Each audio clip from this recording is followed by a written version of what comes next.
30 teams entered this brawl. The fat has been trimmed and now just 20 teams are left standing.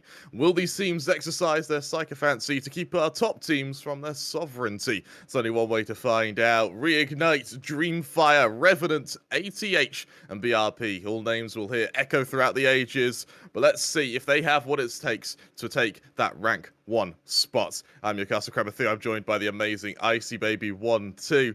How are you feeling about this one, bud? Feeling excited as well. It's great to be here in the grand finals to witness one of the best from all around APAC to be gathered here to play some amazing Apex Legends Mobile. We had amazing group stages for the past few days, and finally we're down with the final 20 teams so far here. And on top of it all, only this 20 teams is going to be battling out in a total of 12 matches. So there's going to be a lot of uncertainty happening throughout the entirety. So maybe in Kings Canyon, maybe in Storm Point, and etc. But what I do know is they are going to be fighting for a prize pool of a whopping 20,000 US dollars. 10k US dollars. I apologize for that. 10k US dollars, with the first place being 5k USD. So that is going to be 4 teams walking away with a chunk with the prize itself. So it's 4 teams in total. So being in the top 4 is going to be where you want to be. So I'm looking forward to see any kind of strategic plays. But so far, what seems to be a trend here so far, Kramer?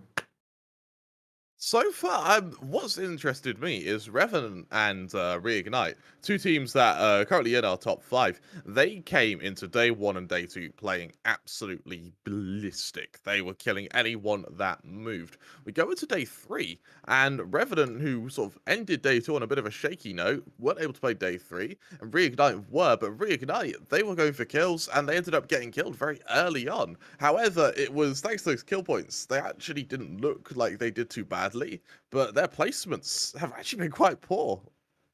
Yeah, it has been a little bit of a difference in process of approach and strategy as well. But based on the stats we have during the group stages as well, is that a lot of teams tend to lean on towards getting kills. Some of teams lean on going for placements as well. We did see a little bit of a repeating trend with a couple of Watson as well as crypto plays, which I'm not really a big fan in the current meta as well when Valkyrie into the teams. But it seems like hunkering down is going to be the way to go. We did see repeating trends when it comes to ALGS plays where Caustic, GB as well as has been very popular by a couple of teams itself. So I'm really looking forward to see whether or not are we going to see those kind of cheesy plays as well. But what I do know is we are going to be here for some really exciting matches in of Apex Legends.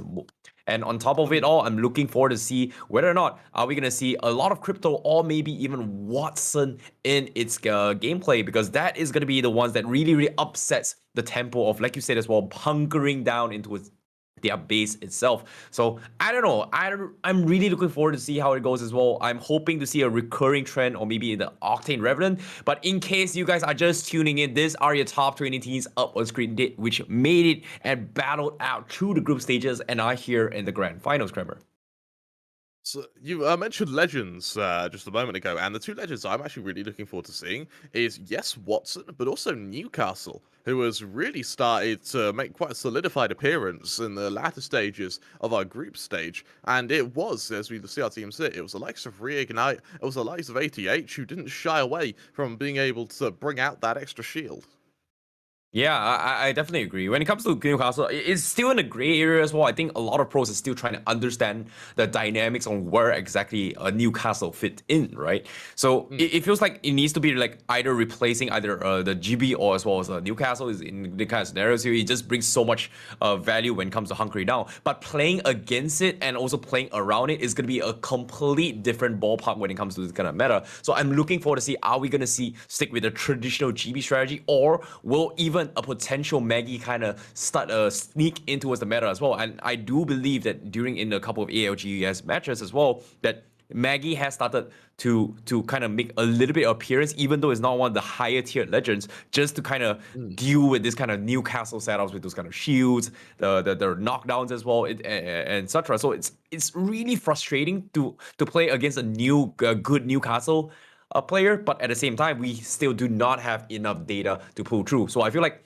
teams are still going to be leaning on the traditional Velt GB, and then I don't know, maybe a Caustic, Velt GB Watson, Velt GB maybe even an Ash and etc. I don't think we would see a little bit more, but that's the thing, right? Anything can happen. Everything from the group stages might be a strategy that will be taken out of the equation because, you know, you want to keep that element of surprise when it comes to grand finals. You don't want people to be reading your strategy. And based on what I've been learning so far, especially watching the games in the group stages with you guys casting, is that the teams itself, they do tend to lean on just disrupting those kind of bunkering down meta, the castings, etc. And that's why we do see a lot of crypto and also Watson as well, especially in ELGS. So I don't know. I'm really curious to see what kind of strategies is going to be brought out here, Kramer.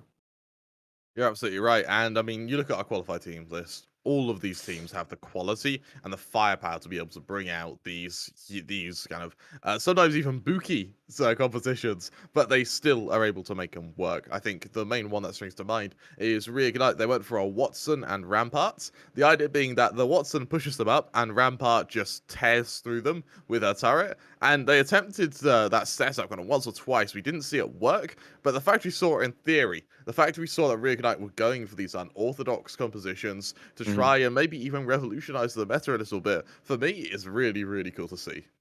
Yeah, and on top of it all, I really like how I'm a little bit curious as well because this was one of the biggest highlights for me, right? Hey, I was brought on Rise of Legends, Apex Legend, APAC South tournament. I was like, oh, I'm going to be doing the grand finals. I'm going to be doing a Kramer. Okay, this is super exciting. Who's the teams? First name that really popped out for me was actually none other than Reignite. Jen Burden is going to be playing.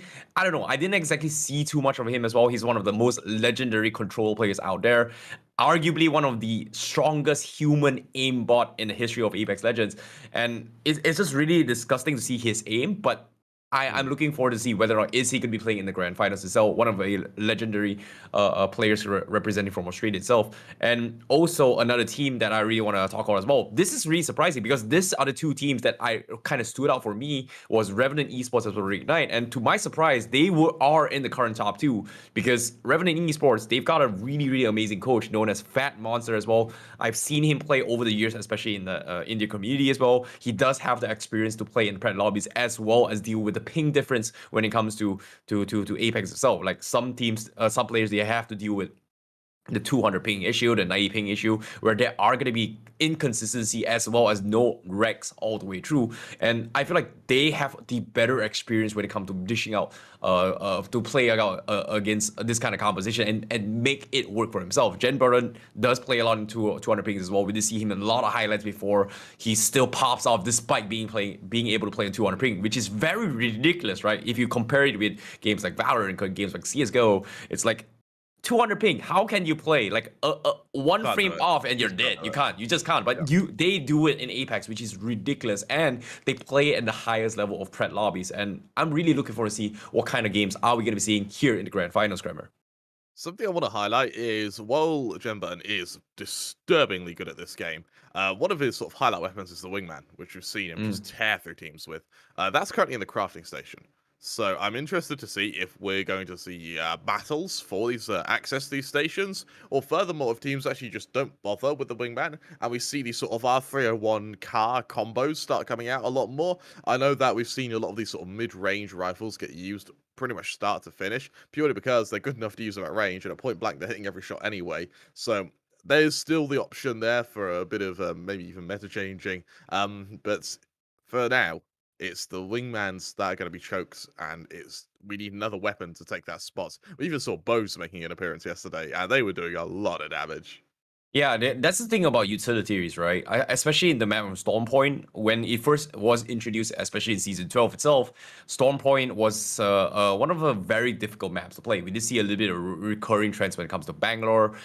We did see a little bit of recurring trends when it comes to playing a little bit more on the marksman rifle, right? Like the G7 scouts, the repeaters, etc. was a little bit off meta for me. This is off from the traditional maps, but it was very, very much needed because getting resources was extremely difficult in Stormpoint. That's why I think before Newcastle kind of brought into the legend, we did see a lot of lower pickups as well just to try and deny ammunition because of how scarce resources can be in this kind of situation. So I feel like I'm not a personal big fan of snipers. I'm not a personal big fan of long range engagements. I'm more of like an R301 PK right in your face. Yeah. So But that's the thing, when it comes to competition, it's a complete different ballpark. You know, it starts from drop zones, it starts from rotation, how are you going to rotate? And I'm looking forward to see whether or not are we going to see potential low ball plays, even though I didn't see too much during group stages, right? Ammunition is going to be very, very scarce. You talked about Wingman.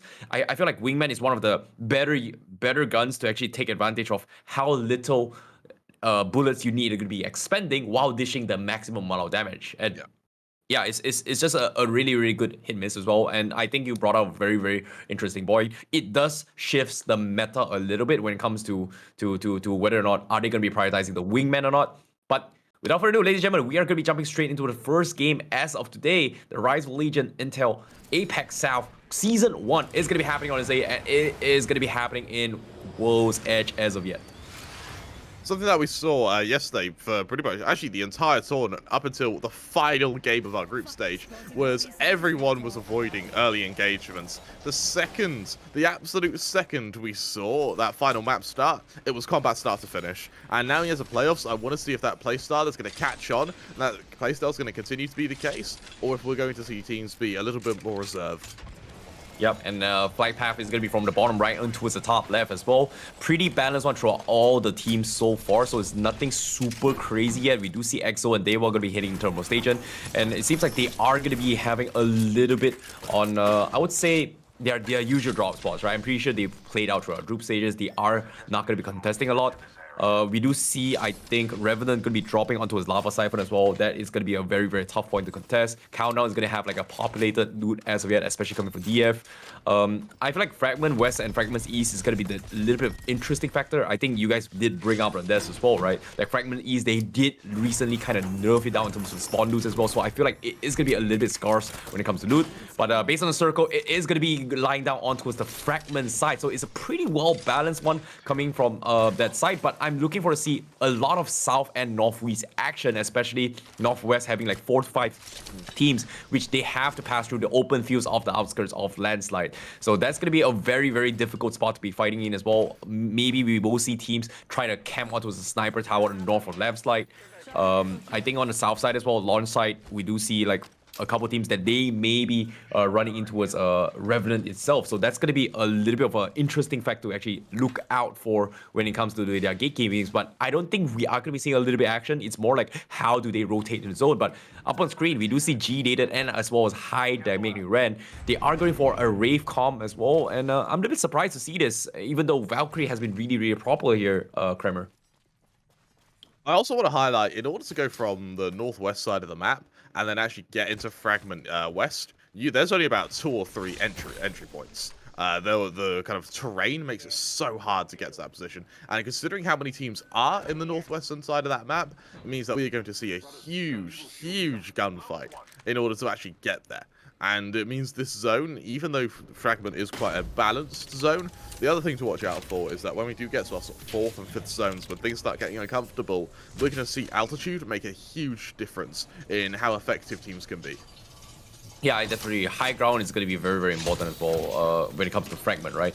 The biggest question here is, especially when towards that circle itself, it is a pretty balanced one towards Fragment as well. But if it shifts towards the north side, we are going to be seeing a lot of long-range snipes, especially towards the epicenter of the city. But right on the screen, we do see High One Gaming already getting contested as well. And it is going to be Reignite that completely dumpsters of 2 down from the side. And it's going to be AAG Plea getting swarmed down. It's going to be a 1v1 matchup. And that is going to be Genpon gonna come up on top with Leshko popping him off with the PK. So that's going to be the first team out right from the get-go in High One Gaming.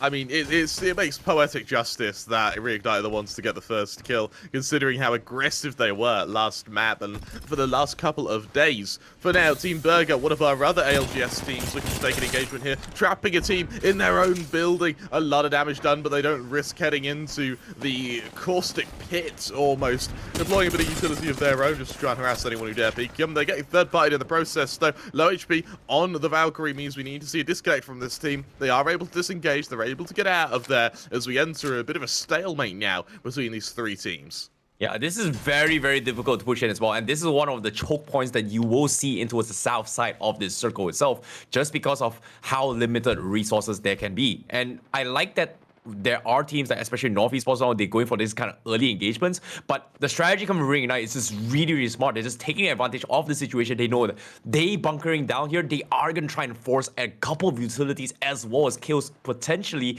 when they go in for this kind of third parties. But you can hear a lot of gunshots being made from Reignite. And because of that, teams are starting to dodge away. We do see a little bit of rotations coming from Gazer to try and dodge through this choke spot as well. And one of the best plays to be hunkering down some KPs. And in this case, Reignite, they're taking advantage of the situation, and they were able to get one successful third party and also build up their shields, which is going to be purple up on the screen as well. So they are going to be hoping to rack up a little bit more later on, and that's going to be a very, very interesting factor. However, up on screen, we do see action coming in as well with Revenant Esports getting completely bamboozled. Not exactly sure which team they're going to be fighting as well. We do see GB Wars right from the get-go. The PKs are going to be whiffed out from him. Lahim is trying his best, but the casting gas are starting to be a little bit annoying, and somehow they come up on top, and they still came up on top because of the casting gas. And my goodness, that was a good trade-off for them. But another side of the map as well, Northeast, we are seeing a lot of early engagements to try to whittle down the resources as well, trying to get a little bit more action from this kind of get-go. But oh, Daniel Alcado just getting completely bamboozled. Two-man rush as well by Charles the Clock going for the PK pumps. He gets one pump, he gets two, and it's going to be a one-for-one trade-off from this get-go. It's going to be a match between Bomber Boys, but he doesn't exactly know where the last remaining member is. Is he going to go for the reset, or is he going to go for the thirst? It seems like he is going to try and go for a couple of thirsts, but it seems like he's also panicking where he doesn't exactly know whether or not if he wants to actually go for this kind of armor swap. But like it's 1v1, it's going to be a Valk versus a Valk who's going to have the advantage as well. But we do see third parties coming in. Arcstar's also going to be connecting the top, but he's trying to thirst his own teammate. Bro, that's not the enemy, bro. That's your own teammate. You can't thirst him, but because of this small blunder, he is going to get completely run down by the devotion by X-Shady. Just like that, SNG, they find themselves on the winning end of an engagement there. Bomber Boys, the aggressors, actually find themselves punished for it. Now, as we look over to that third party, what do they hope to do? Do they want to clean up, or are we going to see them give a little space, a little bit of chivalry to SNG? And, well, chivalrous gameplay is always appreciated to be seen. May not be the right option here, bearing in mind that SNG now have all these boxes to be able to loot up and prepare for the next engagements. I also want to highlight the effectiveness of the Valkyries there, to be able to sort of use their elevation to make teams potentially get a bit bamboozled. Yeah, and it seems like that is going to be the scenario, right? Like, we do see, like, this is the choke spots that we're talking about when it comes to this kind of first circles, right? It's pretty balanced one, but there are just so very limited ones that come in. And because of that, we do see a lot of skirmishes as well. And look at this huge influx on the bottom right of the teams as well. We do see like 3 or 4 teams on the bottom right because of the initial engagement, the initial mind games that was played from Reignite down towards the south side entrance, north off towards Harvester, right? They were making so much noise there. Every single team kind of dodged them, and they were able to come on top. And because of this, in the macro aspect, they were forcing other teams to clash on towards the other side. And this is actually going to help them whittle down the numbers game when towards the next final circle. And because of this, this is going to be the battle that we are going to see up on screen as of yet, where 4 teams are going to struggle to go in towards the next zone. But we do fortunately see from the side of Team Emmanuel a flatline charge rifle up on field ZXD, and he is going to be throwing for a couple of kills as well. This is the heavy bloodbath that I've been eyeing for as well. This macro aspect being set up from Reignite. Because of this, they are just going to get completely outbrained in this scenario. You also need to keep an eye on Team Emmanuel, who have been in this area for quite a while. They're awaiting, they're expecting a team to come and take a duel with them, and they've been blessed by that. They know the location of this team hunkered down in this building. The Bloodhound scan not quite seeing it. Wait a minute. Uh-oh. Uh-oh, what just happened? Seems like all right. Seems like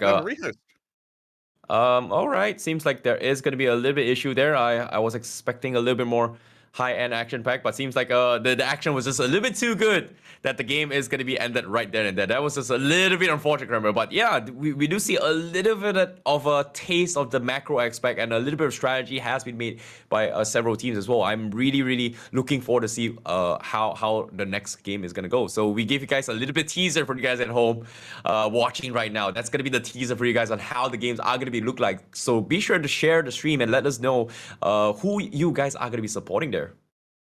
Yeah, absolutely right. And I mean, we saw some serious aggression from Reignite. I hope that the reset isn't going to shake that confidence almost. Hopefully, we'll still see them try and force out gunfights. Hopefully, we'll still see them try and eliminate these teams before they're able to really get up to full power. Because once everyone does have the sort of purple and above shields, when everyone does have their weapons that they're kind of preferred, when they have the utility to back it up, pushing everyone becomes much harder. So Reignite, I think, embracing that and going as aggressive as possible.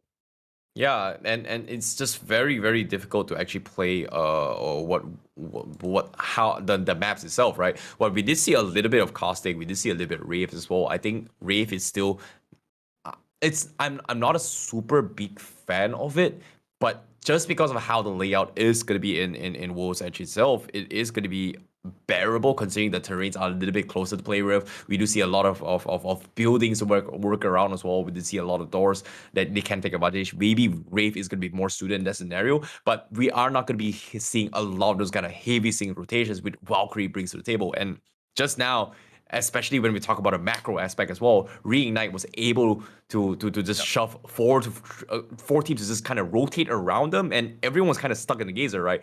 Valkyrie kind of excels in the kind of situations, but you have to have a certain vertical angle to actually rotate in with those kind of Valk outs, right? Like gazer has just such a huge terrain, even though you've got this free, I would say zip line jump, I would say jump tower on the middle, right? And even though you've got like a free one right there, rotating is going to be very, very difficult because it's not going to be above the mountains, right? So getting those proper advantage to actually walk out of those situations is gonna help them out a little bit those scenarios. But in that particular terrain, Valk outs are not gonna help you at all because the rocky terrain just completely blocks you. It's kind of like a no-fly zone. You bend off from the airport itself. You're right, and I'm interested. I also want to kind of point out here, my heart does go out to Bomber Boys, who I think panicked a little bit. I don't know who it was, but they attempted to kill their own teammate twice. They were in that doorway there. But we'll see if they now have a chance to rescue. I think it's not twice; it was stronger. 3 times. But yeah, I get it. Worse. It was like you can see the desperation, right? I want to build up those armor swaps. I want to build up those utilities. Yep. I want to block the doorway, and he was panicking. Yep. It was like. That's the thing about competition, right? Sometimes it's just so unexpected. You don't really see it. And sometimes in kind of CQC battle, you don't see your teammates in right in the door. And I think he was a little bit... I think there was a lot of spam pings for his teammates as well, which kind of messed up his decision, right? So these are the confusion. This is the chaos that Apex Legends bring to the table. And you can't call him a noob, right? Like, I wouldn't say he's a noob because if you want to compare with any other Battle Royale games, there's just so much chaos in Apex, and sometimes you can get lost in those kind of translations. So it makes a lot of sense, remember? It makes a lot of sense. It really does. We're going to go to a quick break, but in return, we'll be able to do the rehost of Game 1, and you guys will be able to see who the true victor is. We'll be back in just a moment.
Welcome back to the Rise of Legion Apex Legends. We just had to rehost Game 1 for reasons unknown to all of us. However, hopefully as we go back into it, we'll be able to complete the map and maybe we'll be able to see the likes of Reignite, the likes of Team Emmanuel, the likes of Revenant continue the success they had at least opening Game 1. Yeah, that we did see a little bit of a remake as well. We did give you guys a little bit of teaser, right? The remake was intentional. We want to fix, we want to make sure the integrity of the gameplay is going to be very, very, very well in order for all the teams itself. We want fair gameplay for everyone. We give you guys a little bit of teaser, so we want to make sure that everyone has a fair chance to actually score some points as well as making it to the final moment. So we didn't exactly mess it up towards the top 5. So we give a little bit of second chance at early stages, Gil, but all in all, we want to make sure that everyone is in the game, so we are going to be proceeding their way through. So we did give you guys a little bit of teaser on how the grand final is going to go. I hope you guys enjoyed. Be sure to upvote and like this video as well as also share the stream and bring up a couple of your Apex Legends lover to actually witness some of these amazing games coming from Apex itself. And I'm really liking the new integration as well. We did see a little bit of gloves on towards the cinematic view. We did see a little bit more map pressure. We did see a lot of rotations as well. So Grammar, I'm super excited to see who is going to be the first team to come up on top with the champion itself. Yeah, absolutely right. This is going to be a really, really good game to watch. We've just found out it was due to a few player crashes. Hopefully we won't have that again, and I believe we should be able to go as the rest of this day without there being too many problems. But hey, at least they had tech issues instantly. At least we didn't have them right at the end. So so far, so good. It isn't a proper broadcast day without some form of error, so at least it was early. I see. Now that we've sort of seen the playstyle of each team here, do you think that we're going to see any adaptations from the teams that potentially died? I don't think they're gonna be switching it up a little bit more. Sometimes it's more like it's a little bit unlucky. We did see a little bit of mistakes here and there. I don't think they would switch up their comp map 1. Probably map 2, map 3, map 4 onwards is where they will switch it up a little bit more. I don't think we will see low balls a little bit more, especially in this map. The loots are pretty diverse, so it's not really a place where you don't have enough loots. Maybe King's Canyon, maybe Storm Point, we would see a potential low ball gameplay. But all in all, I feel like it all comes down to execution, right? It's do you play the macro aspect of the game? Do you play like Circle 1? Do you play like Circle 2? Or do you focus on just playing in the side circles, right? I think Ultimate Noob did bring up a very, very good point like a couple days as well. Like there are some teams that prioritize on side circles. There are some teams that prioritize center circles. I think hunker down strat comms like Caustic comms or Watson comms, they are gonna be going for what I would say center circle positions rather than side ones. Side ones is going to be like what Valk GB and then possibly maybe an Ash as well, maybe Valk GB and then like a Caustic. They do have the element of like having, as long as you have a GB and a Valk, all the things goes well, right? It's all just finding about the right location and then just coming down the truth. So today's games are going to be World's Edge and Storm Points all throughout the entirety of the game. So I don't know. The difference between World's Edge and Storm Points is going to be like really, really huge. World's Edge is a little bit like a hit or miss. Some plays is like long range, some plays is just mid range. And it's, I think 60-70%, we are going to be seeing a lot of close to mid range kind of CQ combat.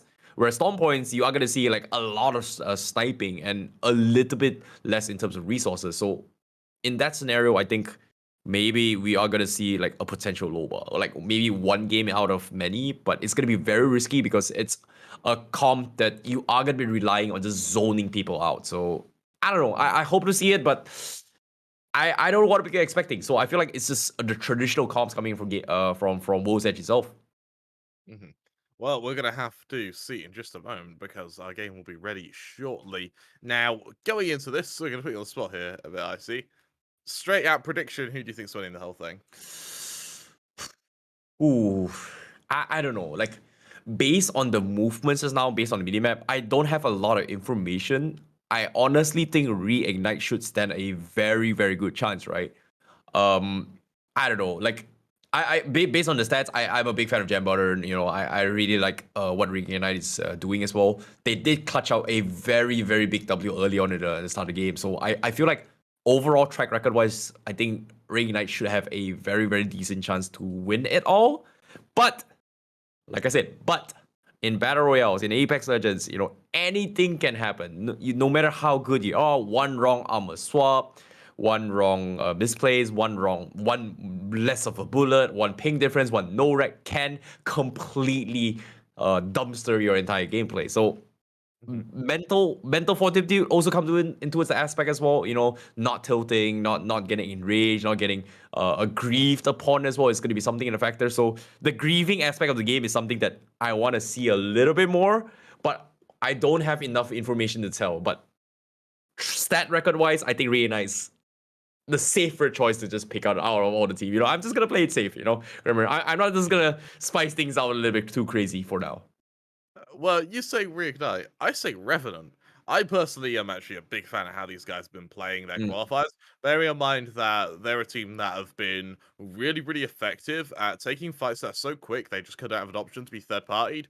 They're really, really good at close range, and when you do get to sort of this 4th and 5th ring, point blank is almost the only thing you work with. So I think for Revenant, the longer they're in a game, the better off they actually are. We saw in our 3rd day of qualifiers yesterday, the reason Revenant weren't doing great, or our 2nd day, sorry, the reason Revenant weren't doing great was because they kept getting shut down early. They weren't able to use their kind of critical capacity. They weren't able to get to their comfort zone, and it was something that came back to punish them. Yeah, that's exactly what I'm talking about, right? The grieving aspect of the game. Sometimes there are days that you are at the top of the mountain. There are sometimes that you just get completely dumpstered upon, and it just makes it so very difficult to actually play the game, right? I agree. CQCs are going to be a lot of XY. We got to see the GB domes, the shotgun pumps, maybe even the agent strafe as well, the neo strafes here and there. I don't think we are going to see too much coming from the Reignite, considering that they are controller players as well. They are going to be able to beam you across in this kind of CQC actions. But when it comes to movement, I agree that maybe they do have the slight upper edge coming from Revenant Esports when it comes to movement techs like the neo strafe, the hyper jumps, and etc., the wall bounds and yada. But that's the thing, right? I've seen Gem Button.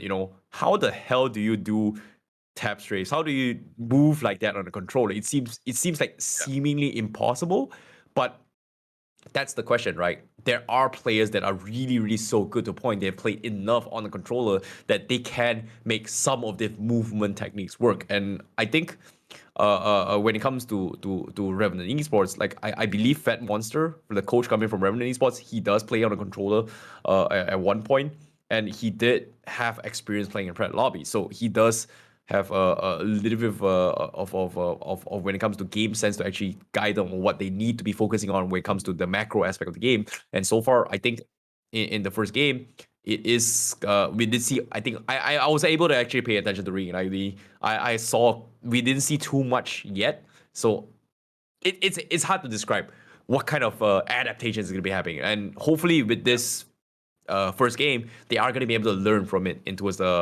this first match, official first match of the Rise of Legion APAC South Asia Grand Finals. We are about to get started, and for me, I cannot wait to see some of the more unique agents come out. We said we wanted to see the likes of Newcastle, the likes of Mad Maggie, even furthermore, anyone else who might be one of these legends who you don't often see. But I'm very interested to see what place they'll have in our early rings. The likes of Mad Maggie, incredible when you're down to your 4th or 5th ring, but it's all planning for the future. What sort of agents are we going to see that are going to have their prevalence in the early game? Let's head into game, though. It's enough speculation, I see. It's time for combat. It's time for war. It's time to find out who will be able to take game 1. Yep, I'm looking forward to see how it all goes down. And once again, this is going to be a completely new game here in the Grand Finals, game number 1. Remake has been made, and now the flag pipe is going to be coming from the northeast section of the map itself. So I think it's going to be a little bit more balanced.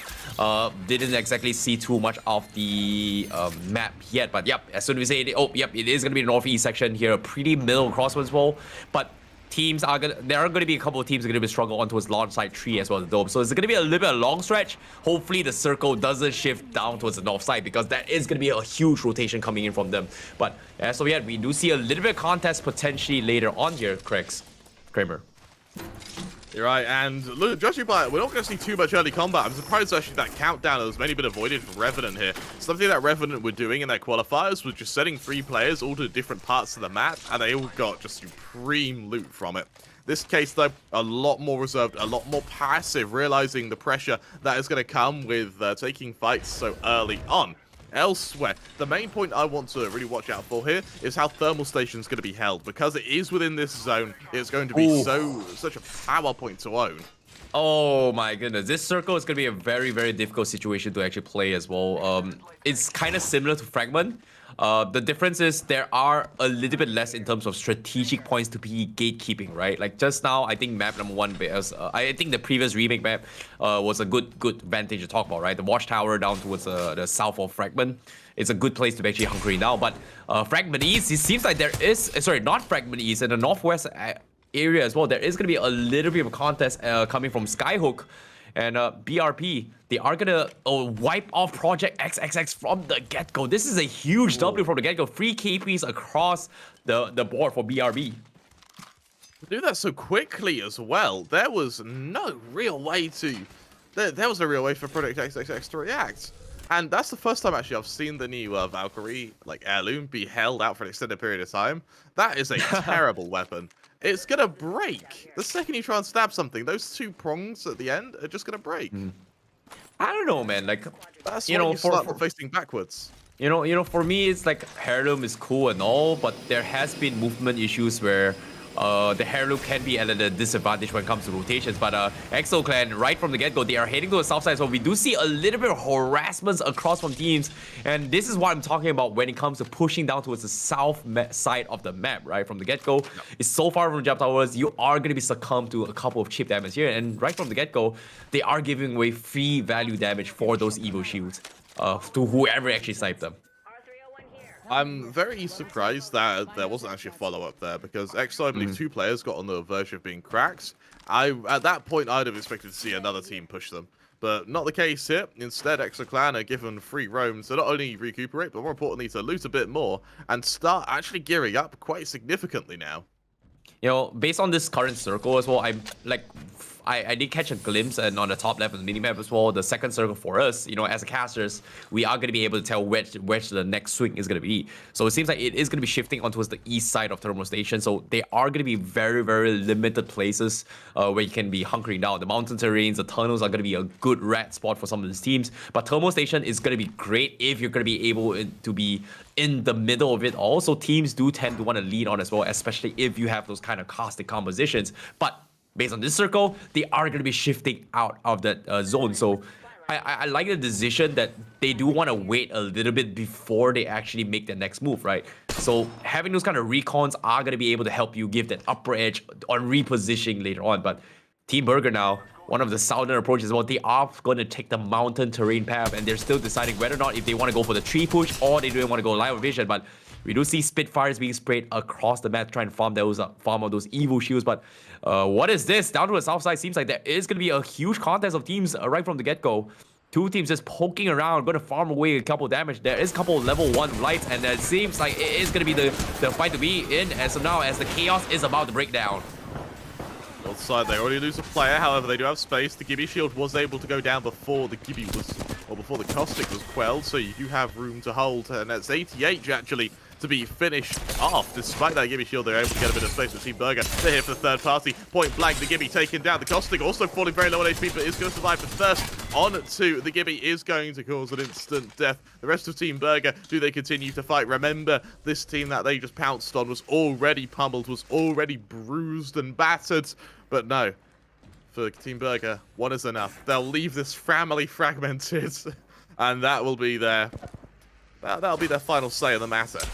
Oh my goodness, I feel so bad for ATH, man. Like they could have actually come up on top, but because they were grieved from the get-go, and the ones that reap the reward is gonna be Burger, and it's just so unfortunate to see this kind of thing happens. But sometimes, you know, stuff happens. You know, you want to get a good vantage point and you get griefed on. It's just very unfortunate, and that's the beauty of, that's the reason why teams just don't want to go for the full fledged fight, and they want to wrap things up as quickly as they can. They don't go for the GG push unless they know that they have the upper hand. And once they go for the push, they need to wrap out the fight within 6 seconds or risk getting third party. And that was the scenario. They took too long and they just got completely dumpstered by Burger. You're right here, and now for a pretty difficult position from anyone who rotates to the high ground here. Yes, the high ground advantage is significant in this game, but when there's no cover, you are going to be at the mercy of these rampages, of these Spitfires, of any high LMG fire rates. And Charles the Clerk, or the Clark, from quite a range is good for the first. However, after being cracked, Bomber Boys, they lose their final player, but BRP, they're in danger of being third party tier. BRP now is down to the lone man, it's down to your Crypto. Yeah, a little bit of a misplace coming in from BRP. They will lose player K in the process on the GP approach just because they had the late rotation zone. But it is only the first circle zone. But what they did not expect was that they were getting gate-kicked from the get-go and getting griefed as well. I'm really surprised that Clark was gonna take the attempt to actually grief them, considering that he was the only player left. He could have just played rat his way through, but I think he needed those resources to actually come out on top. So that's just gonna be them taken out of the equation.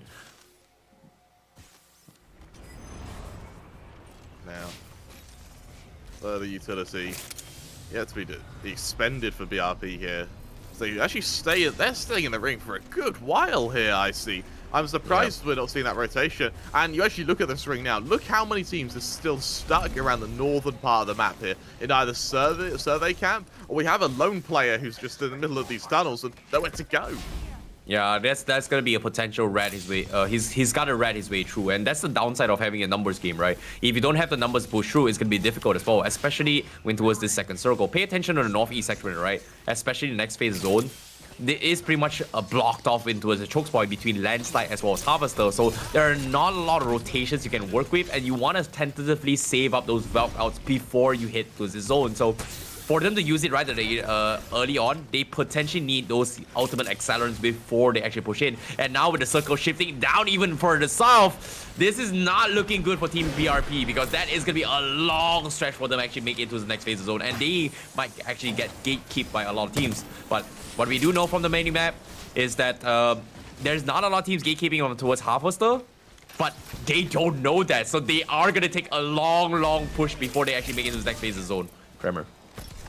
Yeah, absolutely right, I see. And as we enter this next phase, I'm really interested to see what team is going to be taking a fight. Bear in mind, High One, they're in such a good position to catch out anyone who has to avoid this zone. But in the same breath, will they be better off hiding, hunkering down, and holding this building while they wait to see what our third ring will be? It's all going to be down to calculated spots of decision making here. Zero, one of the players of Reignite, spotted out.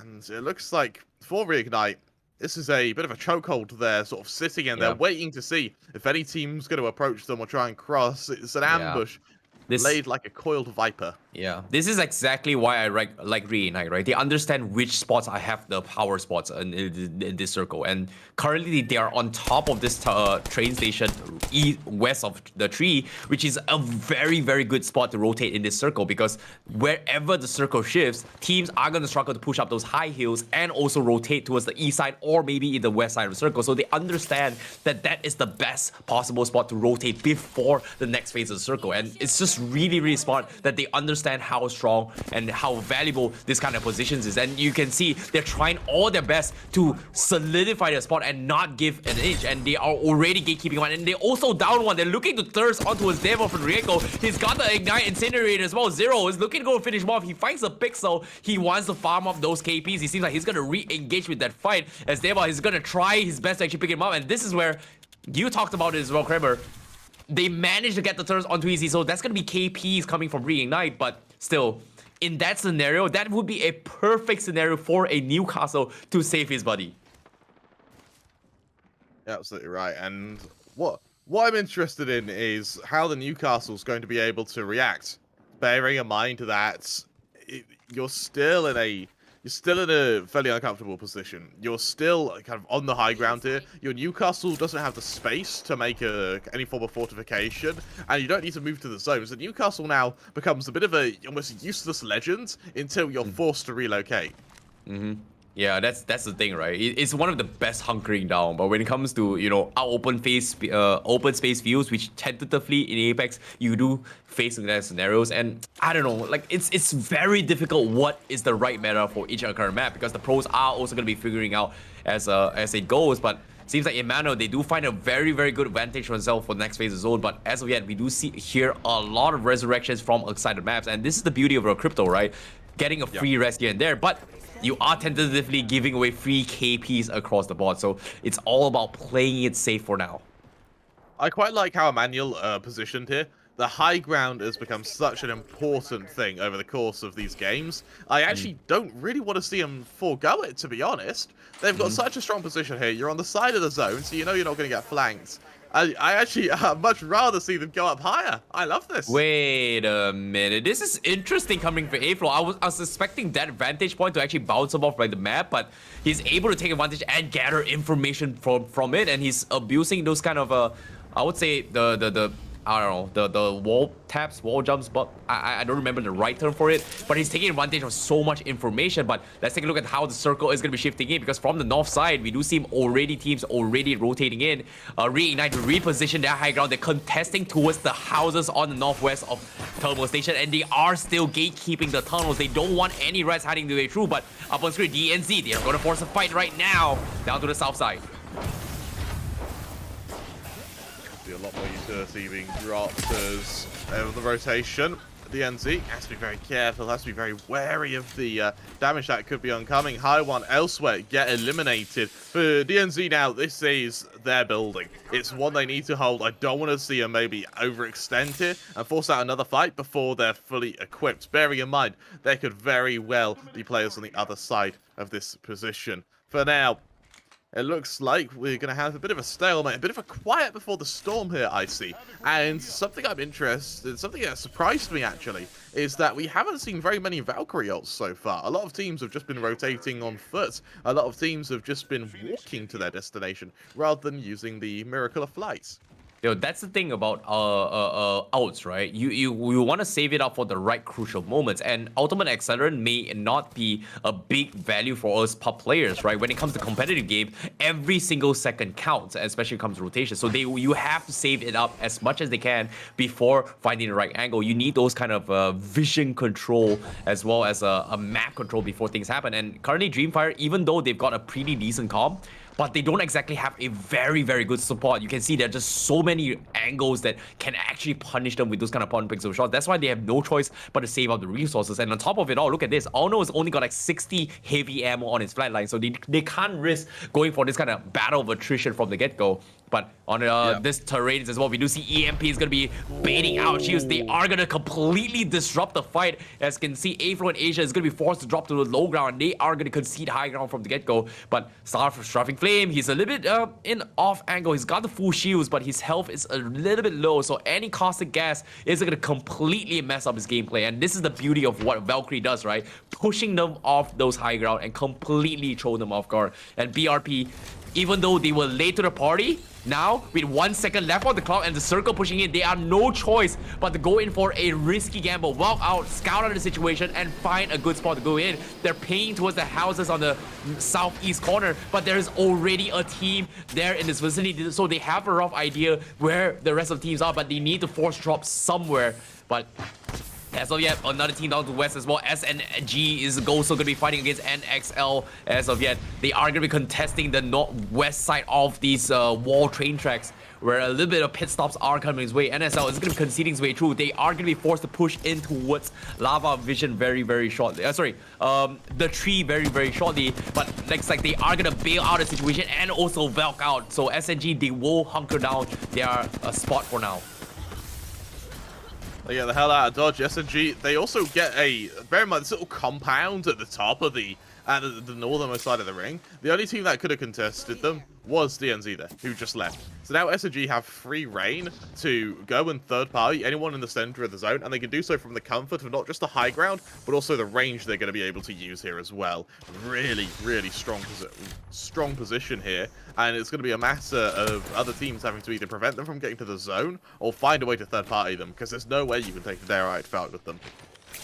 Well, chaos is about to break down. We're down towards the final 12 squads, and on top of it all, 1 minute on the clock. The circle is going to be shifting towards the west side of Tree, and it's going to be very, very difficult. It seems like I said as well, the terrain up top towards the train stations is going to be a very, very good spot to be in, especially when every team is going to be running their way through. But oh, a big nade hits BRP. They are going to be expanding their utilities even more as BRP. They've got a couple of KPs, but seems like it's gonna be a snipe down happening as of yet, but they don't have much time. Look at this, they've got 40 seconds left, and they need to make a run for it. They don't have the GB out for this. They still have the dome, but they eventually need to figure a way to push into the next phase Zocro. But they're still trying to get a little bit upper edge. They want to potentially down one guy and then try and take advantage of rotation. But as of now, they are going to be sandwiched as of yet, especially coming from the team. Look at this DNC on the bottom right as well. Dewa right in the middle. EXO on the left side. Reignite on the north side of this next phase of circle. They are going to be seeing a lot of gatekeep spread across the map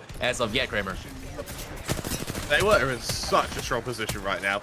They're winning this game unless someone can force them out of position now. EXO, luckily for them, no one else is going to be challenging them because the main kerfuffle, the main combat is going to be at the northern side of this map. We're going to be seeing so many players. Revenant as well. Look how passive they're being. Actually going for the Valkyrie ult just to try and reposition here, as will BRP. Everyone takes to the skies here. But a lot of damage done as they ascend. Strafing flame. Oh no, the zone. To be down. He's going to be so low on HP, but he's just about able to get away. However, it's on the re-entry as you leave the stratosphere. What happens then? For now, there's still going to be these caustic traps making havoc for Emmanuel, who is trapped on the low ground. So much damage being done to them, not given a chance to heal. Desperately trying to get out these Phoenix kits, but the damage just keeps coming.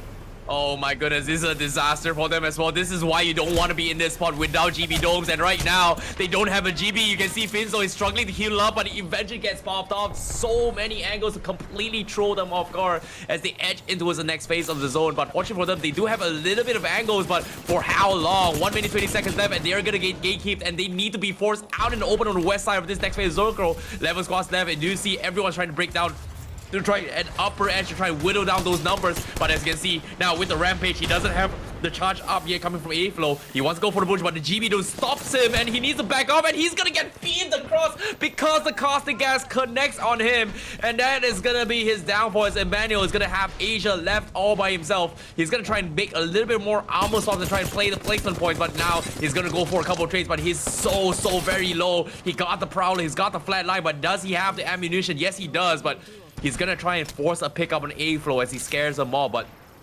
this is gonna be difficult, Kramer. This is gonna be difficult for him to push his way through with only 30 seconds left on the clock. Look at this. He's going for this kind of DG that trap plays. He wants to force the issue. He needs to wipe out this team before he can make the next play. But that's just so hard. The third parties from afar just couldn't stop him. Abroad and Asia, he finally gets taken down, and now DF finally takes the opportunity to ape the game. 20 seconds left. They have to wrap this up, and DF, they will come on top. But for how long? They are on the furthest end of the circle. They need to make the run for it. DreamFire, they need to run across the map, and they don't have the utilities to do so. They have to welcome, but they have the health. Seems like they need to make a run for it. But Reignite, they're on top of this mountain. They are the gatekeepers of this game, and they will shut down everyone. They will force everyone out of the zone. Sharky holding down those GB outs here before the next zone, but they are gonna play the reset and play it safe now with 7 squads left on this map. Oh, the Valkyrie looking for a way to rotate here. I love this from Reignite. They realize that this is such a tough position to work your way out of. Either someone's on the high ground or you need to be on the high ground here. Elsewhere, north side, taking down DreamFire, the third parties of our last fight, and now gonna look to push into NXL, also wielding some remnants of a high ground play here. Elsewhere, Revenant being harassed by BRP. BRP lose a player, losing 2. It's down to the 1v1 for the Gibby. Bearing in mind, this Gibby's already killed 2. This is actually perfect. BRP get eliminated. It was down to a 1v3. swap. And then Gibby, but he survives. He gets the armor swap, tries to avoid it, but he's is it too much? So low on HP, no way to hide, no way to run. But elsewhere, DreamFire coming to the party. Somehow this has allowed him to survive a bit longer, but not for much longer. DreamFire also taking down the third party attempt is going to be cancelled out. Now it's down to Reignite. What can they hope to do? Do they get a say in the matter? Do anyone push Revenant, who somehow have survived that ordeal? Beautiful stuff coming from Reignite. They've been waiting patiently for the strike and they got on top, and now they're currently in the top 4 and they realize they've got the damage done. And guess what? The next fatal circle is going to be shipped right in the middle wall, and look at this, they're zoning them off. The GBs on the north side, they do keep things alive for now, and there was beautiful plays coming from RNT. They were able to edge with those knockdown shields and to get a little bit of corner. So we're down towards the final final 3 teams. It is going to be between Reignite, NXL, and RNT in this final 3, and the circle seems to be favoring Reignite a little bit more. NXL still stuck in the zone, and they realize that the only team that has the disadvantage in this position, it is going to be NXL, and it seems like they are going to try and force out of the zone in this final circle.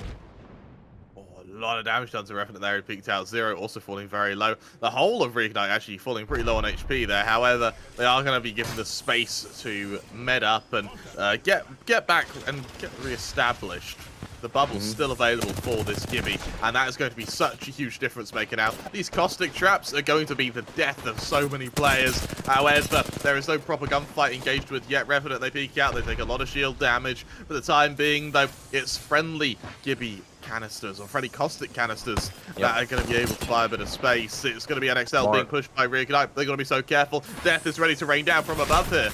Oh my goodness, a big shot coming from Big Z. He's got only 25 seconds before his GBL. He doesn't have GBL to actually zone out Reignite. So Reignite, they're doing a fantastic job at surviving, but RNT and NXL, they understand who they need to take down, and that's gonna be Reignite. They need to shove them out of this high ground before they go in for push, and you can see the caustic gets already zoning out the NXL, and Big Z, he almost gets taken out, but he needs to heal up. The zone is etching in. Reignite, they might force the push, but at the same time, stopping the trap is gonna be RNT, but big RNT, they take down BZ, so it's gonna be a 2v2v3. Reignite is still survived, and they still got the numbers advantage. They're taking each other down. They finally, the third party's completely messed them off guard, but look at this, Zero, he's holding down the well out. He wants to play those kind of placements coming from Reignite. The sprays comes in, and Sharky takes down another member from the NXL. Down towards him. It's gonna be a full white. It's gonna be a 3v1, and Reignite, they come out on top, win the champion play. Beautiful macro plays, and that is gonna be game 1 in the hands of Reignite.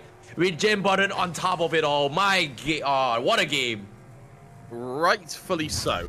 That was a hell of a game from Reignite, and what I really loved from them there was how calculated those fights were. They absolutely just waited. They waited and waited and waited, and then the second they saw the opportune moment to be able to jump on a team, they just descend on a team like vultures to a fresh carcass, and a lot of the time they left with a fresh carcass. A really, really strong game there, and now as they made a statement to the rest of the teams in playoffs, how'd you beat it?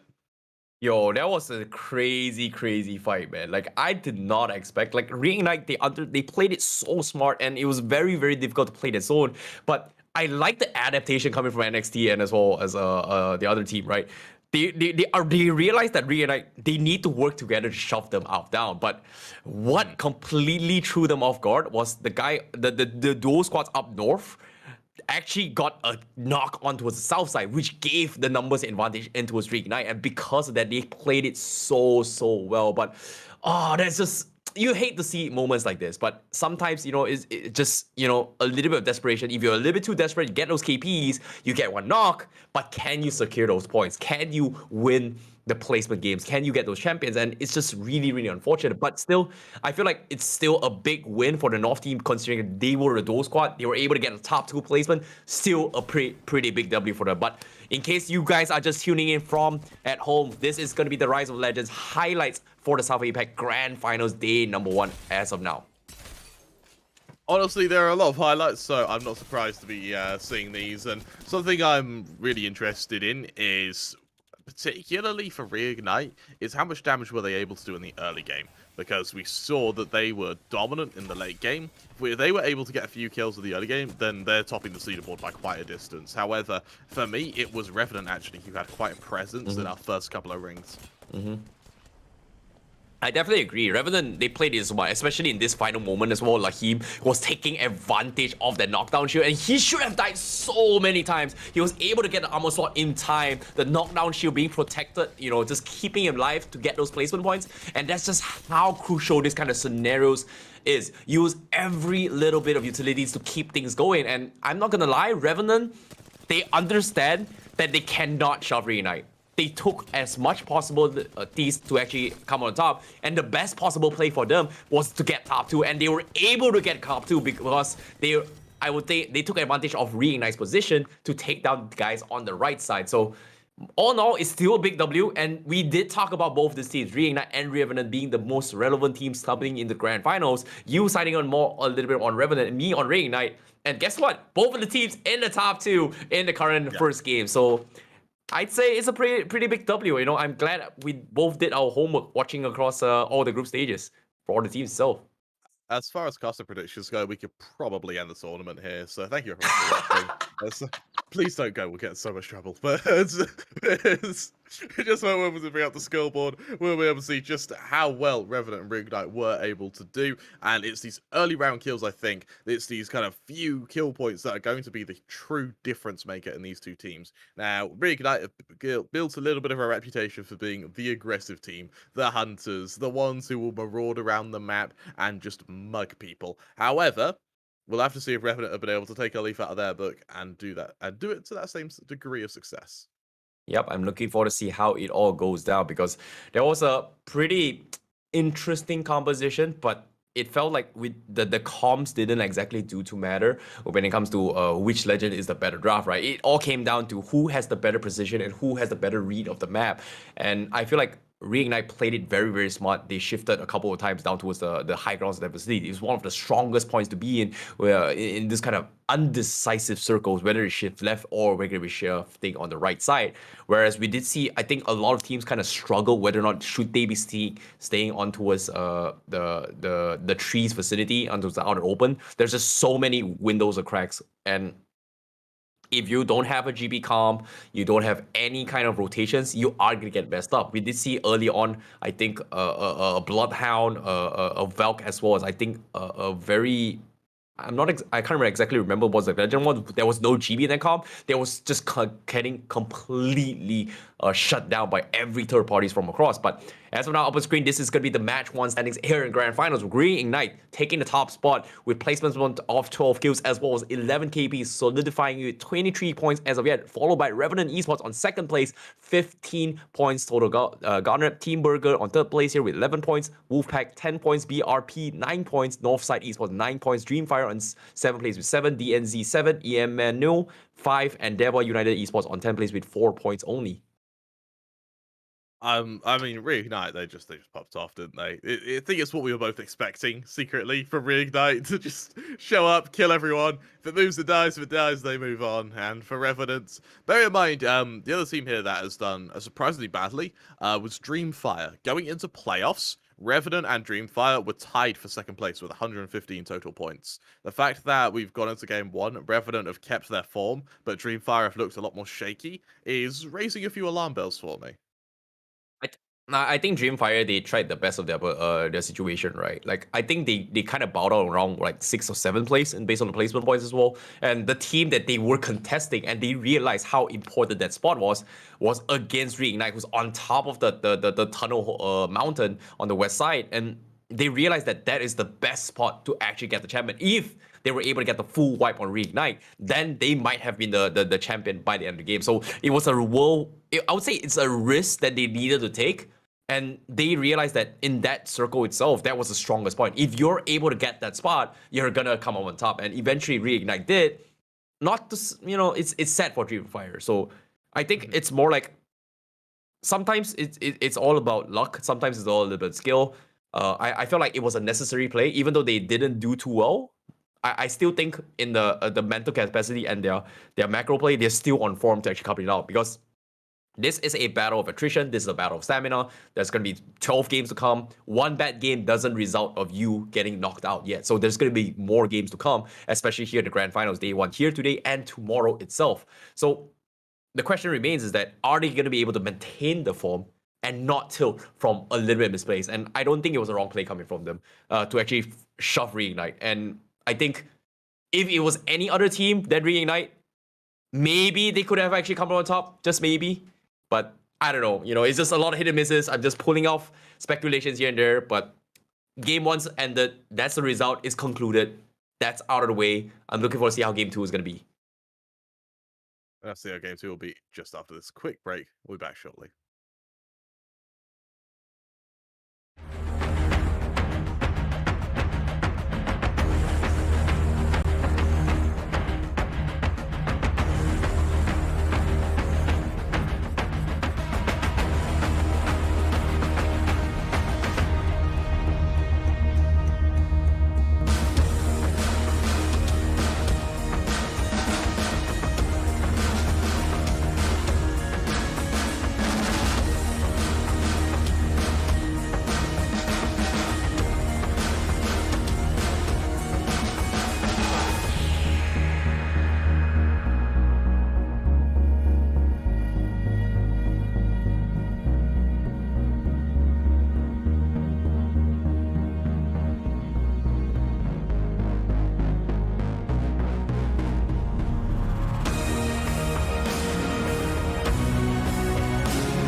I'm trying to touch the States this time. 2021. Gotta show him I can still rap though. Now I'm in the game, I was on the bench. First I was renting, now I'm collecting rent. Run it up. First it with the Beamer, now I want the Benz. Spending all the bag like here I go again. Outside says chirp, now the camera phone. Told you I'ma keep the channels on. Why you acting different when the camera's on? Why you acting different like your paper long? 8-day wake up and I thank God. Bad decision got you wishing you could say nah. My city gritty, you could get hit any day now. On my mama, I'ma move my family way out. With some 20s, 50s, hundreds, thousands, millions, billions, trillions, zillions. I'm talking Amazon money, talking so much money I could mess around and buy Amazon. I been winning, I'm like, why me? I heard these labels wanna buy me. I don't need you, boo, I style me. I roll G's and they grind me. Now I'm on my game, nothing is the same. Who am I to blame? Money made me change. Cardi in my ring when I'm switching lanes. Money in the carry on them Boeing planes. Money in the carry on them Boeing planes. Now I got $1 for all those rainy days. Ain't have a day off in like 80 days. I got hustles in like 80 ways. Kids if he won't take a lazy day. Wifey on me told me take a break. I keep going to the paper street. Then it's trips out to Montego Bay. If I take the job, bet I get it done. I said it before, I'm a 101. I just caught some ones, only wearing ones. Fornicate the funds, money made me calm. Diamonds on your neck, bet they on your neck. You want that watch, you better rock a tech. You want that chain, you better cop a vest. You want the check, but can you make it stretch?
Welcome back to the Rise of Legends Rise of Legion Apex Legends. I knew we were going to mess up that title at some point. Of course, we just saw Reignite, our favourites of the tournament, take map 1 with Revenant snapping at their heels every step of the way. We're going to have to see if Revenant are going to be able to overtake this speedy-eyed race car in the form of Reignite as we go into map 2 of 6 for today. However, I can't talk you through this alone. I'm Mikasa Kramer 3, and I'm joined by the beautiful Icy Baby 1-2.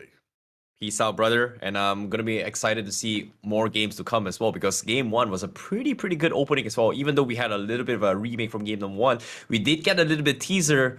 But guess what? Hey, the official game 1 was not really a disappointment as well when it comes to matches as well. So I'm looking forward to see whether are we going to see a little bit more interesting plot twist, because we are going to be starting off game number 2 very shortly. And I believe the map is going to be in the map of Storm Point. So it is going to be more long-range battles instead of this kind of mid to CQC battles, which we did see early on today in World's Edge here, Kramer.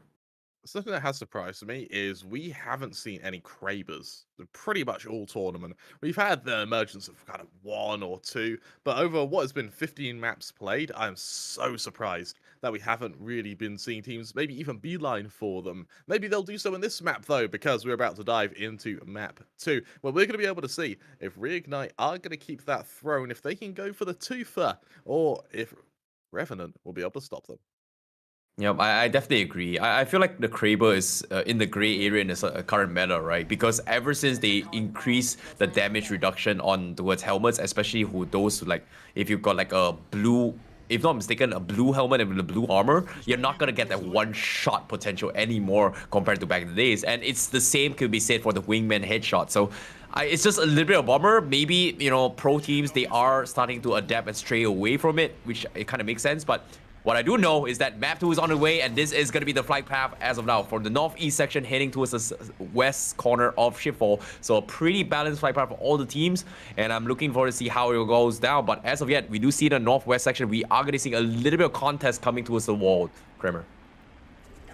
That we are, and the wall, bear in mind, is usually quite a common area to have engagements with. But that being said, as we've kind of alluded to, our early games have been so quiet, apart from one lone map yesterday. Since then, it has been so quiet. And actually, looking at DreamFire, is that a separate... Never mind, it's the same spirits, just you pull out the parts that stick out. You pull out, like, the 2 trident parts. What a terrible design! I don't know what to say about that, man. The tips of it point forward, so the second you try and put that into someone, those tips are breaking off.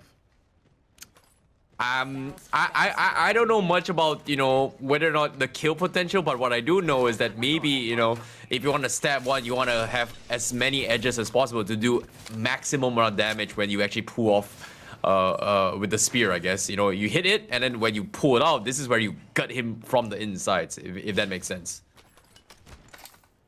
But even then, it's normal spear does that anyway.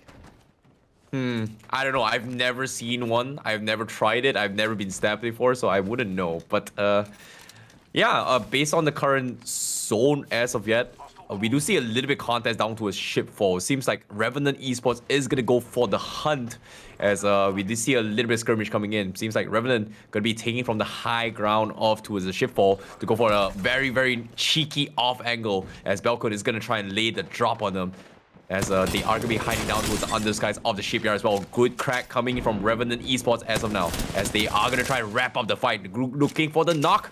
Doesn't seem to be able to do so, but it seems like they don't exactly know where Belcode is coming from, because they will drop down from above and they are going to get completely aped on, as Bomber Boys losing a big margin of their health, and they just get completely wiped out by Revenant Esports. This is the Revenant we wanted to see. Aggression, forcing out fights, taking early fights as well, and eliminating teams off the bat. What it means is that they're going to be able to establish themselves. They're going to be able to get into a position where they can force a fight with anyone, regardless of equipment, a lot sooner than the rest of this lobby, which is just going to make them even more aggressive. The snowball effect is very much a thing in Apex, and right now, Revenant, they've just pushed it over the crest of the hill. You know, I'm not gonna lie, I've never knew that you can actually make a play from that angle, because it's just so hard to actually pull from the high ground as well. But for them, what was really smart coming from Revenant Esports is that they had Balkun go down first. And you could see that he was a little bit hesitant to drop down full drop. He wanted to try and bait out aggressions, but what I did not expect was that Bomber Boys not knowing that he's going to be flanking from there, and they let him get the full drop without getting the punish, and he was able to get so much value in terms of trade-off. So I would say that was a big W coming from Revenant Esports, getting the drop on towards Bomber Boys.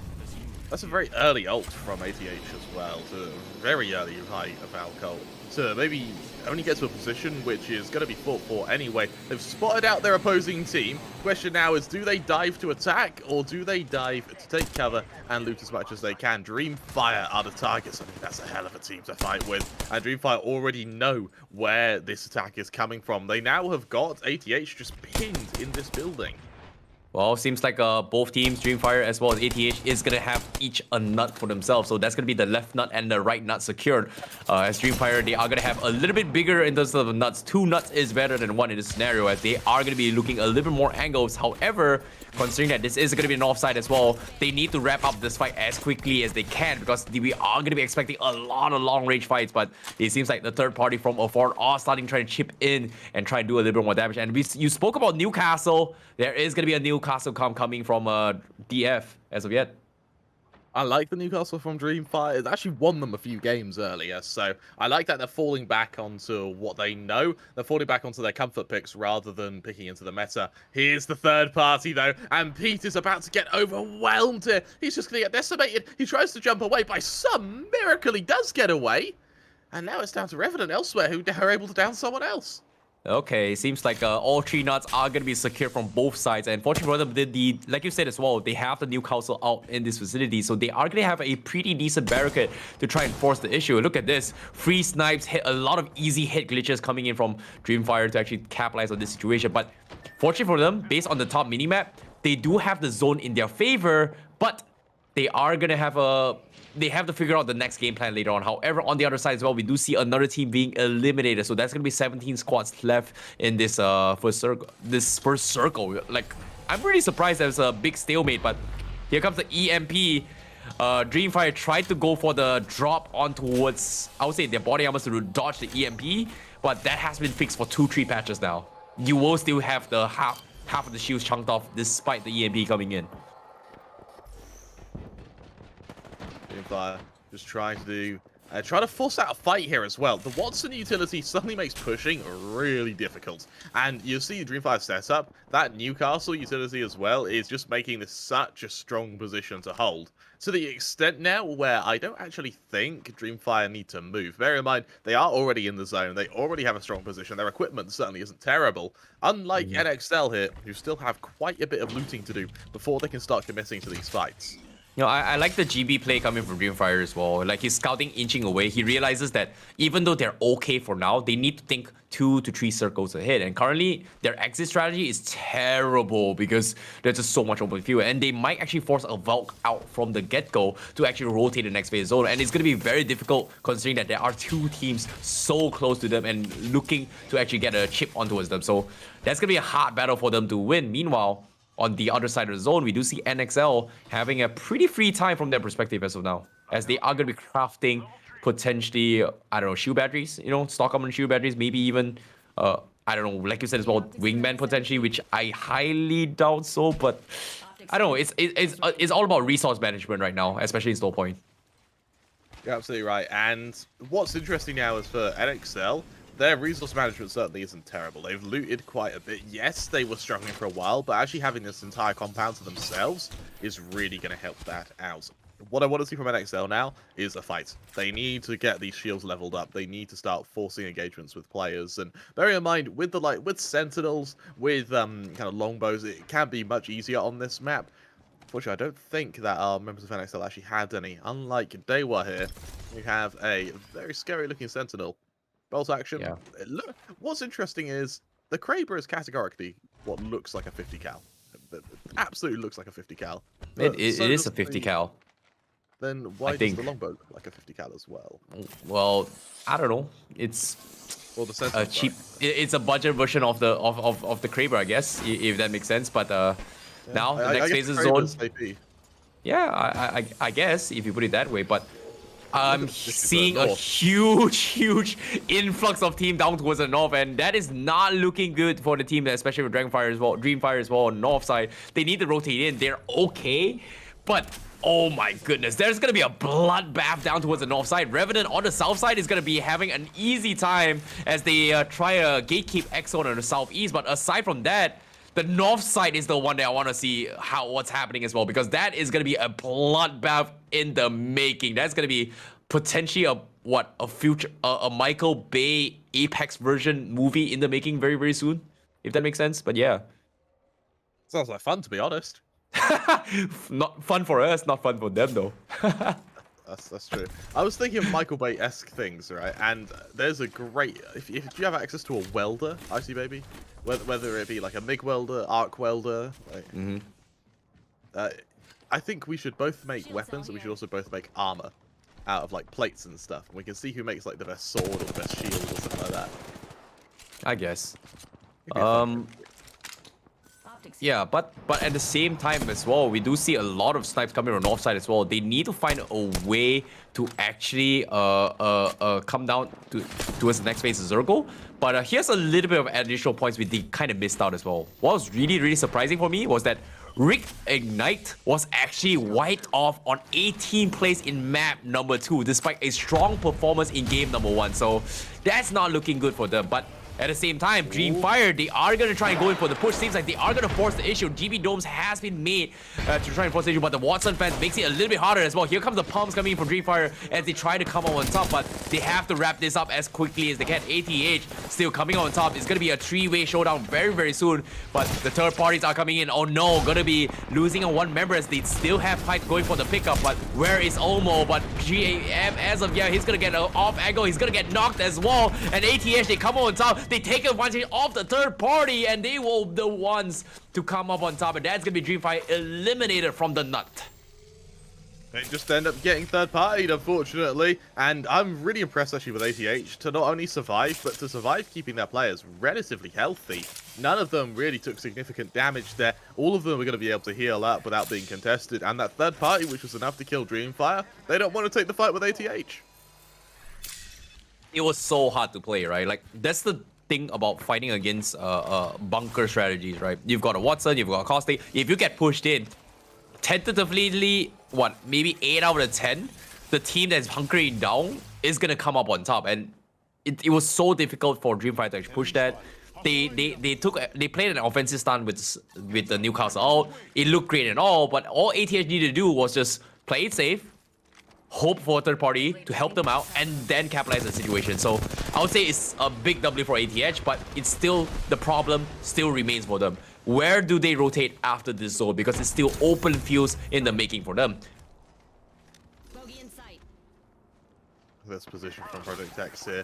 They're trying to force out these long-range fights. So I really like the fact we're seeing more of an emphasis on long-range fights. Yes, I know the map does kind of complement it, but what you find is that with Valkyries, there is a habit to see suicide bombs from teams who just dive straight onto oppositions and then just take the point-blank engagement. And when your opponents are all wielding kind of sentinels, it's a really good way to catch them off guard. There's that jump to the high ground, a bit of damage being done to them. Nothing they can't handle, though, as they all set their gaze over to the wall. I'm really surprised X10 was able to get across with this, but okay! Iron Sight Sentinel! That's a big crack. He's looking for the knock, but that's gotta be a big highlight if he gets the knock. But at the same time, they gave off the impression they were 3-man strong, they scared them off, they forced the Valk out. I'd say it's a big W for X10 to actually get the gatekeep on this. And on top of it all, they've got the Triton to actually rotate. Not a big fan of it, but still, they can set it up preemptively, try and get a couple of covers for the next phase zone. But now, with the next zone coming in, where is it going to shift? Because the teams in the north, they have to make the next play. And it seems like the zone is going to push back to the north. So everyone in the north is going to be safe for now. But at the same time, for how long? That's going to be the question that remains, Kramer. Oh, I see, baby. Winter is coming down from the north. And for anyone who has to migrate up from the south, unfortunately, they are going to find every single building here is either well guarded or already has habitants. Or the night is dark and full of terrors. I wish I could have coded that better, but yeah, I get the reference. It's been a while. I miss that. I miss that. I miss Sean, GOT, man. Sean Bean has such a good way of delivering lines. I know, right? He's just so good. But unfortunately for him, you know, they will be actors, and I'm just gonna stick with what I'm good at, being a caster. That's that's gonna be the way to go. But as of now, 15 squads left. Revenant Esports gonna be tanking the zone as they are gonna be making their way in the next phase zone.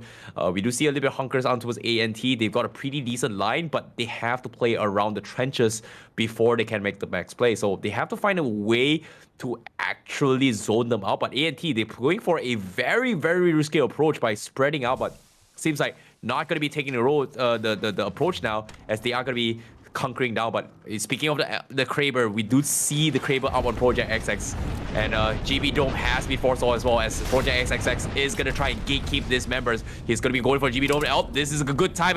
He messed up his draw, but a preemptive dome has been made for END, and now they are going to be gatekeeping his way through. They have to hunker down the middle. They are out in open. They might be in a problem as well. The nades are coming from Project XXX. Can they get anything out of it? No, they cannot, but here comes the spray. Valkyrie as a distraction. He takes aggro, and Rev again is going to be popped up, but can he get the knock? No, but instead he gets knocked off. The rest of his members completely bail on his teammate, and that is going to be them losing out control as they get completely swamped. Project XX is now looking for the sprays, but eventually still come up on top, but at the expense of losing their GB. But as of now, the third party comes in. What can they do? Absolutely nothing. The timing could not be worse than this, as Project X says, we've got Zed needing to make a red play. He's got the Kraber. He's gonna try and hide his way through, healing himself up, but little did he know there's gonna be so many people around the vicinity, and he needs to make a run. DNZ gonna get fourth party as he makes a run out of way, as they try to defend against with this fourth party, Kramer. Oh, look at that black hole. That's perfect. I don't know if it's caught anyone. Oh, yes, it has. Yes, it has. Suddenly, this is going to be so dire for anyone trying to run away. Wide unfalls that Steam SMG. They're going to take a lot of damage here. Look at that from DNZ. Continuing to rain down death upon them. And for DNC, I like the fact we've not seen them overextend. They realise that being third party to fourth party is a very real possibility, so they don't push after their targets. They don't hunt their prey. Instead, they get back into a position which is comfortable for them. Yep, a little bit of a messed up fight as well. Team Burger, they're gonna get completely shut down by Revenant down towards the trenches as well. They're down one member, but they're all hunkered down, and they also need to go for a reset. Meanwhile, on DNC on the east side, they're still hunkering down this bank. They want to go for those gatekeeps, and looks like we are gonna be jumping onto Revenant as well. And looks like they concede the trenches on the outskirts, and they are gonna be the ones that get completely beamed off. Two out of the top two teams from game one are out in game two rather early in this match, and this is gonna put a dent into the scores later on when the overall standings comes in. But what I do know is that when it comes to Apex Legends, anything can happen, and even though you're one of the best teams out there, how the mighty can fall as well. Got a question for you, Icy Baby. Where are Reignite? I'll tell you where. I think they got eliminated very early on into this game. So, something from Revenant. This is going to be a huge game to try and get some points up on Reignite here.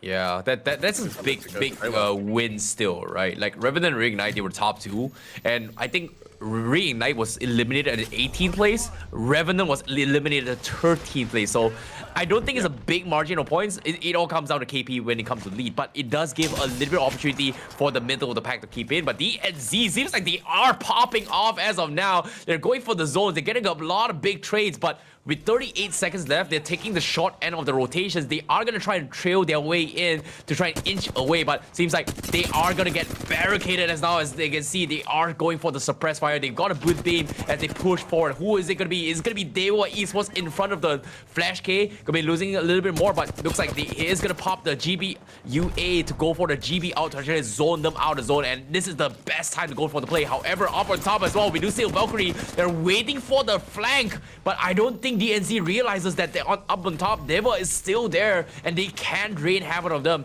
As you can see, Dewa United, they're going to zone their way through, but ENZ seems like they are going to play the vertical aspect as they zone out the way and try to make a drop, and they won't make the drop, and Dewa Esports, they're ready for it. They've got the constant gap, they got the dome, but it's a 2v3. They have to win this trade. They go for the double dome, but where's the Valkyrie? They need the Valkyrie coming from Dewa Esports, and ENZ, they come on top, and here comes the Valkyrie. It's a 1v1, goes for a pop, and it's down to his last HP, and that is going to be Dewa Esports coming on top. DNZ getting wiped off. Bastion now, close to the edge. He's going to try and pick up his his teammates, and that is gonna be a-okay. But he needs to push him off into the next phase of zone. The zone might take his way through. Oh no, can he survive? He's gonna punch. Look at this, his desperation coming from Dewa to go in on pickup, and I don't think any other team realize that this is happening, and they're gonna be a-okay, but they will lose easy flash K to the zone. Oh, you hate to see this.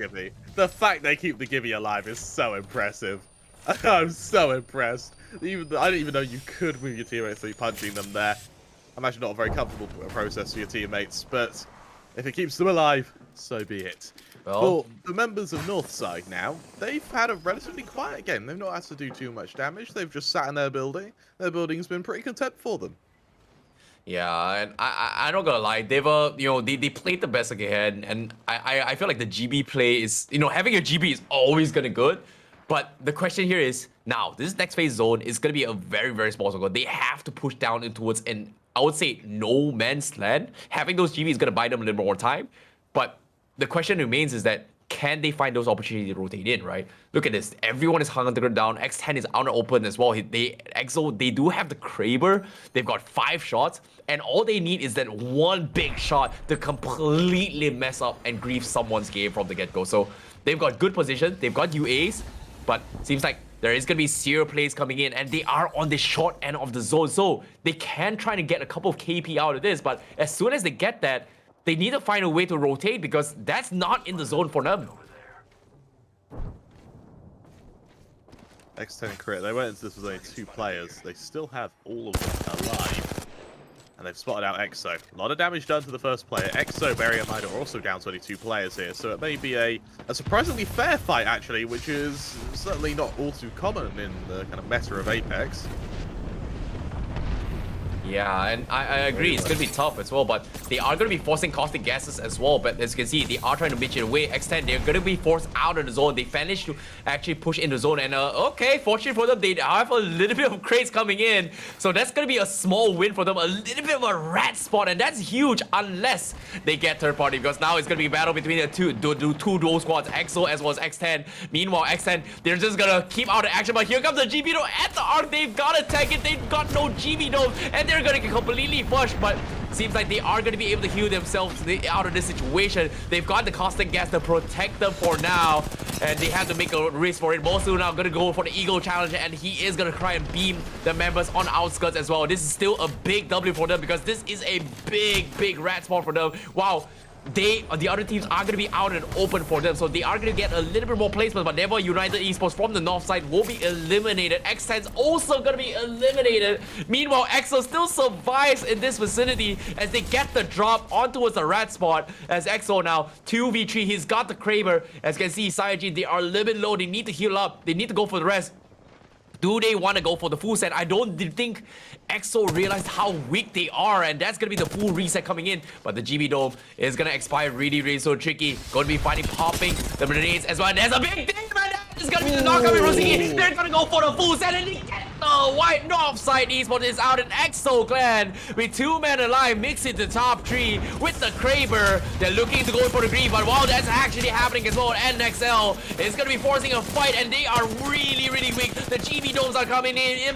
Emmanuel still 3 men strong. They're looking for the wipe. They're getting a couple of knocks, and eventually it's gonna be a 2v1 through action as well. EXO finally joined the strike, but no A-flow with a beautiful beams and out of smithereens, and now EXO leaving last members alive. 2v1 situation, but Ziki, my man, 1v3. He's all on his own. He's down to the top. He is in the top 2, but the numbers are too strong from Emmanuel, and that is gonna be Emmanuel coming up with game number 2 as the champions for game number 2. Wow, what a game. What a game from EXO for me. That was all EXO. I mean, yes, while our champions did very well, EXO for me is categorically the team that won that. Bear in mind that they went into this just a couple of players down. They went into a 2 versus however many else there were. Not only with 2 players, but also Ziki. I mean, let's be honest, I see that was an incredible final zone from him there. I think he single-handedly got about 5 kills in the space of a minute. Yeah, that was sick coming from Ziki as well. He landed those nades, he got the knock. Oh, it was just so unfortunate for the team who got dumpstered for him. They were so low, and that's the thing about Storm Point, right? You don't have enough loot to go with the play, and I think one of the reasons why they were so weak because they were trying to resource manage while you're taking advantage of the GB Dome. And GB Dome, you don't really have a lot of time to do that, especially after you just pick out one of the down members. So it's just, you hate to see it, right? You just hate to see those kind of moments where, oh, you don't have enough shields, you don't have enough heals, etc. So it's just very, very unfortunate. I feel like X10, they played a little okay with the red spot, but that's the downside of not having a GB Dome. You're not going to be able to open on map. You're not going to be able to push out the zone. And considering that X10, they played with 2 members, I would say it was a big ask coming from them. It's the best that they could have played off. But like you said as well, Ziggy, whew, that was clean. That was really, really clean plays coming from him. It absolutely was. And now that Z's in such a strong position, maybe he's found his sweet spot. Maybe we're going to see him do it for the rest of the games. Maybe this is just the awakening for him. And like a phoenix from the ashes, maybe EXO Clan will be a team to watch out for. Let's take a look at the highlights, though, because I guarantee you, EXO Clan, while they did have a good map, they were not the only ones killing. Yep, I definitely agree. But to top it off as well, we started the game in match highlights game number 2. We did see Revenant get a couple of early KPs, which was a big W for them. They got a very cheesy strat down to the south, but on the north side is where a lot of this action did kind of happen as well, especially when it comes to rotations, right? The circle was just so difficult to play. Everyone was contesting those spots. East side, we had Project X getting a little bit of big W. Dewa Esports was a big nuisance for any teams that came from the east side of that rotation circle. But DNZ, they had a very, very strong start. It's just really unfortunate they were gatekept from Dewa. They had a lot of right ideas and macro plays. And despite the onslaught, they had a good drop, but just couldn't get the finish onto Dewa Esports, which kind of resulted in them getting completely shut down, especially on the south side of the map itself. Yeah, absolutely right. And I really like how we saw some third-party action here. This little play, I believe it was from X10, to keep their teammates alive was just amazing. I did not know you could punch a teammate to move them back through a zone there. So that was awesome. And then this here from Ziki. Look at that damage. That was just disgusting. Yeah, that was a beautiful execution from EXO as well. They fourth party all the way through from the back so well. And despite that, it seemed like they were in prime position, but this big beam coming from April completely destroyed EXO's gameplay.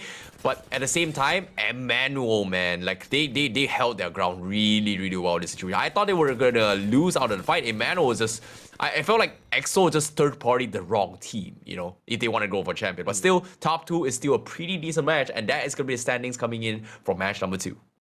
Reignite without a single point. That is so unlike them there.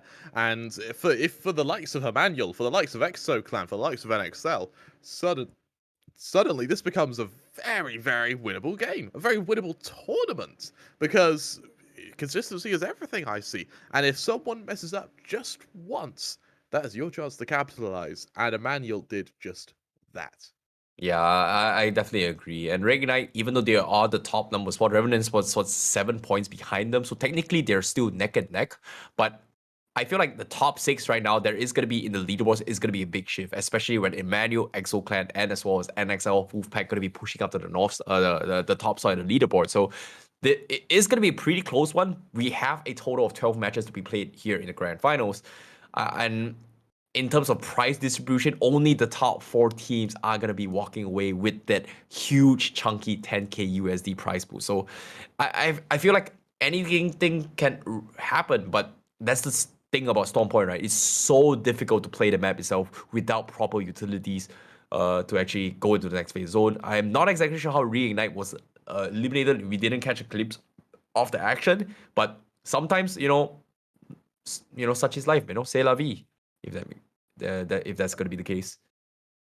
And on topic of Cell V, I'm looking forward to whether.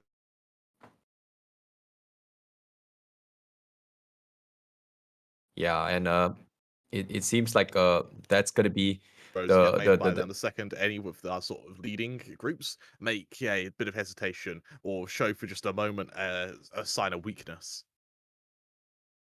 And yeah, I'm looking forward to see how it all goes down. But that's pretty much the scores coming from match number 2.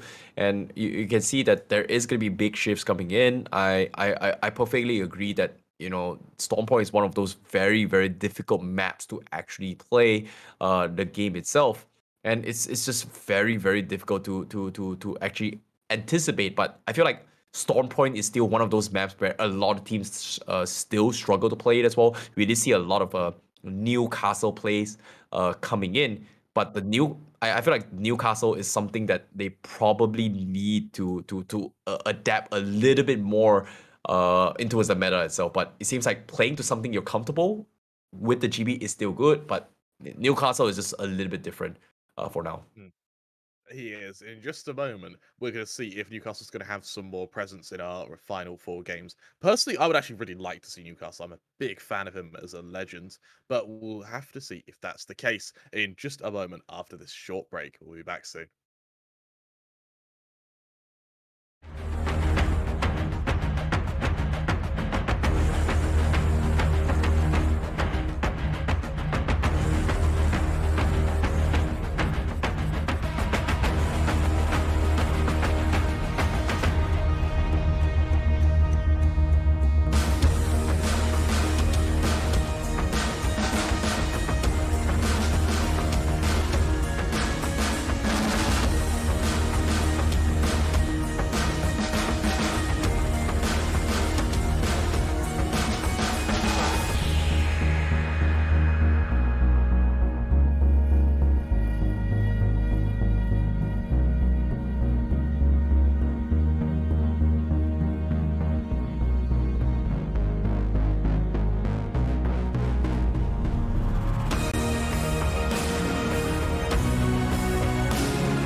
I'm trying to touch the states this time.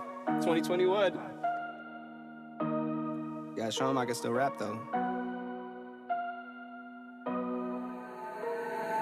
Now I'm in the game, I was on the bench.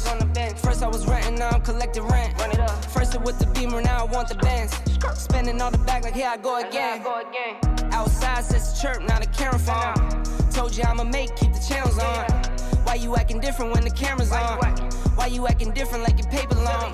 8-day wake up and I thank God. Bad decision got you wishing you could say nah. My city gritty, you could get hit any day now. On my mama, I'ma move my family way out. With some 20s, 50s, hundreds, thousands, millions, billions, trillions, zillions. I'm talking Amazon money, talking so much money I could mess around and buy Amazon. I been winning, I'm like, why me? I heard these labels wanna buy me. I don't need you, boo, I style me. I roll G's and they grind me. Now I'm on my game, nothing is the same. Who am I to blame? Money made me change. Cardi in my ring when I'm switching lanes. Money in the carry on them Boeing planes. Money in the carry on them Boeing planes.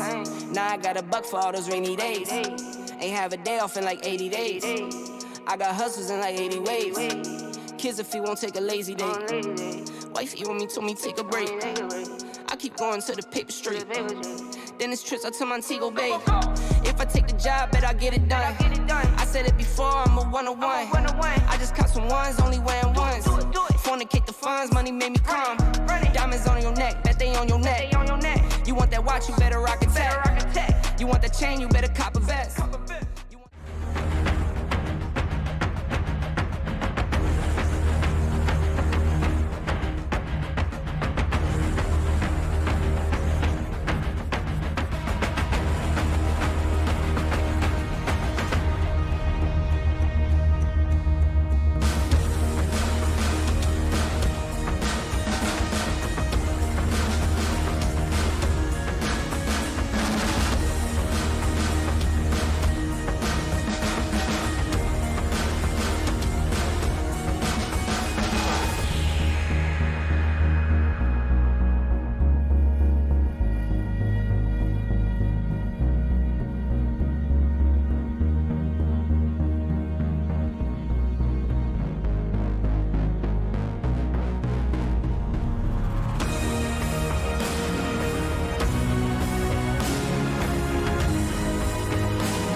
Welcome back to the Rise of Legion Apex Legends. We just saw our two Kingmakers get usurped in their first couple of engagements as Revenant and Reignite were sent to the sidelines. This meant Team Emmanuel had all the room required to go ahead and take a victory in Map 2. We now move to Map 3 to see if Emmanuel can continue this momentum or if the likes of Reignite and the likes of Revenant are going to be back with a vengeance. Of course, I'm your Castle Kramer 3. I'm joined by the amazing Icy Baby 1, 2. And on topic of 1, 2, which two teams do you think we should be keeping an eye on as we enter this third game? Exactly, and I'm loving that we've got the full package right here as well, because it's 1, 2, and then we've got 3 on Kramer as well. So we've got the 1, 2, 3 action coming up, and now we're going into its map number 3. And I don't know, it feels like we do see a little bit of adaptations coming from map 2, but that's the thing, right? When it comes to World's Edge as well as Storm Point, it's just two completely different maps, two completely different play styles. And you talked about being usurped, right?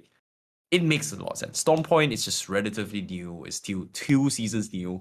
There's still a lot we can learn from in terms of the drafts and compositions. And sometimes the meta kind of shifts based on how the competition looks like, right?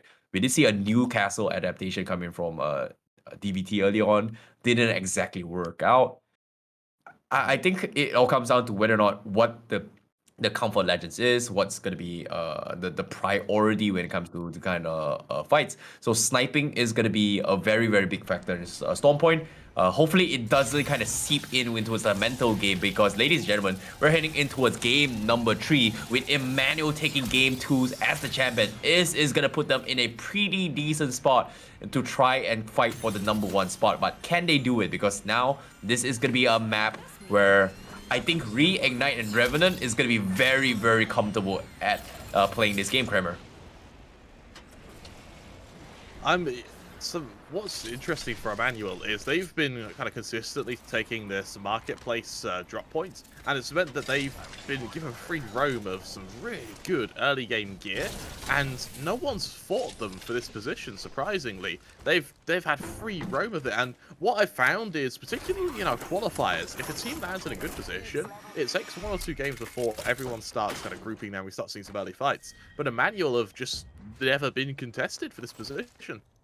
Yeah, it's just a little bit difficult to actually play that map itself, and I think once upon a time they are allowed to get I think gold, what's it called? Yeah, you can still shop for it, right? If you get those early gold archery ones from the shop itself, it does give you a little bit of upper edge, because it gives you, I would say, extra ammo cap magazine compared to the standard like purple and etc, right? So it's a little bit broken, but if you get the full gold thing, it just gives you a little bit of upper edge in that regards.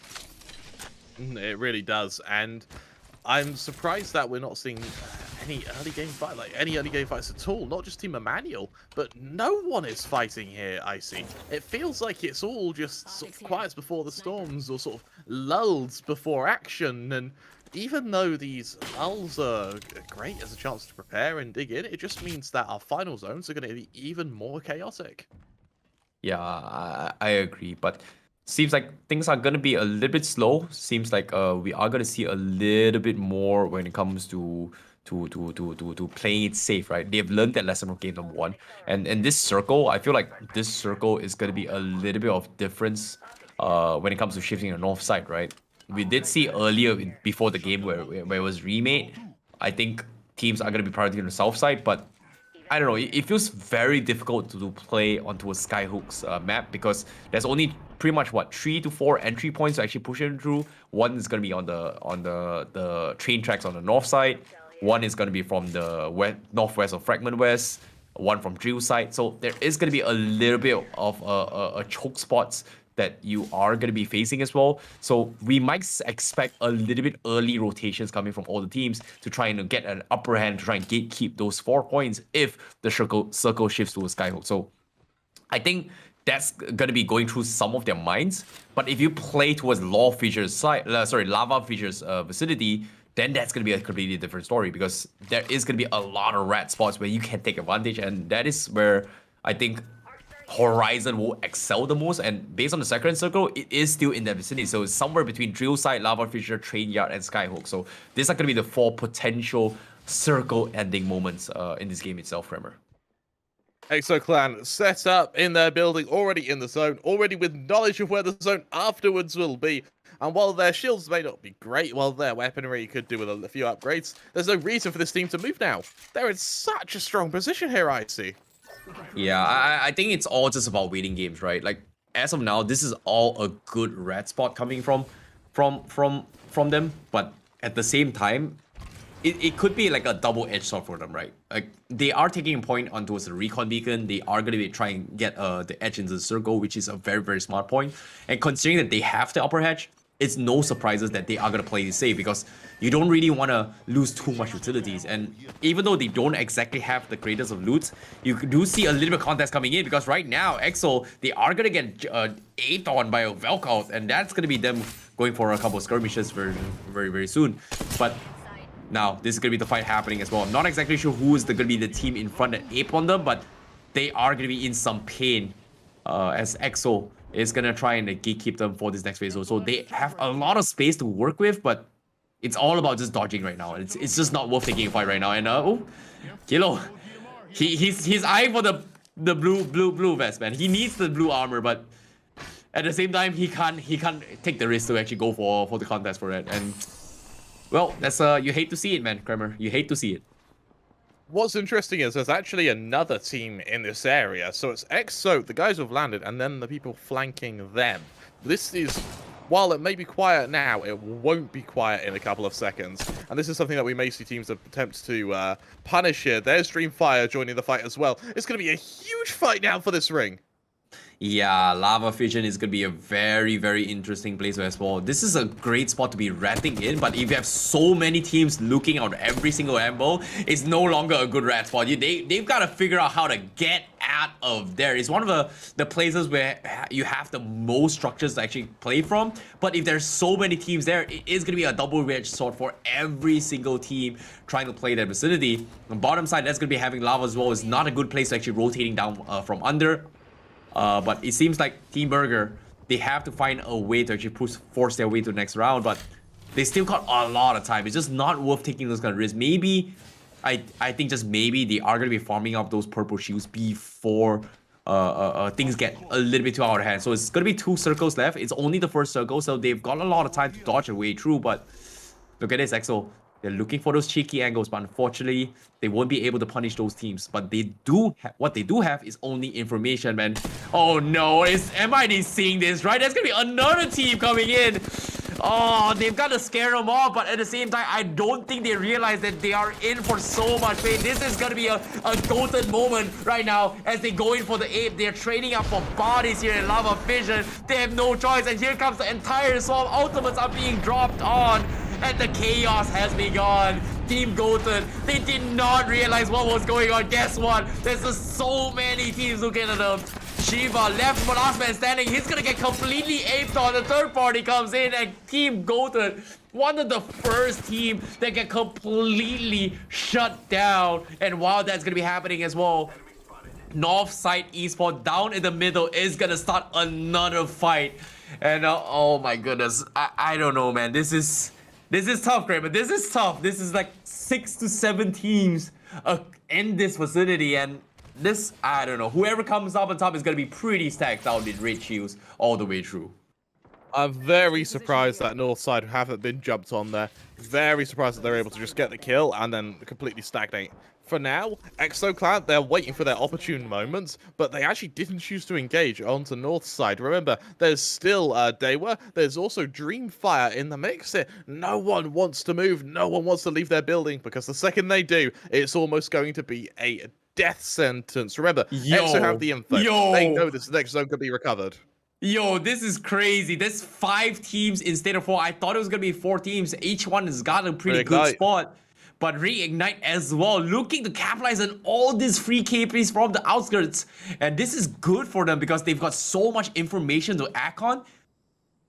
If whoever decides to engage Reignite, they are going to get completely shot from behind. You can see, I would say EXO and Dewa is in prime position to actually get out of this sticky situation. But the guys in mid, oh, they are going to be forcing domes from the get-go as actually on second thought, it's actually 6 teams across. Okay, this is I don't know, man. I don't know how to talk about this, but I don't want to be in that position at all. It's gonna take a pin drop, and then everyone's just going to descend on each other. They're waiting for the go. They're waiting for the start gun, but the second it goes off, there is going to be no recovery for a lot of these teams. This is a make or break moments now, and anyone on the outskirts, they're mere spectators in what is going to be a symphony of chaos. The chaos is about to break down, but Dewa United, they realize that Reignited is going to be gatekeeping them. They're looking for a couple of punish as well. Jen Burden going to be playing the top side of the train tracks as well, as he looks to go for in a couple of elevation pickoffs, but it's just a little bit too risky. Dewa United, they've got a lot of space to work with, but it's all about the waiting game right now, because this next phase zone is going to completely shift, and I don't think it is going to be a lava circle at all. It seems like it is going to be favoring on towards the east side instead, and that's going to be a little bit of a difficult situation to be playing in. It might be drill side, it might be train yard, and I think Dewa United's esports as well, they realize that potentially next phase of circle is going to be making movements towards train yard, and whoever's on top of the train yard is going to have a lot of height on top of it all. So I think there is going to be a huge contest for that vicinity before this next phase of the zone shifts first. But for now, Dewa United spot, they are going to be counting their lucky stars and wait for this next phase of zone. But it seems like it is going to be somewhere in countdown instead. So I don't know, man. I don't know, man. This is hard. This is really, really hard, Kramer. Look at the teams in this ring. This is insane. Elsewhere as well, remember, Revenant, they also are trapped in the middle of absolute chaos here. There's also X10, Revenant, and anyone else in this same kind of mix of position. Yeah, this someone circle has to die, surely. Yeah, this circle is kind of messed up. It's so difficult to predict, and considering that there's just so many good strong points, Reignite, they took a very risky approach by playing around train tracks.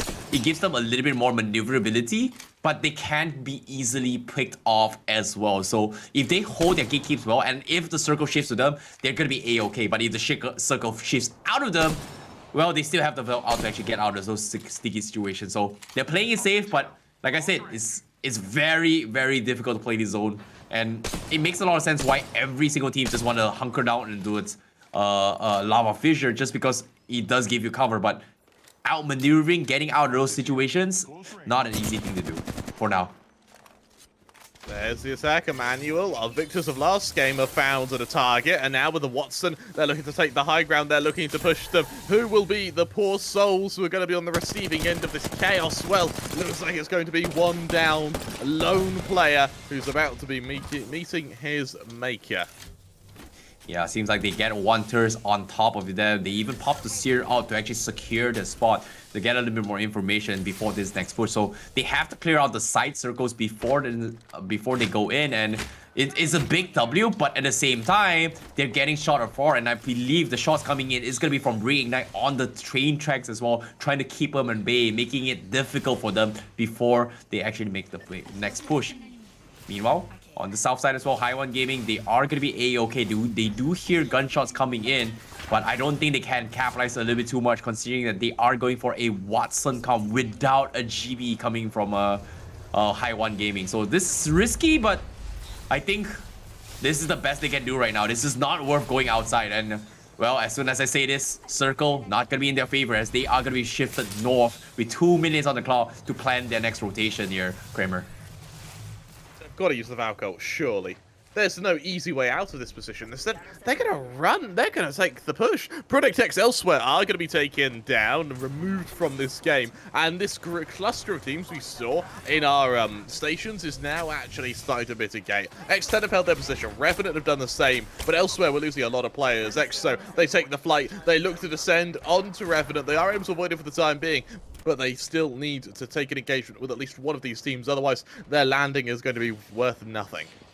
Yeah, this is going to be a countdown circle coming in from the zone itself. We do see Dewa already flying up to the north side as well. They're trying to find a little bit more spots, but Dewa, they are going to be in the crosshairs of EXO very, very soon as they play the northwest sector. But EXO, they're zoning them out, but little do they know, Dewa Esports, behind them is going to be another team looking to gatekeep them from the northwest side if they round from the outskirts of circle. But seems like that's not going to be the approach, as they are going to be heading down south instead. So Dewa Esports, they are going to be in the clear for now, but if the circle shifts out, EXO is going to be the biggest obstacle they have to overcome later on. They will be, and for Dewa, Now it just stacks up. They're trying to find someone to fight with, but they haven't done anything yet. High ground taken from DNZ. A really big bid for high ground here. That Valkyrie ult is actually going to bring them straight back into one of these teams here. But they take so much damage in flight. A player already lost their armor. SNG at range doing a lot of damage there. Yeah, SNG gonna be taking out those crypto drones, but taking a lot of damage from afar is gonna be very, very difficult. Countdown is gonna be a little bit of a cluster mess up, but I don't know. Everyone is just flipping a coin right now. It's gonna be a 50-50 coin flip later on, where is it gonna be a countdown circle or is it gonna be a lava featured one? Because if the lava featured circle is coming in, teams there is gonna be very, very happy. But speaking of which, we do catch a glimpse onto the mini-map as well. It seems like it's gonna be on the north side and BRB are in the circle. I don't know, man, Kramer, like this circle, if you know, that's the players themselves don't know what we can see, but because we can see this happening, this is gonna be the true third-party Legends that we all love.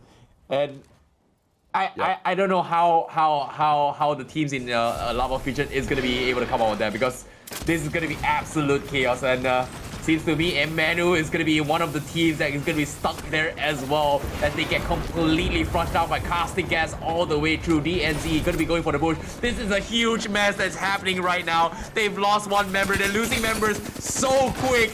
And it's faster than the biggest losers in Asia, but POW, he comes up on top with 1 HP. How? He survives. And here, he's gonna try and go for the 1v1 pickup as well. It's gonna be a battle between a knockdown ship, but no, he doesn't have the ammunition. It's a caustic versus here. Can he come on top? But no, he cannot. Joker just has the health to come up on top. So that's gonna be a small victory, but 1 minute 30 seconds left after the pick off. They have to run to the next zone, and without their Valk up and ready right now, I don't know how they're gonna come out with this, Kramer.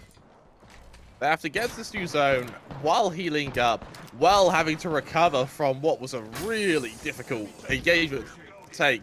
Yes, they survived, but the journey back to full health isn't going to be an easy one, particularly when they're getting constantly harassed by teams who know that they have to move. Yo, how the heck did Reignite manage to rotate safely in next phase zone? And that's the beauty, right? You play the train tracks, you run through his countdown, and then you go in. But that's Reignite for now. But hold that thought, X10 is gonna get contested as well. We do see a dome fight as well. The PK coming with a pop-up, he comes up on top, but now Mo's to 1 HP. He might actually die. He needs to pop the shield battery as well, but this is gonna be very, very risky. He's gonna get third party as the dome expires, and from afar, they get an easy kill, and X10 gets eliminated. That's gonna be another one that bites the dust down, and the fight continues as 13 squads left remain, Kramer. Indeed it does, and with a jump now coming through Reignite. Our team that have been very quiet this game, nothing find their first player. However, Zero also down in the process now, needs to find a way to recover, get him up, and make sure that you're not swarmed in that process. There's the jump down, there's the arc star being deployed. Suddenly the damage is starting to stack up for the players of Reignite. They are given a bit of space though with the Gibby shield. They will be able to bring Zero back up, back online. With your Valkyrie back, the option's still there to disengage. Well, this whole time, BRP continue to rain out a bit of damage now, try to force that NXL into an uncomfortable position, but this zone is going to be so hard to work with for them. Yep, it's going to be a countdown circle as well. The 3 base points is going to be the ways to go in. And I'm really surprised Reignite, they're still surviving this. But if they hunker down before the full circle close in, they're going to be A-okay. But as you said, as soon as I say it, you can see every single team is going to be aping nearby. You can see all the valves are coming in swarming as well as the circle closes in. 13 squads left. They don't have much room to work with. BRP having a comfortable spot to third party all these actions, but they're looking at the wrong side. They're zoning off the wrong people, and it seems like they're gonna create a couple kills. Reiki finds a couple shots in, and that's gonna be them zoning them out towards the low ground. So that's a big W for BRP as they zone them out of the situation as they remain with this high ground for now. But you can see the chaos are coming in. RNT is gonna be taking a couple of GB domes on the sides, and everyone is forced to use that dome preemptively. And on top of it all, they still have EMP from BRP to actually grieve on all these poor souls of the team down below coming in from this fight, Screamer. Oh, this long-range fight being taken by BRP as well. They're trying to really harass NXL here. NXL, oh, they take a lot of damage. No shields at all now. On the absolute precipice of being eliminated. Everyone realizes it. There's blood in the water. Dewa, they want a piece of the action as well. Having downed one of these players, can they reap the rewards of removing this presence? They continue to ring out shots where possible. Actually, at moments, even going out of the zone, just trying to get the high ground there. There's Revelation of the long bow. Tags the first Gibby. However, Gibby able to get the shield out, but for how long? They were point blank, swings in, gets that kill, shuts down NXL as they remove another team from this map. Well, they have to be quick because they have 25 seconds left. They have to shift to the next zone as well. Dewa United, they realize that they have to wrap this up fight as quickly as they can, and they got the job done. But now, while they're seeping their way through as well, Reignite, they managed to somehow take the high ground as well. So Reignite, this is bunkering down bottom side, and they eventually still managed to creep into the sides as well. Team Burger and Reignite going to be on the low grounds on the other side of the entrance as they rotate in from the next foam. BRP going to get forced down to the high ground as well, as a lot of teams are starting to sneak by the sides to actually push them down on the zone, and they have no choice but to rotate to win. The next zone is not going to be favoring them as well. They have the GB out, but that's pretty much it for BRP. But Dewa United, they're still struggling to push in the next phase zone. They managed to find the northwest corner. I think this is going to be EXO in front of them, that they have to win this fight. And this dome fight is going to be very, very difficult as well. Dewa going for the suppressive fire to get one knock. DNZ is going to be the one to fall. TYZ looking for the trade, but the circle is coming in. It's going to be chaos. They can't see anything. They need to run to the zone, but Bastion, he needs to heal up. He needs to take advantage of this situation. The zone is coming in. He has no choice but to heal up with his health first. But meanwhile, Team Burger on the other side, they get beamed as well, down to his countdown. And oh my goodness, the chaos is happening. But right now, Dewa United, they have to go for the reset on the south side, but Team Burger still playing it slow, but eventually Dewa, they will get wiped off from the south side by DNZ, Kramer. Team Burger looking to rest their laurels a bit with Dewa falling.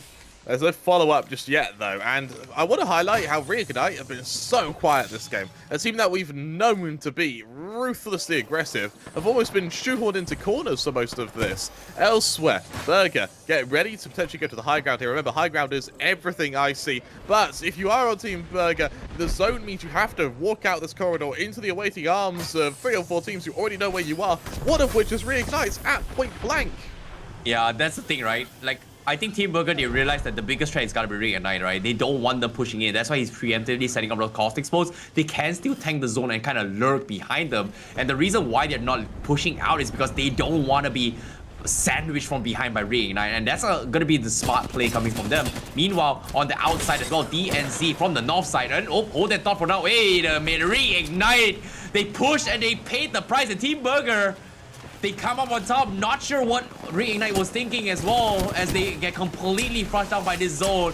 While this is happening as well, Team Burger, they may have won the small fight. The EMP is going to beam their way through, because from up top, it's going to be our teams shooting at them, as well as DNZ looking to reap the rewards of all this sandwich team. And we're down towards the final 2 squads, DNZ versus, I think it's going to be Team Burger down bottom. Absolutely right, and for DNZ, bear in mind that this team have been the polar opposite of Reignite. They've been fighting at every point they can. They were in that initial kerfuffle that we saw around generators, and now that they have the high ground here, they're hoping that they can catch out a few of these players. Digital threats through the caustic spokes are going to be so hard to work with. There's the push, there's the shutdown into these massives. The point blank are going to be able to do so much damage. Even the BKs may not be able to be enough here as they try and dance, they try and maraud, they try and waltz their way through these positions, out of these Gibby shields, but it's just not enough, I see. Yep, and DNZ comes up on top with a big win from the north side, and they were one of the lucky ones to actually survive the onslaught of Bloodbath from Lava Vision. Every single team from Lava Vision was completely shut down. Every single team coming from I would say the compounds itself, checkpoint is pretty much just gets completely shut down. So, whew, that was tough. That was really difficult. And to my surprise, you know, I'm really surprised Reignite, they were able to survive for that long. But still, a win is still a win. DWZ, they will come up on top with that map. And the the beauty of battle royales, man, anything can happen and unexpected. And that was one of the very, very few difficult circles to actually play in that map itself, Kreber. It was, and I think the issue was when so many players were selected by Lava Refinery, they were so worried about other teams, they didn't get a chance to loot, they didn't get a chance to build their shields up, they didn't get a chance to essentially just get that equipment, and it meant that once the teams were finished, completely dominating their point of interest, when they came and joined the fight, they just had such a huge advantage that all they did was just wipe those teams. Let's take a look at the highlights though, let's see just how this victory was able to be crafted, I see. Yeah, and I'm looking to see how the highlights actually went down as well. I'm not gonna lie, there was a lot of smart plays coming from all the teams as well. Reignite, they played it slow, but the biggest question was lava vision, right? There was just more than 6 to 7 teams. There's just not a lot of room to actually rotate into the zone itself, which makes it very, very difficult to actually play the game in general, right? Even if you've got a bulk out, etc., once you use it, what's next? Because eventually those ultimate accelerants are going to be very, very important to try to prolong those kind of rotations. We did see a big W coming from Emmanuel, even though they were the champions from the previous game. It was very, very difficult, right? Like, even if you win your one fight, you still have a risk of being third party as well. So I still like the biggest win on north side, especially in this fight. You can see it was that X10 EXO needed to wrap up the north side before giving it away. But eventually, even though they wrapped up the fight, they just couldn't get full control of the situation. And eventually down to the south as well, things just got very, very chaotic. There was just so many things happening across the map, and it was just very, very difficult to play the fight. I feel like Dewa United, they played the best as they can. But like I said as well, even if you're a good player, once you don't have those domes, you don't have those walkouts, you are going to be risk getting killed from the get-go. Kramer. You're absolutely right. And what surprises me, I see, was even though everyone was sort of on top of each other for so long, they avoided fights for a good while. It was only really once we started seeing opportunities for a third party to come about that the teams actually move. And I also want to highlight this push from DNZ here. Such incredible spouts of decision making to once they see the first player approach, they realize, okay, we're about to be pushed, let's beat him to it. They beat him to the gun, they just leg it to that Gibby shield, they get inside it, and they absolutely dominate. Really, really strong round from them. And of course, they take that #1 spot with 26 points. Yeah, and the teams who's going to be hungry on the high ground early on as well, these are pretty much all the teams that reaped every single reward, right? DNZ 14 kills, SNG 11, Team Burger as well. This one of the 3 teams that one of the first to actually secure countdown itself. One of the best spots to be in to actually to punish everyone as well. Reignite, they were one of the very few unlucky ones that couldn't find a spot to actually secure the combo as well. They've got no KPs. They were just struggling to find a way to inch their way through. And even the fight against Burger, they needed to win that fight. And it was so difficult to do so, considering that Burger was just zoning them out of the casting gas. And that was pretty much their only play to actually rotate in towards the next phase of zone. I think, yeah, just there's nothing much to say. What I'm really surprised was that Northside Esports is in the 5th place position. But take a look at this. He's got 5 KP. 9 points, but the placement points a little bit lacking. So they were able to win a majority of their fights coming from Lava Fissure, but they could not secure the placement points to make it into a higher tier ranking. So it's a little bit unfortunate for them, but that's the downside of having too many players in the vicinity to actually score some points, Kramer. You're right, and you look at the you look at some of the members now from particularly the one I want to highlight is EXO Clan, Reignite, Revenant. Big hitters. Our team start. Me and Crips, at least in the qualifiers, said, all right, well, they're going to win this whole thing. Just haven't done anything. All of a sudden, this finals is looking very spicy indeed. It's very spicy indeed here, I see. Yeah, I wasn't expecting this at all. Like 3 games in a row, 3 different champion teams, and the top teams arguably, like we predicted Reignite and Revenant Esports to come on top. Yeah. But guess what? This is a grand finals. Anything can happen. And guess what? 3 different teams, 3 different sets of top 5s in the final finish.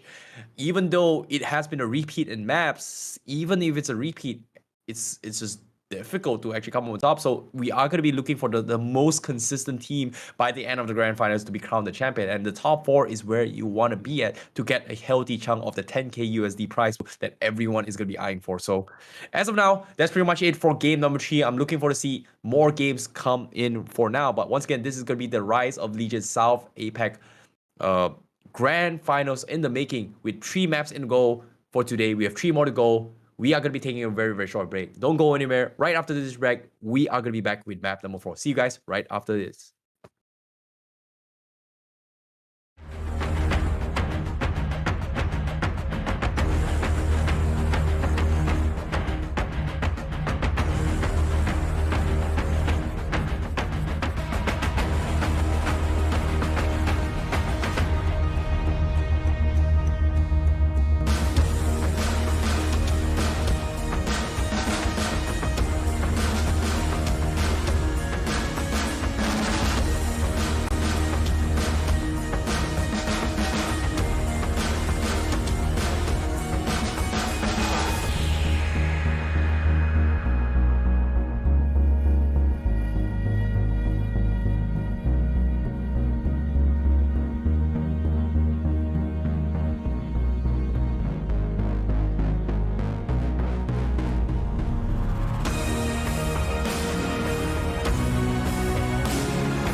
Welcome back to the Rise of Legion Apex Legends. We just finished Game 3, and as we get ready to amp up for Game 4, Icy here is going to tell us a little bit about the current standings. Any team we should be watching out for, Icy, and who is currently the king of the hill? Yep, it's gonna be it's great to be back, and of course we have a little bit of overall standings, a little bit of switch up as well. Even though we kind of predicted by the start of the day, Reignite and Revenant seems to be the top team to be watching out for, but little did they know that the one sneaking behind and currently in the #1 spot is gonna be DNZ as of now with 38 points in total with first place, followed up by Burger in game number 2. In second place with 33 points. Emmanuel on third place with 32 points. North Esports is going to be 29 points on fourth place. And Reignite down towards fifth place with 26 points, sharing it with NXL as well as 26 points. Revenant 25 points and SNG 25 points. And EXO 22, Dewa 21. So pretty much 10 teams have break the 20 points barrier in 3 games, with DNZ 38, Burger 33, and sorry, we only the top 3, which is DNZ, Burger, and Emmanuel, 30 points in the making. So, like I said, anything can happen between these 10 teams to make it a #1 spot. And so far, it has been neck and neck in this top 3. So I'm looking forward to see how map 4 is going to go, because we are jumping straight into Storm Point for map 4 in the grand finals. Storm Point, a map which, as we were sort of saying at the end of Game 2, is a map which really favors either hyper-aggression or complete stagnation, where you don't fight anyone to the final zone, with no in-between. And so what it means is we usually have some very chaotic games. Thus far, though, no one seems to be no one seems to be set up, and no one seems to be taking in an early engagement. Yeah, and that's the thing about going for this kind of split pushes as well, right? Based on this circle itself, the south side is going to be a little bit of a long stretch for them actually stretch their way through. Revenant, they are going to be sticking to the south side. Dewa going to southwest as well. We do see Reignite going for C-Node Cave, but the circle seems to be a little bit balanced onto the western approach. So we are going to be seeing a little bit more of a, I would say, open fields fight rather than the usual normal one. We don't have a specific name I don't have a specific name for this next phase circle, but right in the middle is where you are going to see a lot of jumpers being abused, maybe even a couple of rat spots as well. I think once upon a time, there were a couple of rat spots where you can hide in the water, where nobody can see you, and you can see everyone from right under the water.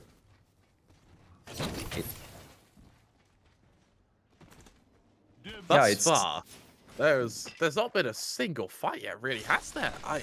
I'm really surprised by this. I always found that when you are in a map where you know who your targets are, that usually leads to much more aggression. Yeah, that's the thing, right? After playing a couple games, you kind of adapt to each other's playstyle, right? You have to figure out what's the composition. They eventually will get used to everyone's playstyle because you're playing the same people over and over again. So even Reignite, even though they are one of the stronger teams coming into this game, they must have realized that these are no pushover teams to actually rest around as well. So I like how Reignite is taking the approach to say, hey, we're focusing on spiders, we're focusing on prowlers potentially to build out those evo shields, as well as getting a couple of loots on top of it all. So it's not the best way. It gives a lot of information, but given the circumstances, I would say I would rather go for a purple shield fight rather than being quiet and ratting your way into the next game itself. Now, Reignite, a team which we expected great things from. We've had a very quiet last couple of games. I'm looking to redeem that now with a quick clear of the little PvE example of Apex. Now, Revenant maybe due a few shots from a bow here. However, they do spot out their attackers. Bomber boys get ready to be the ones to lead this charge. That bow not quite landing their shots. Instead, though, they do have the they do have a triple take, which happens to move a bit quicker than a bow. This feels like a repeat from the earlier Storm Point map as well. Revenant Esports, they got the jump on towards Bomber Boys, and this time it seems like Bomber Boys, they wanted a revenge. So it seems like it's gonna be early grief from the get-go, but at the same time, is it worth it? Because as of now, Revenant, they've got a pretty good spot to actually anchor down, but considering that how the circle is about to shift, they have to make the next move, and it's gonna be very difficult to do so, because the longer they stall each other's time, it is gonna put a big dent into the macro aspect of the game later on. But look at this, Revenant, they were able to get nice beams, and that is gonna be Bomber Boys needing to run for their lives, and because of this, they are gonna be getting chased from Revenant Esports now from behind. Revenant, we're gonna be hot on their heels here. With the Valkyrie ult, I actually wouldn't mind them seeing committing the Valkyrie ult, just to try and catch up with them. Bear in mind that I doubt this team has much meds left. Yeah, I think it's gonna be very, very difficult. I'm really surprised that Revenant, they were able to get like fully stacked car heavy ammos, especially on the 30-30 on car for Maxus.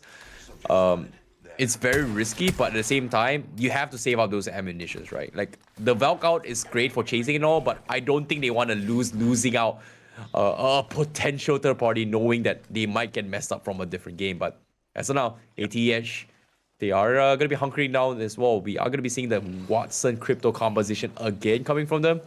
It's good if they get a nice house. It's terrible if they are forced out of the zone because they've got no GB dome at all. But they are going to take advantage of the crypto drone, try and look around to find information. But it seems like they do have the information from Lalabang. But I don't think there's much they can do out. Like, they're just playing a defense comp from the get-go. There's just nothing much they can do as of yet. We're not the first ones here. Eyes peeled for both. That's rotation now. And crypto, as you mentioned, you're not too big on. On the contrary, I'm actually a huge fan of crypto. I think that extra info gather is just amazing. I agree. You know, crypto is just very, very situational as well. They did nerf it a little bit, buff it here and there. I feel like crypto kind of works really, really well in King's Canyon rather than Stormpoint and Wolf's Edge. Maybe Stormpoint can still get away with it, but that's the thing. If you're acting on information, is good and all, but they've got a Valk and a crypto. So technically, that's two recon legends and foregoing a defense legends, which is either the GB, the Caustic, or maybe even Newcastle in that regard. So I feel like them acting on information means that they need fast rotations, but they have got to be fast, because if they don't find a good spot to anchor down, they are going to get messed up no matter what. So, and I would say 9 out of 10 times, you are going to be caught in spots where you are going to be forced out of houses every single damn time. So very, very difficult comp to play it, but if they pull off, it works. If they get a good nice spot, it works for sure. Remember, DNZ currently in first place after a victory last map. They're still in this game right now. X10, the team we're currently spectating, they're left in 15th. They have not had the start of this tournament they'd have wanted. But we are still only on round 4 of 12. And of course, 6 will be played today, 6 will be played tomorrow.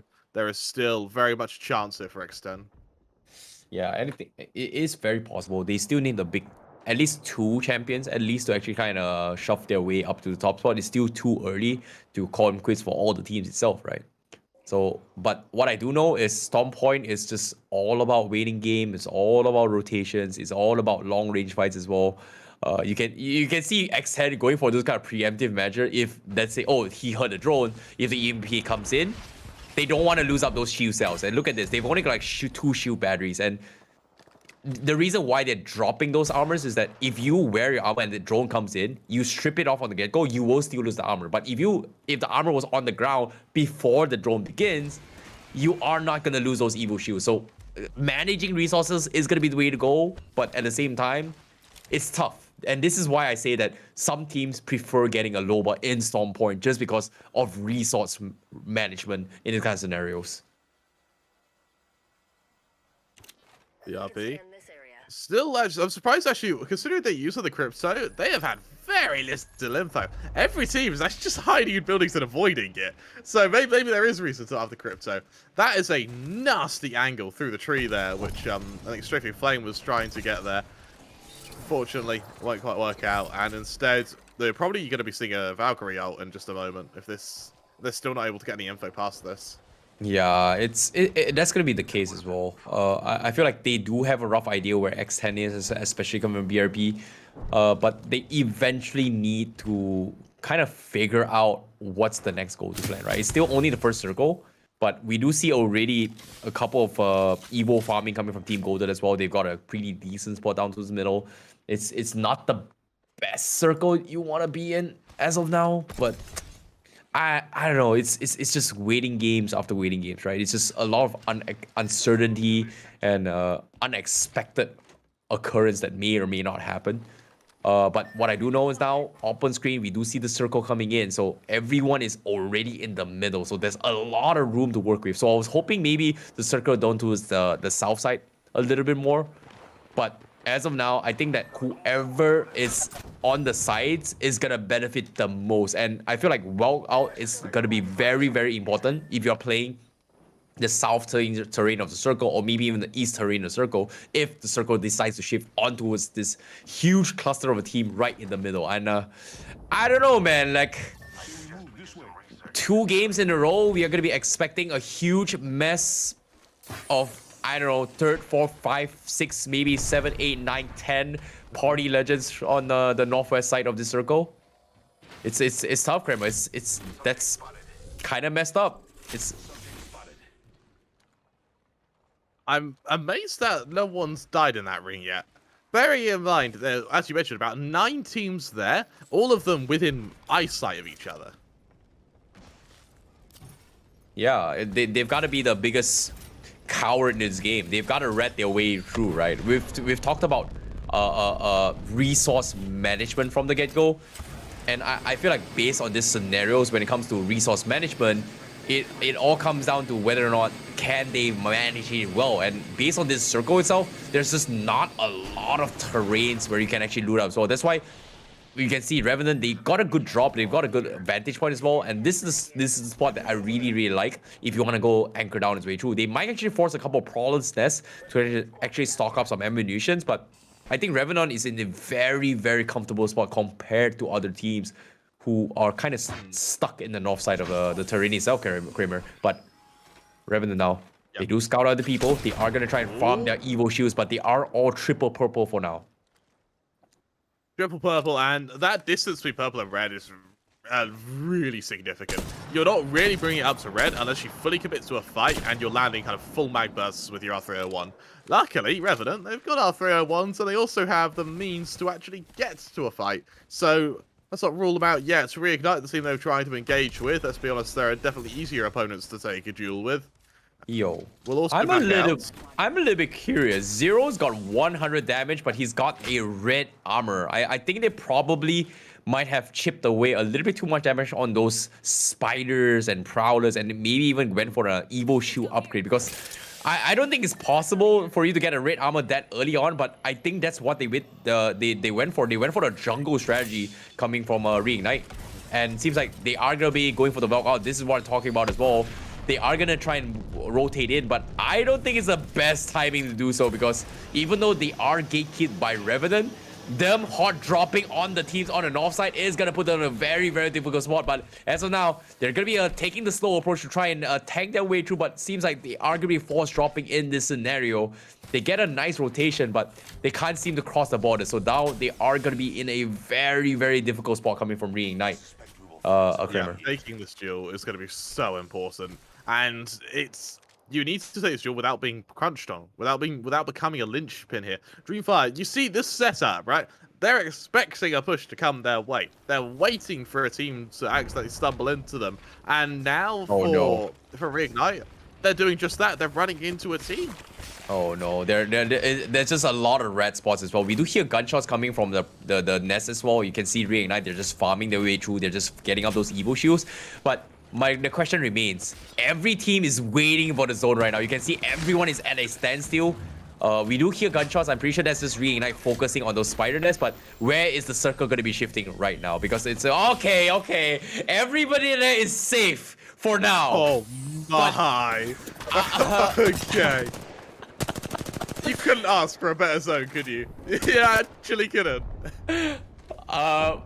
You know who I feel bad right now? Reignite, because they don't have those welcomes and they have to push in, and they've got a gatekeeper down south. This is a tough one to push in, but they managed to inch away. They are going to be forcing a fight right now to go up against the contestant. They need to whittle down these numbers. There's still 19 squads across this map. They need to take out somebody as well, and this caustic coming in is going to stop them in its track as Reignite is about to break down this fight here, Kramer. They are, and I love how I love their methodology for getting through this building. Destroy an area, gas it out, force their opponents back, and as they do so, again, Burton, lovely trigger discipline there, absolutely eradicates in this brief time the door is open. He's actually able to remove the shields on 2 players there. He does lose his shields in the process, but it doesn't matter. He's got teammates for a good reason. Zero is going to be there to pick him up. Sharky also pushing into the fray here, looking to take a fight where he can. Sharky actually very low on HP at this point. Elsewhere, they're taken out. High dynamic. Gran, they were the ones trying to hide. They were the ones trying to gatekeep. How dare you gatekeep? How dare you gatekeep Reignite? They're about to show you the error of your ways now. Yup, it's gonna be a 2v1 push as well. Reignite, the big beam coming from Chamber does just want him half the fight as well. But seems like it's gonna be a 1v2 situation. 2v1, but Zero, he loses his life. Shucky, he stuck it, but instead he canceled. Now he's gonna go with the 1v1 situation. But guess what? This is gonna be a re-engage coming, a little bit of miscom coming from Reignite, and because of that, they weren't able to go in for the fight. And like you said as well, the third party comes in, high damage ran. They get it to pick off and Reignite. They take the full process and they get eliminated. Oh no! Reignite, the miscom came in and they get completely shit on, and oh, you hate to see this happen to them. You hate to see this. And it's not even over because Revenant is gonna be the ones that mess up their game, and high dynamic ran. They're gonna be in a 2v3 situation, but look at the Oxstars coming in. They might take down Dragon. Yes, he's gonna get taken out. And Harashi once again left to defend on his own with this poor caustic plays. Oh, you hate to see it, but Revenant, they get the KPs. They want to clean out this house on the south. It's gonna be a 3v1 situation. What can you do? Absolutely nothing, as Revenant will be the victors of the south. What a calculated play from Revenant there, to be able to get your third party to land just as both teams disengage, to do it just as both teams are low on HP, and more importantly, to be the ones to kill Reignite, your main rivals. To be able to shut them down now, with as many kills as they do, currently the kill leader, this is turning into a godlike game from them. Elsewhere, DNZ are victors for our previous game, currently ranked 1, and looking to take out another team, 2 players full. There's the wipe Project X, they get overwhelmed. DNZ continue to try and make a bid to keep their throne here. Yep, and look at this. They've got the perfect red spot for this next zone. And guess what? They have the welp out. All they gotta do is just wait out the final moments of the zone and then ape on whoever gets messed up, while the rest of the teams are gonna be making the play. 12 squad remains. Emmanuel gonna be on the top side of this circle as they have to play around this vicinity. And this is gonna be a little bit of a difficult spot to be in, especially here in Checkpoint itself. They've got high grounds, but they cannot afford to give in, and this is a Emmanuel special. We've seen them win in Stormpoint game number 2. They always find those high ground the advantage, and they are going to be looking to punish it and abuse their high ground advantage as much as they can later on. Look at NXL here. They realize they're on the low ground. They realize how dire it can be being forced onto the low ground. But where's their opening? Where's their way up? Because as it stands, there is such a significant amount of control on these rooftops, particularly from teams that we haven't seen too much of. And even EXO Clan, a team who has not done much at all game, a lone player sort of sitting out in the back lines, seeing what they can follow it up with. Okay, everybody knows that high ground is going to be so much very important. This is where Bangalore really excels as well with the smoke. But down on low ground as well, NXL, they wrap out the teams down below, and that's going to be BRP eliminated on 12 plays. As here comes the DG threats coming in. They want to abuse those smoke plays, and they will get punished on top of it all. So this is NXL going for a very cheeky rat strategy, and it's actually working out. They've got those DGs, they've got those smokes, and they're looking to capitalize on this situation. And I don't think a lot of teams realize the adaptations coming from NXL, and this is huge because this is gonna mess up a lot of people's sight and vision control. And unfortunately to say, a lot of teams also crafting those digital threats as well as car to try and make things work in this map itself. But here comes the skirmish. Hey Emmanuel, they're getting shoved away from their high horses as they are gonna get swamped in from the sides. But Emmanuel, they come over top, they get the knock, and they are looking for the reset. However, on the KPs as well, Hawaiian Gaming also going to be eliminated on 11th place for now as the chaos is beginning in this match, Kramer. It's only just beginning as well. There is so much more to come now, and here comes the here comes every bit of util that can be dropped. DNC, they get eliminated on our current kill leaders removed, which means we need someone else to take the throne. The throne is vacant. Make your bids, make your claims to royalty. Our next zone means that the likes of Emmanuel will have to move here, but move to where X10 Crit, another team that have been very quiet but have been lurking, laying in wait in the sidelines, waiting to see who should be slowly assassinated and plucked out from this lineage. Yep. Emmanuel now going to be going for those aggressive plays. He's looting up all those vests to try and go for those armor, so quick armor swaps very quickly. But they've got 1 minute left, and Emmanuel, they're trying their best to actually shut down and do a lot of damage here to abuse all those broken vests. And that's going to be the play they're going to go, but they have to shift into the next phase of zone. Meanwhile, from EXO Clan down towards the west side as well, they managed to get a couple of trades, and this is the play we're talking about. This is the EXO special that we have been eyeing for. Ziki looking to go for the flush as well, but EXO Clan, they're going for the ape and they're going for the gold double dough, but instead Kilo Pulse gets popped off, and Dexter Ziki is nowhere to be found. But Ziki says, no worries, my brother, I've got your back. I'm gonna go for the havoc. He's looking for the wipe, and he gets the wipe. The armor swap comes in. They need to pick up Kilo, but they've got no GB dome. They need to make a run. RNT is gonna be here to actually ape on them as well, but Revenant, no, in some trouble, going for a pickup. Ziki looking for the bomb. He gets one. He's looking for the third. Can he go to the finish? Yes, he will, and that's gonna be Revenant Esports taken now on 7 plays, and EXO Clan strides in this fight. Oh my goodness, what a play from EXO. They remove any threat from the southwestern point in the map entirely. They take 2 clans on at once and survive. And they live, all 3 of them live to tell the tale. And for me, Ziki right now is coming out to be the MVP of today. For now, another team drops onto them, but how good will it be? I'll tell you what, not very good at all. EXO, they continue this rampant devastation. Team Goated, the next kill added to their list. Their tally now starting to get scary as they now set their gaze to another team on the low grounds. Oh no, Bangalore smokes are going to be very helpful as of now. EXO Clan looking to right smoke and set up those kind of cheeky DG plays.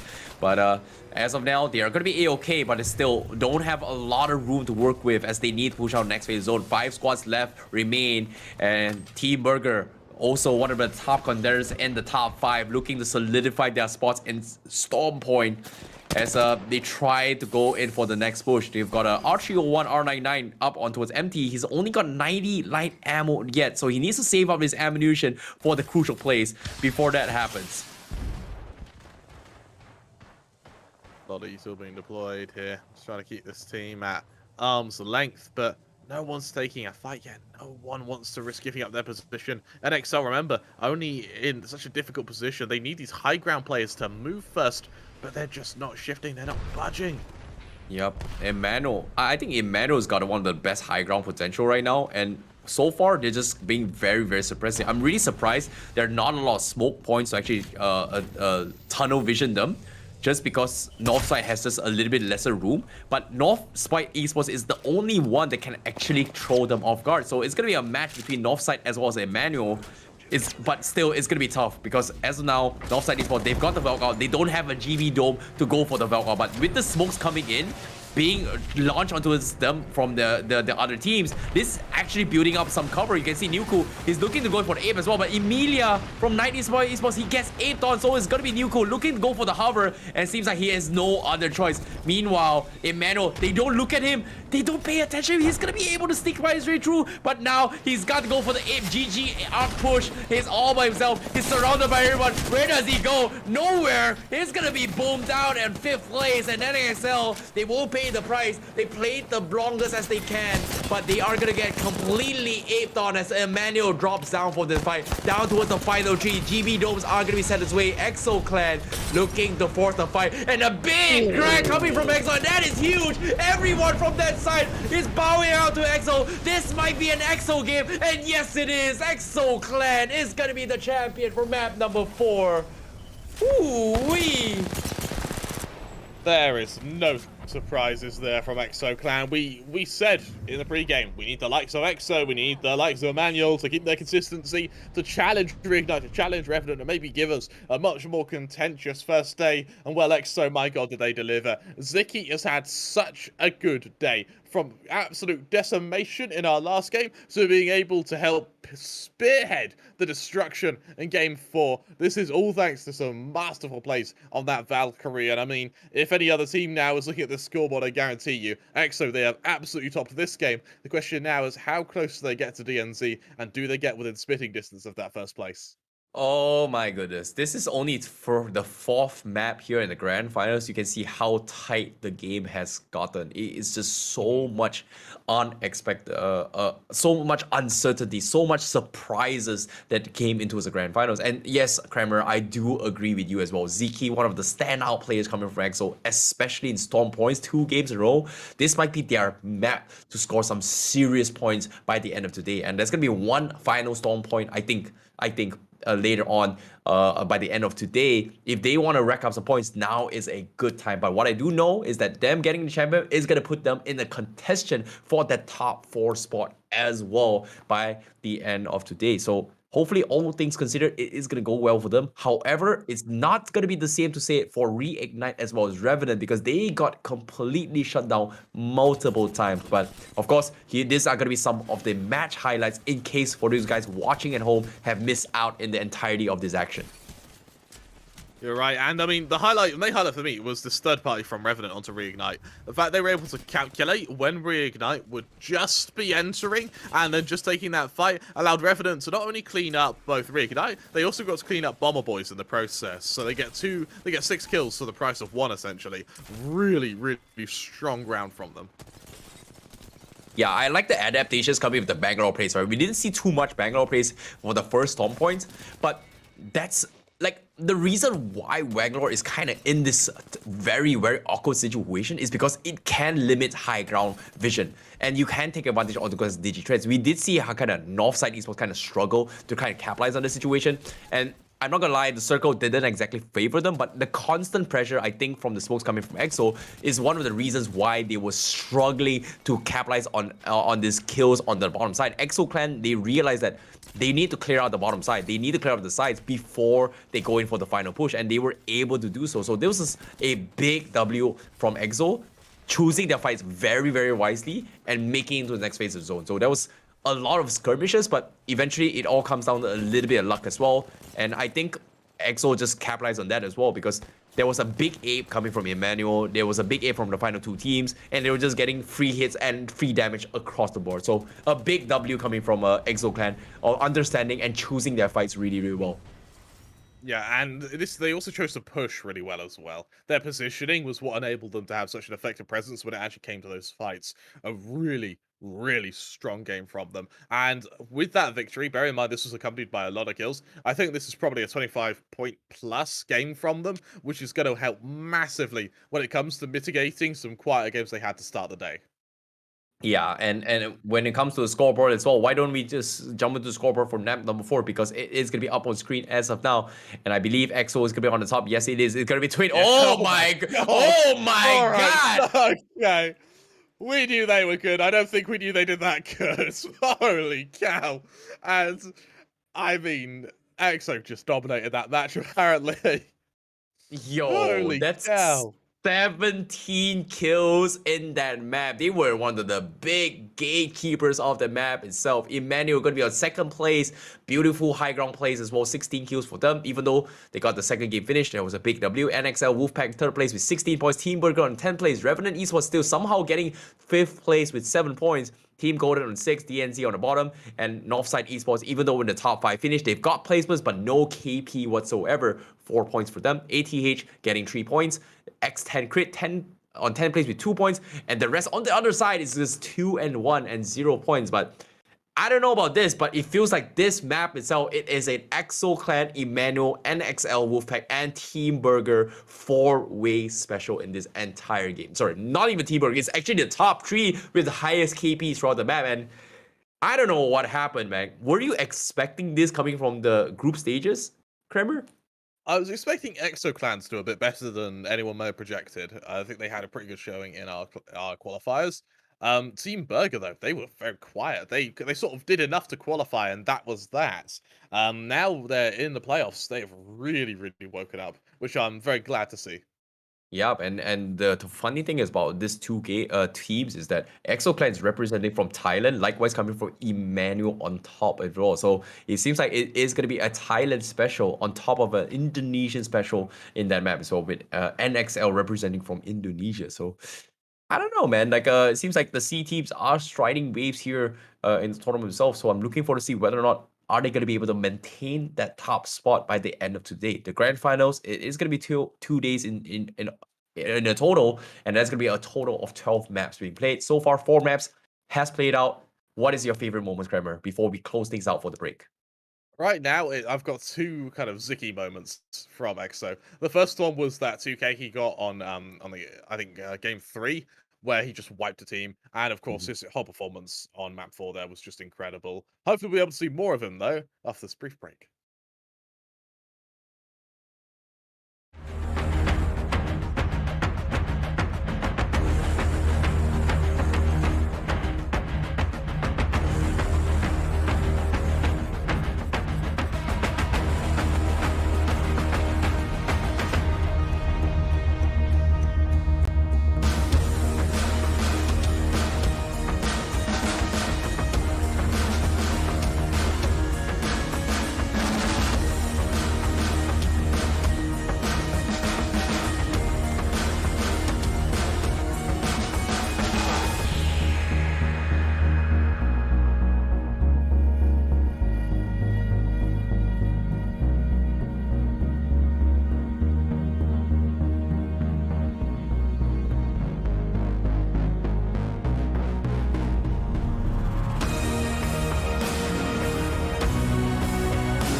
trying to touch the States this time.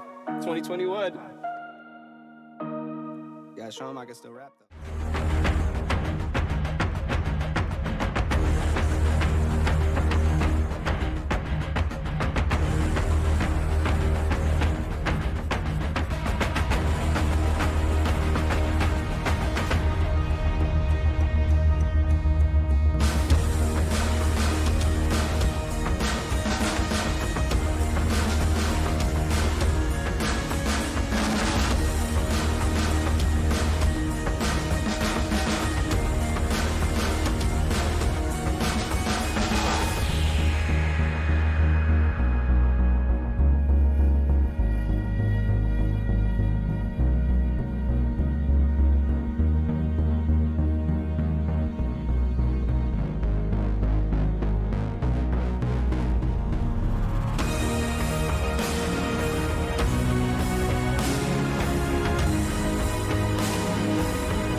Welcome back to the Rise of Legion Apex Legends. We're now moving into Game 5 with our scoreboard being turned on its head. We have first place being taken every other game, it seems, which is brilliant. If you were looking forward to a bloodshed, unfortunately, if you were rooting for a team, then this may be a heartfelt couple of maps for you while we wait to see who will be leading the day in that first place position. Of course, I can't talk you through this alone. I'm your caster Crema 3. I'm joined by the amazing Icy Baby 1-2. On the topic of Icy Baby, we saw a very cool game from EXO there. Exactly, and with that map 4 finish here, based on my current overall standings as of yet, EXO is currently leading number 1 with 51 points, followed by Emmanuel on second place with 48 points, DNZ on 43, tying it with Burger, also going to be 43, and NXL from 5th place is going to be 42. So these are the only 5 teams that has made break past the 40 mark barrier out of all 4 games. So yeah, all in all, these are the only 5 teams that has an average of 10 points per game. So consistency is key. These 5 teams have got it as of now. Yeah, and I mean, for me, EXO, currently that rank 1 spot, as you mentioned, they've got better and better throughout today. We saw particularly their Valkyrie of Ziki. He has got better and better. And even in that last game, that sort of built to a symphony when he finally was able to just unleash. I think he had about 4 mags out of an R301, and I think about 3 bullets missed total. He absolutely decimated anyone who even looked the wrong way at him. And as we enter game 5, if I'm one of the teams lower down on the scoreboards, my focus now is to make sure EXO 1 aren't given enough space. Yeah, I think that's going to be the case as well. But as of now, based on the stats here, EXO has pretty much won a big win in both their Storm Point map, right? Like map 4, they were able to get a champion, but map 2 as well, they were second place with 6 kills. So they were able to record some serious points in Storm Point. So that's going to be a comfort pick coming from them. But from the side of this map as well, Kings Canyon itself, I feel like EXO, they do struggle a little bit in this map as well, because both the Kings Canyon map that they have, they both bowed out with on 12th place. Sorry, EXO has bowed out 2 times in 12th place with only 2 to 3 kills in both the maps. So hopefully with this final World's Edge, they are going to be able to improve their standings a little bit better to solidify their spot in #1 for Team EXO. All right, and for looking at this split round the map, it's once again a very quiet start, and it's just bewildering to me that we're seeing such a passive start from so many of these teams, bearing in mind that kill points, as Reignite showed in our qualifiers, are everything.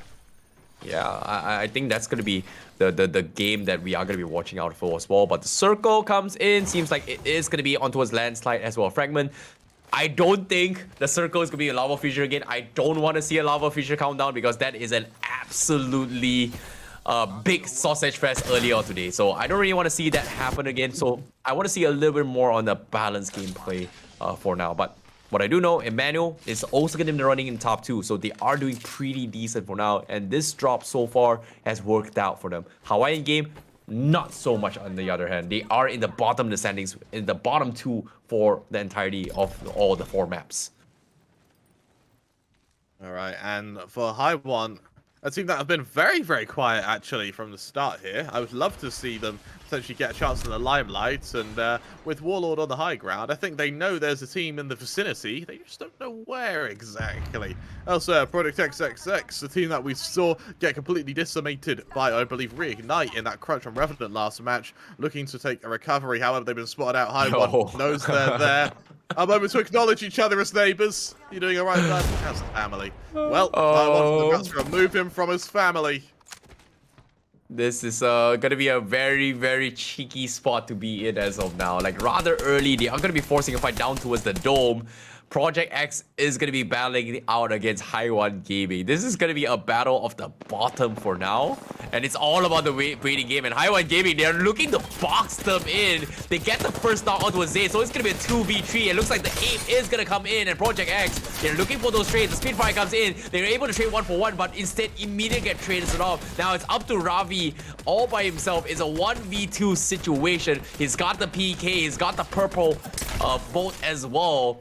He's got a nice 74. It's a 1v1. Valkyrie Spitfire versus the PK, and he gets another 101. He needs one more, and the Spitfire is gonna lose out the match. He's going for those kind of Jigo picks as well. He's looking for the heals, but he's panicking his way through. He's got only 4 shotguns left, but he's gonna be healing up himself. It's gonna be a 1v1 situation, and it's all about a waiting game.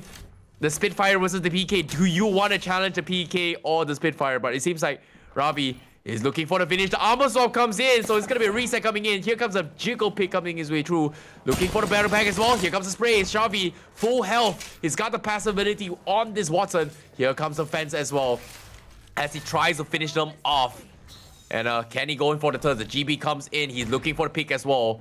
But one right PK is all it takes. Can he go for the pre-fire as well? Nope. The knockdown shield blocks the shot. Ravi as well as the Watson just looking for the base. Is he going to force the issue? The Watson is going to coming in. Both just baiting as hard as they can. They do not want to afford to lose this right now. But here comes the full send coming in. The cancel await as well. But oh my god. 7 seconds left. They have to make the play. His teammates are dying. He's gonna force the issue, but here comes the spray down comes in. But Ravi, he gets completely shredded down with the flatline, and Ravi comes up on top from Project Triple X. But fortunately for them, the respawn is a little bit close for now, so they are gonna be able to get and reap their rewards for now. But unfortunately for Haiwan Gaming, they are gonna be one of the first few teams to bow out right now.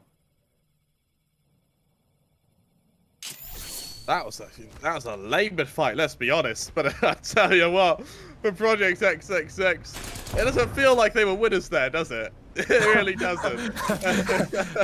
that was close. Like one wrong move, they could have died. Right? Like you can see, Ravi was holding the PK, and he gave the mental pressure that the Watson was so afraid to push. But hold that thought for now, because NXL is gonna go for a fight with Reignite. You can see Reignite, they're going for the dome fight, and they wiped NXL. No way. NXL was top 5, and they just got wiped out rather early. This is not good for NXL at all.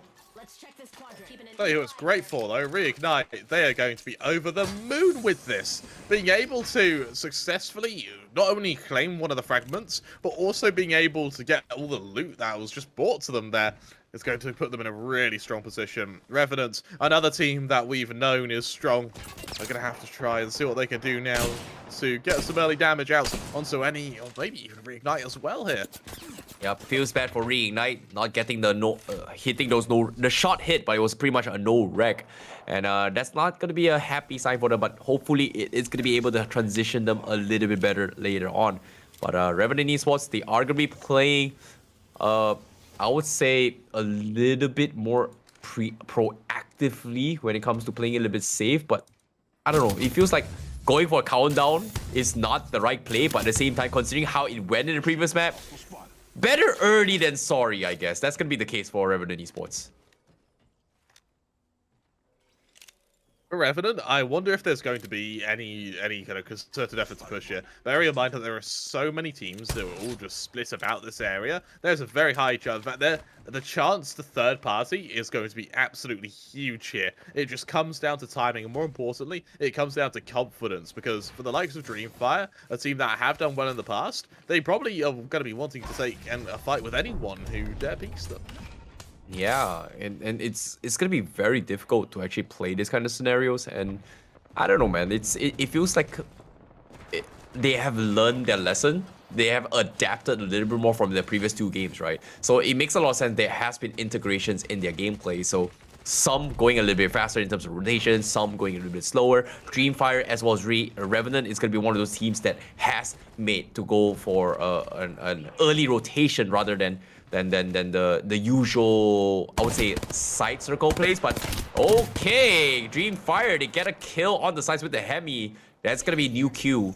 Going to be taken out. That's going to be free KPs in the hands of DreamFire from the get-go. And it seems like everyone is going to be focusing on calm down, but the circle is closing in. So I'm not exactly sure how the circle is going to shape, but you can see that everyone is going to be on the waiting game as well. But little did they know, EXO is also on the other side of countdown, going to be playing the waiting game for this next phase of the zone. Kramer.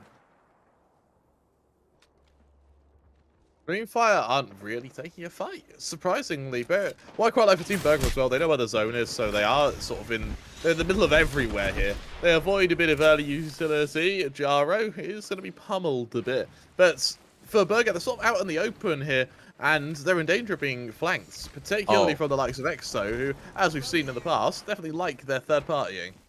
Okay, seeing how the circle kind of shifted this phase, it seems like it is going to be a repeat from the previous map. So it makes a lot of sense why Revenant now, as well as EXO, wants that high ground.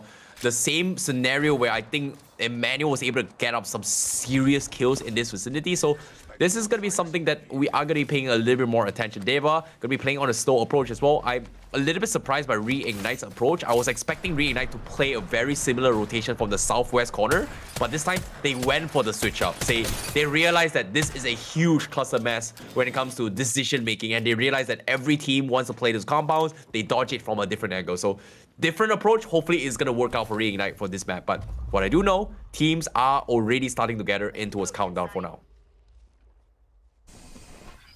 Team Burger being very, very passive for the time being. They don't want to commit to any fights yet. And here's the jump now for Emmanuel. They realize that they need to get hightail on it. They actually just completely give up with fighting for this entire part of Fragment. They leave the teams there, and instead they look to just fly over to their next point. They fly to the next ring. Yes, they get tagged, they get harassed a little bit, but they survive, and that's what's important. Team Burger, in frustration, shoot fruitlessly at the sky as a band of plucky heroes left in the Fragment now need to make their way through what is going to be a gauntlet to run in order to get to this next zone. Yeah, seems like they are going to be ratting their way through the landslide vicinity of the train station coming from Emmanuel, right? So that's going to put them a little bit of a dent by using their Valve out a little bit ulti early. They probably need those ultimate accelerate if they need to actually scale to his later stage of the game. But that's pretty much for Emmanuel's case, right? So what I do know is that now on the north side as well, I look at how Team Burger is positioning themselves. They realize that in the previous map, them going to the contest down towards the low ground on the countdown is very, very harmful towards them. They are going to be bleeding out a little bit too much when it comes to those kind of hues, right? those shield cells, the stringers and etc. And because of that, they chose not to commit rather early. And it's only the second circle. Why would you risk putting your position in a very, very awkward position while you can act on info and then hope to rotate later on? So that's going to be the game plan as well, coming from most of this team. So we are going to be seeing a lot of stalemates for this next phase of circle. But okay, Team Golden, going to be in Lava Fission. Again, another Lava Fission fight, but not as congested as the previous Lava Fission. Team Ghosted now in a pretty strong position. They're able to hold any rotations into the zone after this one as well. That beacon is going to give them so much information. And what I like from Team Goated is that they want to hold this next ring. They want to stop people from moving into it. The issue is they're very exposed at the moment. They can be shot from so many angles. And while they are putting all of their efforts, all of their resources into making sure that this team doesn't leave the lava generator, the issue is that the third partying kind of rampancy that we're seeing is so common that they should almost expect the team to come third party them at this point. Oh, Reignite looking for the early push as well. It seems like they have learned their lesson as well. Landslide is going to be the way to go. They have come up on top. They've got 4 kills on 0 with being the kill leader for Reignite. They have managed to found a little bit of a switch up when it comes to their decision making, and this is gonna help them so much because now they've got a very, very cheeky high angle. And look at this, Sharky is gonna, oh, okay, Sharky looking for the punish on this angle. This is one of the best spots to be in to punish and against kills, and Sharky is just taking advantage of the situation. But before this actually happens, this next phase circle, Reignite, they are gonna abuse that they have this high ground advantage. This was a spot that was completely ignored by every single team here in the previous games, and they are gonna look to capitalize it this time in this game. And this is how you know how quickly Reignite is adapting to the movements plays by every single game. So I don't know, man. Like, is this a good thing? Is it a bad thing? We got to stick around to find out because we're down towards the final 15 squads in this next phase, and the circle is going to be shoving Emmanuel, who struggled to push in for fragment. And this is what I'm talking about. Not having this Valkyrie out is putting them in a deficit. They've lost FWZO. Afro is going to be there, but they're getting beamed across the map, and that is going to be them. This might be it. And Esports with the Spitfire just raining havoc on them. Then this might be it for them, and he makes a run, and that's gonna be a solo rat coming in from Emmanuel, coming in. And is it over yet? Is he still here? Wait, he's still there? No. Okay. How's he alive? How did he survive for that long?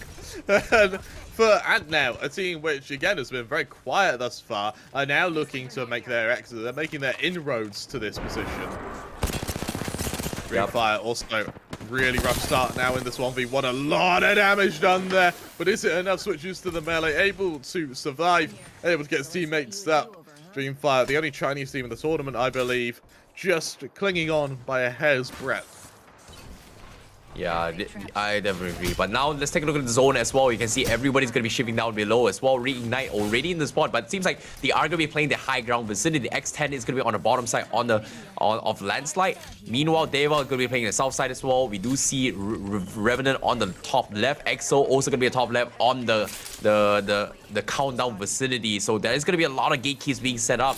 But what I do know is that there is going to be a lot of action and chaos. You can see a lot of gatekeepings are bidding across the map for now.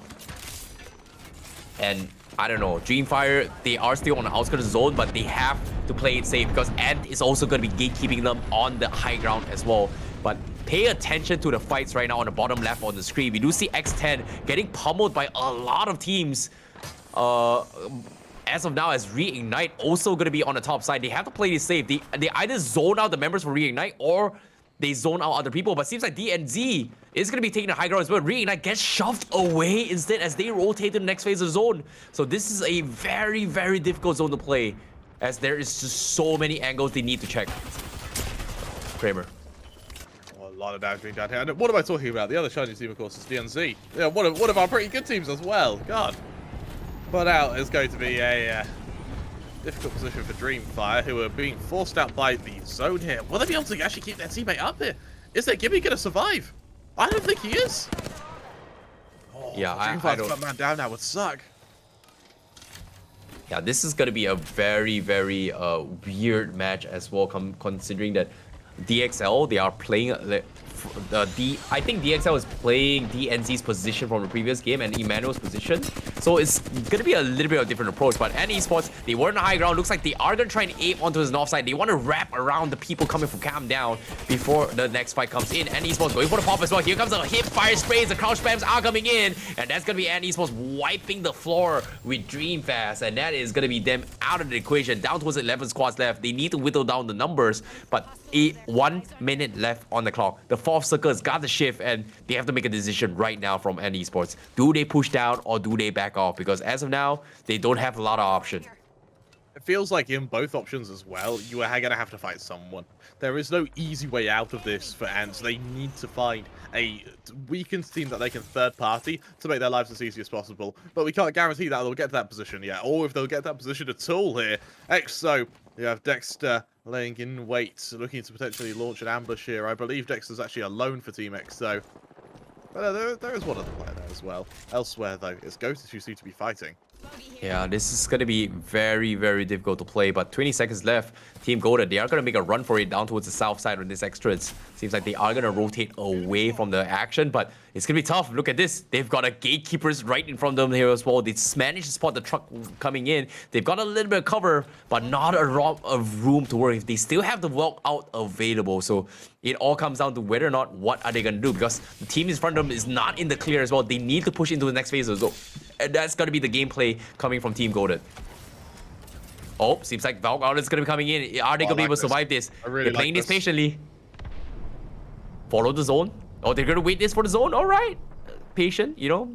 We got to check out those jetpacks. You know, fuels are, you know, very cheap for Apex players. You can waste out on those, burn on those fuels. But now here's going to be a little bit of skirmish coming. Sorry, what? Fuel is cheap to make, so I understand this. Rocket fuel as well, really cheap to make. As EXO Clan trying to do the amount of damage as much as possible. Gimme Shield is going to be deployed. Shotgun in hand is unfortunately not quite able to avoid that. However, the harassment damage will be mitigated for the time being. Mitigated but not stopped, because EXO wants to go back onto the fight. Go straight through this, looking to do as much damage as possible. They're able to overwhelm their opponents. It's a quick shutdown. They get decimated. One player left now. Duel with Ziki. Only one player to duel with on point blank. And actually, it's EXO who fall. Oh my goodness. Feels bad for Ziggy, man. He's got double flat lines. He's looking for the one pump shot potential, but unfortunately the spray just didn't exactly help out. So Team Burger is going to be able to reap the rewards and take him out. So that's going to be a little bit of a winning potential for Team Burger to take the top spot. But what I do know is that there is going to be another fight down towards the other vicinity, and that is going to be in the map of Landslide. As you can see, X10 Crit is still holding down the low grounds as well. Reignite also still alive, I believe so. But this final 8 squads left, everybody's got to push towards the north, and that is not going to be an easy thing. This open fields across the map, and DNZ on the top of that high ground is going to completely throw off everyone's game, and that's not going to be an easy thing to do. Right. Elsewhere, a lot of damage done by X10 here. 7 squads left. Bear in mind, this is a very small zone for 7 squads here. We're going to see a lot of fighting. We're going to see a lot of fighting quickly. There's a quick little down for X10. An extra little kill point they can take in their favour. However, we're still waiting to see what could be done for BRB here. It's Raki alone with being harassed by so many angles. He's out of shield cells. He's forced to pop the Phoenix Kid. He's got 5 seconds left. He needs to make a run, and I don't think he can do anything. He's dead for sure. There's no way he survives this, because everyone on top, they are going to be shifting out and open. Maybe I'm wrong, maybe I'm right, but as of now, DNZ, they are going to be one of the biggest playmakers as of now. He's got Rampage with 123 heavy ammos. He's using it very conservatively to try and zone them out as much as possible. But I think on the edge of the zone, it is still going to be a little bit kills here, but as of now, look at this. Rocky is trying to inch his way through, but he is going to be beamed between both X10 as well as DNZ. That is going to be him paying the price. There's no way he survives that. 6 squads left. Reignite laying in low for the longest of time. Ant is still going to be alive as well, but DNZ, they got to move soon. The zone is going to be closing in. Is this going to be edge of the zone? It seems like it is going to be it as well. The X10, they're deciding if they want to push it. They've got the cost to guess, but they get beamed from across the map. Ooh. Wrong move, bro. Wrong move. And that is going to be him losing a member. And X10, they need to go in for the save, but the GP outs are coming in to draw in on towards them. And X10, What do? Do they want to force DNZ or do they want to play this safe? Do they want to risk the GB res? Because DNZ is waiting for the right moment to pounce on X10 before this next phase is over, but now they finally force the dome. 36 seconds left, the circle is gonna be closing in. DNZ, they have to make their choices right now. Do they want to fight them or do they want to jump down? Because as of now, it's all about those waiting games. Reignite still waiting patiently for the moment. Oh, BB, they get beamed by Reignite. They have to go for the reset. 18 seconds left. Play this slow. It's all about a patient game as the circle is about to close. But Reignite, they're reaping all these rewards. They're uncontested right in the middle of it all as they try to get KPs across this chaos. Kramer. They're desperately looking for an angle to work. Very much this whole time, X10 Crit launching absolute chaos from the high ground, having output I think about 2k damage in the last minute here. DNZ, one of our victors for our previous games as well. I have to be very careful. They have their own little lip of a compound to work with to give them some dull form of high ground, but even then, that may not be enough because they're going to have to move with the zone as well. Out goes the Gibby, followed by a lot of damage from the grenades here. Here comes the push now. This is going to be the late part to watch out for. DNZ can put one instantly down to the process though. We've got the rest of the series to help him out though. They cascade onto their opponents, but is it enough? They're wiped out. The NZ removed from the game. Project X, they climb in. They look at that pie. They look to clean up. It's the clean up crew. The janitors have arrived, and they show just as little mercy as DNZ. They continue to clean up this clan, but this whole time, they're at the map. Already has so much damage. Oh, he's dead. He's gonna get wiped off. And the four-party sausage fest is not gonna happen. But Reignite, they prevail strong, hiding in the trucks itself. It's gonna be a battle between Esports as well as Reignite. Not exactly sure who's gonna be the last as well, but it seems like we're down towards a rat with C with no help whatsoever. So it's gonna be a 3v1 situation. They find the rat, and this is gonna be the down towards the final two squad. N versus our Reignite. Jim Potter gets taken out, and they've got the number advantage. They're gonna go for the swap. They get traded as well. It all comes down to the shotgun fights, and with Bolin coming out on top with 1 HP, but Esports prevail as they take down Reignite in this map 5, being crowned the champion for this game. What a game from them. What a game, and there are two teams in this, man, which I really think deserve some time in the limelight, I see, and that is Project XXX and Esports. Esports, their timing to take attacks is absolutely perfect. Project X on the complete other side of the spectrum, their only focus in life, their only objective in life is just to fight and just to kill. I think they fought constantly for the final kind of 2 minutes of that zone there. Oh yeah, I'm not gonna lie, like Project ATHXVY, they were able to wrap up a little bit of a mistake being played from DNZ. They pot a very, very big caustic out, but they weren't able to time their 3-man push together. And because that every one of them got picked off individually in that fight. So it's just very, very unfortunate. And Project ATHXVY was able to get a lot of kills there. But I feel one of the biggest playmakers in that game was whoever took the high ground, right? It was initially X10, absolutely. I think it was up on a high ground landslide as well. Initially, it was held on by Reignite. Later on, it was held on by DNZ. And you saw how disruptive that spot is. And I like how there were adaptations across all 4 maps. You can see the teams are learning really, really fast. Reignite as well. We use the Project XXX as well. They learn to read the movements of each and every other team. And you are starting to see a lot of habits and pattern from all these teams. And because of that, they were able to take advantage of the situation. But I feel a little bit bad for Reignite because they were right in the middle. They had one of the biggest gatekeepers in the middle of it all. They just forced everyone in this big force fights of third parties, but they weren't able to reap rewards in that situation. I was hoping to see a Reignite champion, even though they've got the first champion of the game. But of course, in case anyone missed out on the action, this is going to be the highlights coming in from game number 5 here at the APAC tournament, the Rise of Legends South APAC Grand Finals. You're right, and I'm really impressed with the fact that they were able to beat Reignite, with the fact that Project were able to take that fight and actually win it. Bearing in mind that Reignite, they had their own bunker. They had the Legends to secure that bunker. They had the best equipment they could want, and they also were able to avoid that entire kerfuffle in that final zone. That game was made for them, and they still lost to Project X, which makes, or they lost to Antiven, which makes that victory even more impressive.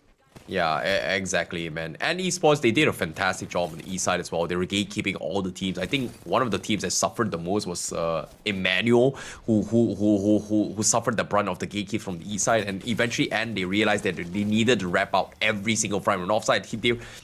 We did see a lot of fight down the south side, but eventually, and Esports was doing so much work on the north side, cleaning up all these fights, because eventually the south was where all this huge mess of a cluster fight like completely threw them off guard. Ziki even fell down, one of the star players that we did kind of anticipate. Even though this is not an EXO map coming from King's Canyon, from Wolf's Edge, but this was a stronger performance coming from EXO Clan compared to the previous Wolf's Edge map that we played. And this is the exact moment they were talking about earlier on by DNZ, a big mess up, and yeah, Project XXX, they were able to come on top with that.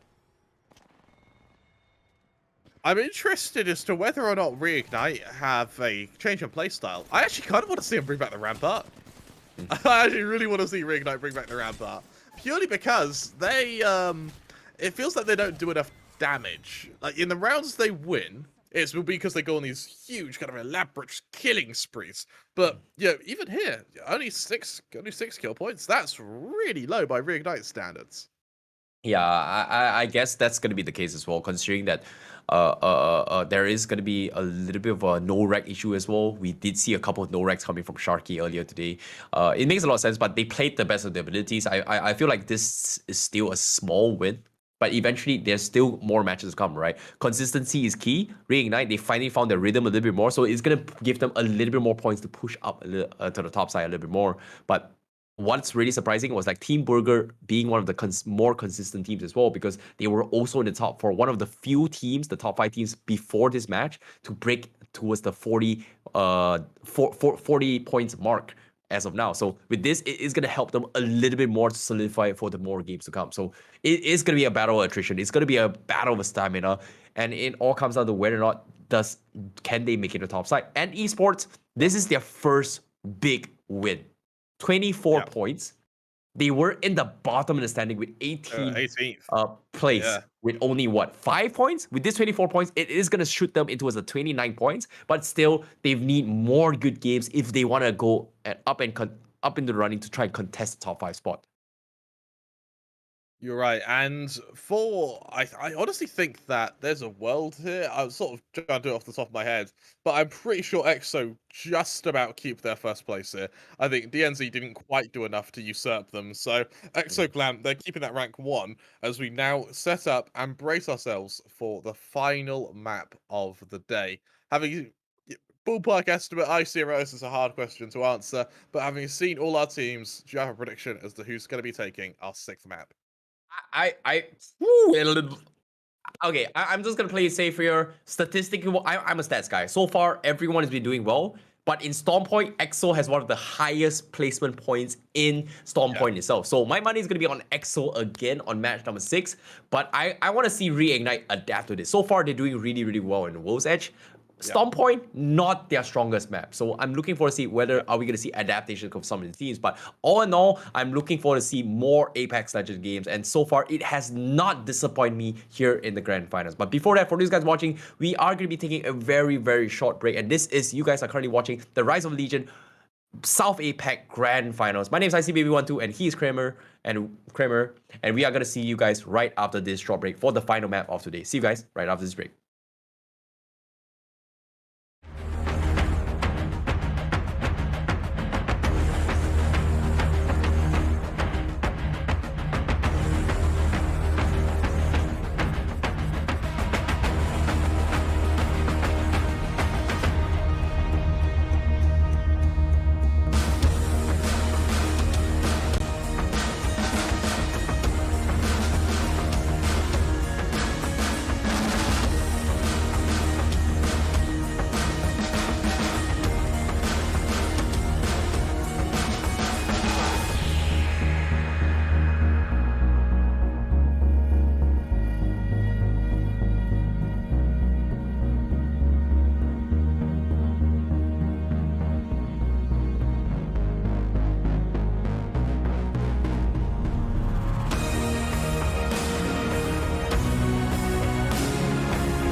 I'm trying to touch the states this time.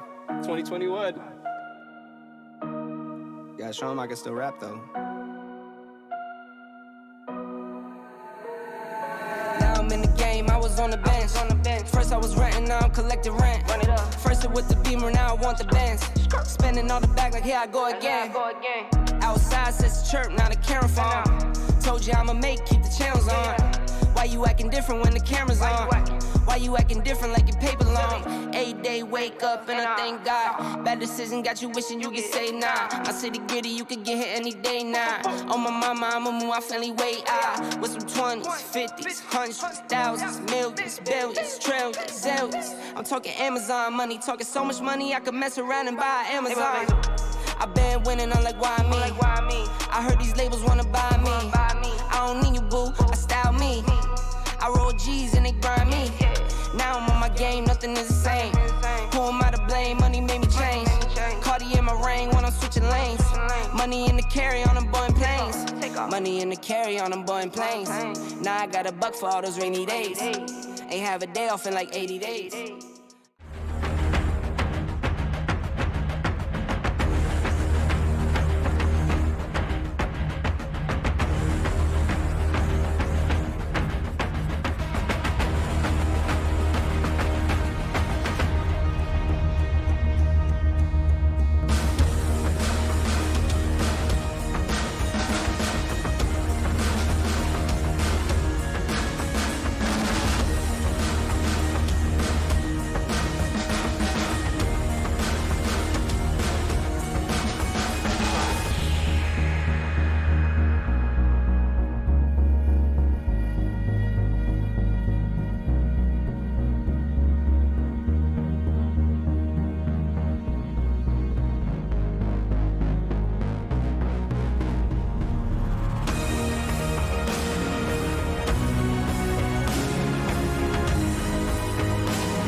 Welcome back to the rise of Legion Apex Legends for APAC South and Southeast Asia.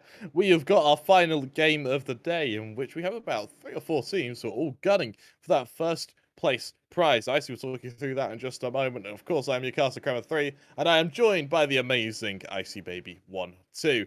And on the topic of these 3 teams moving up now, who are you watching out for?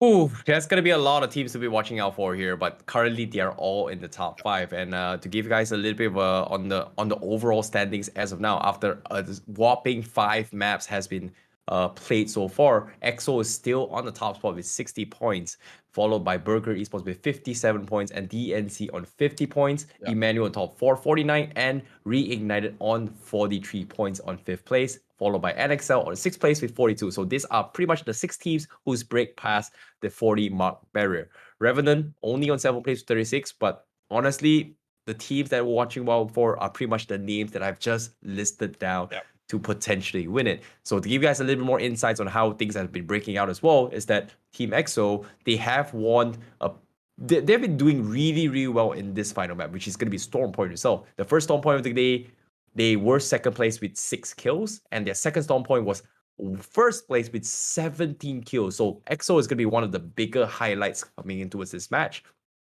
But I want to give a little bit more credit towards Burger Esports. This is a team we didn't talk too much about throughout all 5 games, is that out of all 5 games, they have been consistently making top 5 placements in every single game. And 4 out of 5 of the matches, they've made it with 4th and 3rd place. So that's a lot of placement points coming from Burger Esports, and that's why they are on the top 2 place. So I'm looking forward to see how the adaptations is going to be coming in. Ladies and gentlemen, this is map 6 in Storm Point with this new flight path coming in.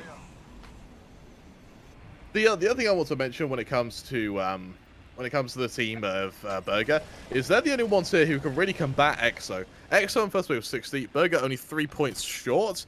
The next jump is to 3rd place, and that's a good 10 points away from EXO. So right now, if EXO want to hold this 1st place point at the end of the day, they need to make sure that Burger don't survive.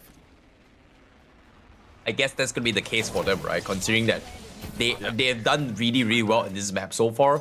And another big win in this final map, which this is going to be a comfort map for them, is going to be AOK. But this is different territories now coming from Storm Point.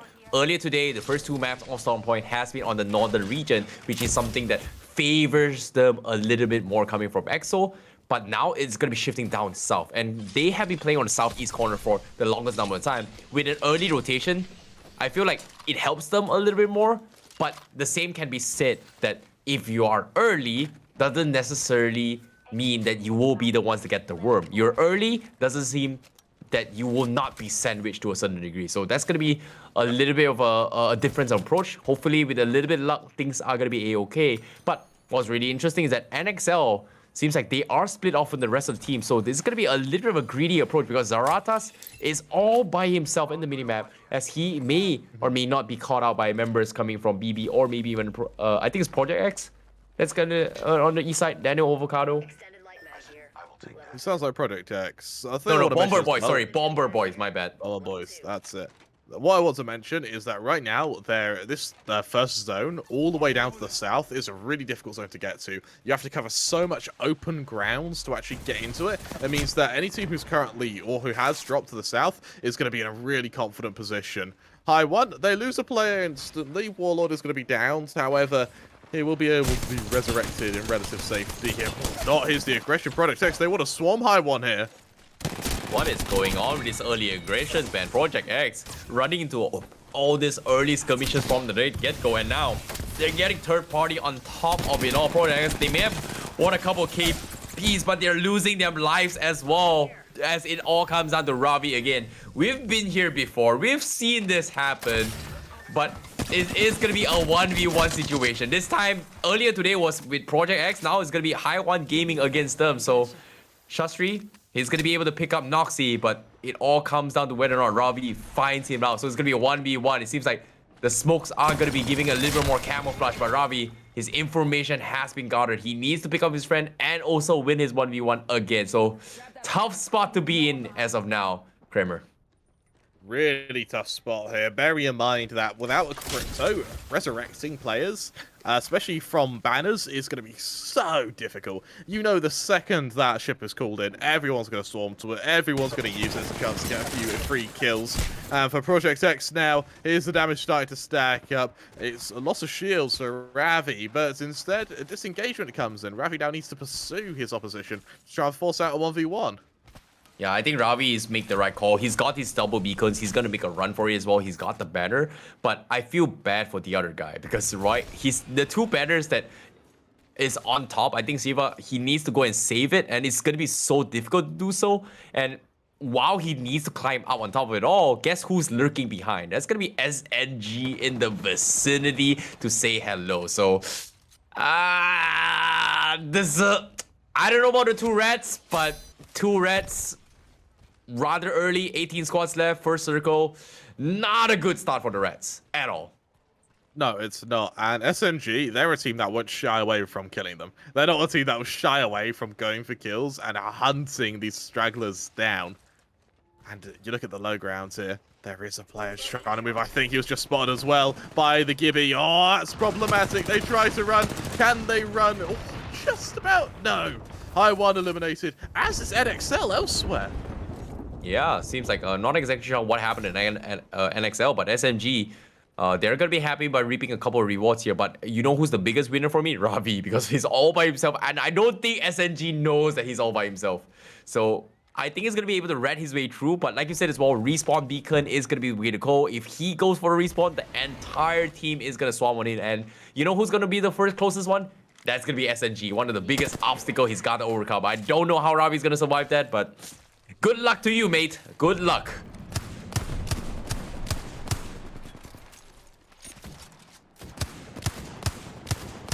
A lot of damage going out from Ants here, just trying to get these shields up.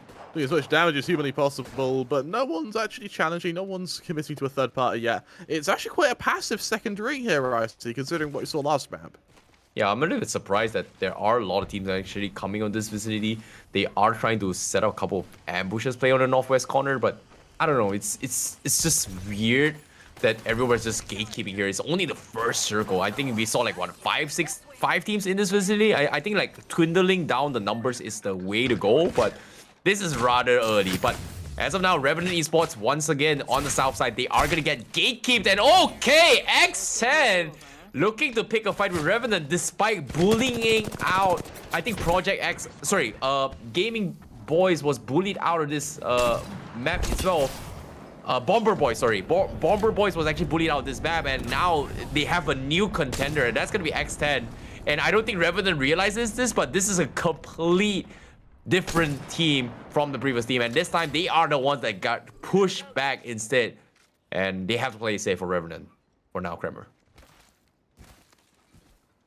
Revenant looking for, it's like they're hunting for a fight here. They're looking for a fight. They're like some drunken brawlers, but no one's making eye contact. No one's inviting them outside. They've got to take the matters into their own hands here. And you also need to look at the rotations here. Both Revenant, both Ants and I believe SNG all need to come from this kind of northwestern side, which has this huge open ground once you have to cross the water. Yeah, it's gonna be very, very difficult, though, especially coming from Barometer, right? But the question remains, what is this circle? Like, this is the first time we see a circle shift down south, and every single team is coming to the south. So I don't think Revenant is expecting this much company. They've got the upper hand, they've got a higher ground, they've got a lot of rat spots to work with as well. It's one of the best space to hide, and it makes a lot of sense why teams want to kind of lean their way through in case things don't go well in their favor. But guess what? Revenant, they're getting contested on the other side as well, and like you said as well, SNG is going to be in the vicinity, and you can see charge rifles are being dwindled down, and Revenant Esports looks like they are gonna back out and play it safe. They don't want to overly aggressively pick and get knocked off rather early with 16 squads left in the pool. So playing safe, saving on the utilities is gonna be the goal, and currently they have no choice but to do so. Revenant, it's like they want to push, but they haven't made up their mind yet. I'm still awaiting this attack to come, and all things considered, there's a world here where we actually just see Revenant and suddenly go passive for the rest of the map once they've got their red shields. Oh, cheeky plays coming from Sheems as well. He knows that is going to be an animation lock, and he waited for the right moment, pumped the GB, gets free damage, and burns the utility. Cheeky, sneaky little boy, Revenant Esports. Farming damage as they go. They want to stack up some red shields before that happens, but what I do know, the circle is still in their favor. And we don't exactly know where's going to be the next zone, but Revenant, they are going to get contested still by SNG from the sides, and they still haven't made up their mind whether or not they want to commit to that fight. But wow, that's going to be on the south. Let's take a look at what the west is happening for now. It seems like Dewa United Esports is going to be coming in from Barometer. They've got the high ground, they've got the Valk outs, they've got everything they can ask for, but sneaking behind Dewa, they've got Easy Flash looking for the flank. You can see Bastion as well as Tweezy being as annoying and suppressive as they can. He's hoping that the Caustic is going to be able to beam one across and get the one up on top of them, but seems like he's going to make his noise. He's setting up Caustic traps, going for the exit as well, but here comes the jump, and that's going to be wide not taken out, and the Caustic gets to isolate the fight. He got stuck with the R, but it doesn't even matter. They won half the fight, and Dewa United, all they got to do is just play it patiently, and they can clean out this 3v2 fight. And see, that seems to be the case for now as the stalemate comes in. Down the bottom, they're looking to block out the doors, and here he comes. The Caustic gas are coming in. They're looking to go in for the ape. Dewa United flanking from all fronts. And how will they do this? From the top side as well. Bastion is caught in 1v1 action. Can he win it off? Yes, he will. Provided the assistance of his teammate. It is going to be a 2v1 situation. They lose Tweezy in the process, but they get the wraparound on the SNG Esports. I love how Dewa, what they do there is they end up just splitting up and hitting that building from all corners. What's even better is the team they're attacking realize that. They end up ganging up on Twizzy. They then full kill him. They first kill him, which means that they have to be respawned. There's a risk of another kill coming through. It also gives them a few extra points when they know they're already going to die. Really nice bit of decision making. Elsewhere, Reignite, Zero takes a bit of early damage. Bear in mind, they are once again dead center into the next zone. Yeah, it's just really unfortunate coming from SNG, right? Like, they heard the Caustic Trap, they thought he was his teammates dropping out Caustic Trap, so a little bit miscom, but, you know, the one that actually benefited from them is going to be Dewa Esports, because the Caustic was able to set up such a beautiful flag for that, and so, however, now, next phase of circle, Reignite has been center circle throughout the entirety of the game. They do have the zone. I think they had the recon beacon in their favor 2 times in a row, so they were able to get a little bit more information faster than everybody else. But they have to push away, because in the south side, we do see X10 in the vicinity. I think far south is going to be Revenant Esports as well, who's going to be playing on the top side with those charge rifles. So that's going to be a fight they have to dodge if they want to play it safe, especially coming from Reignite. And so far, their approach of playing safe for the past few games has worked out. And hopefully in Storm Point, it is going to work out a little bit better now, coming from this match for Kramer. For Reignite, sorry. Or for Kramer, I could be playing. For you. Yeah. Who knows? You might be a pro player, man. You might be a pro player. I might have some ping issues. But it's still playable, right? Define playable. Sometimes I can go forward, so that's playable technically. Okay, fair enough. But the fight continues. Revenant Esports, they are still going to be the only ones left on the south side gatekeep, so they are going to be having a little bit more of a good time. They've got all these charged rifles, but that's the thing. All things can turn very bad for them if the circle shifts away. So they better farm up those shields, they better farm up those reds before things happen. X10, they are going to be one of the best gatekeepers against them, but do you want to be caught out in open gatekeeping a different team while the other teams are going to be looking to punish you? So do they rotate or do they not? Reignite, they're just dodging all these fights, but Revenant, a little bit cheeky. Belkun will lose out a couple utilities, but let's take a look at the mini-map on where it shifts out for this next phase. Ooh. Look, every single team, bar like 3, are in this kind of southeastern point of the map. EXO particularly now is going to get third party the second they fight one of these teams who try and enter this next ring.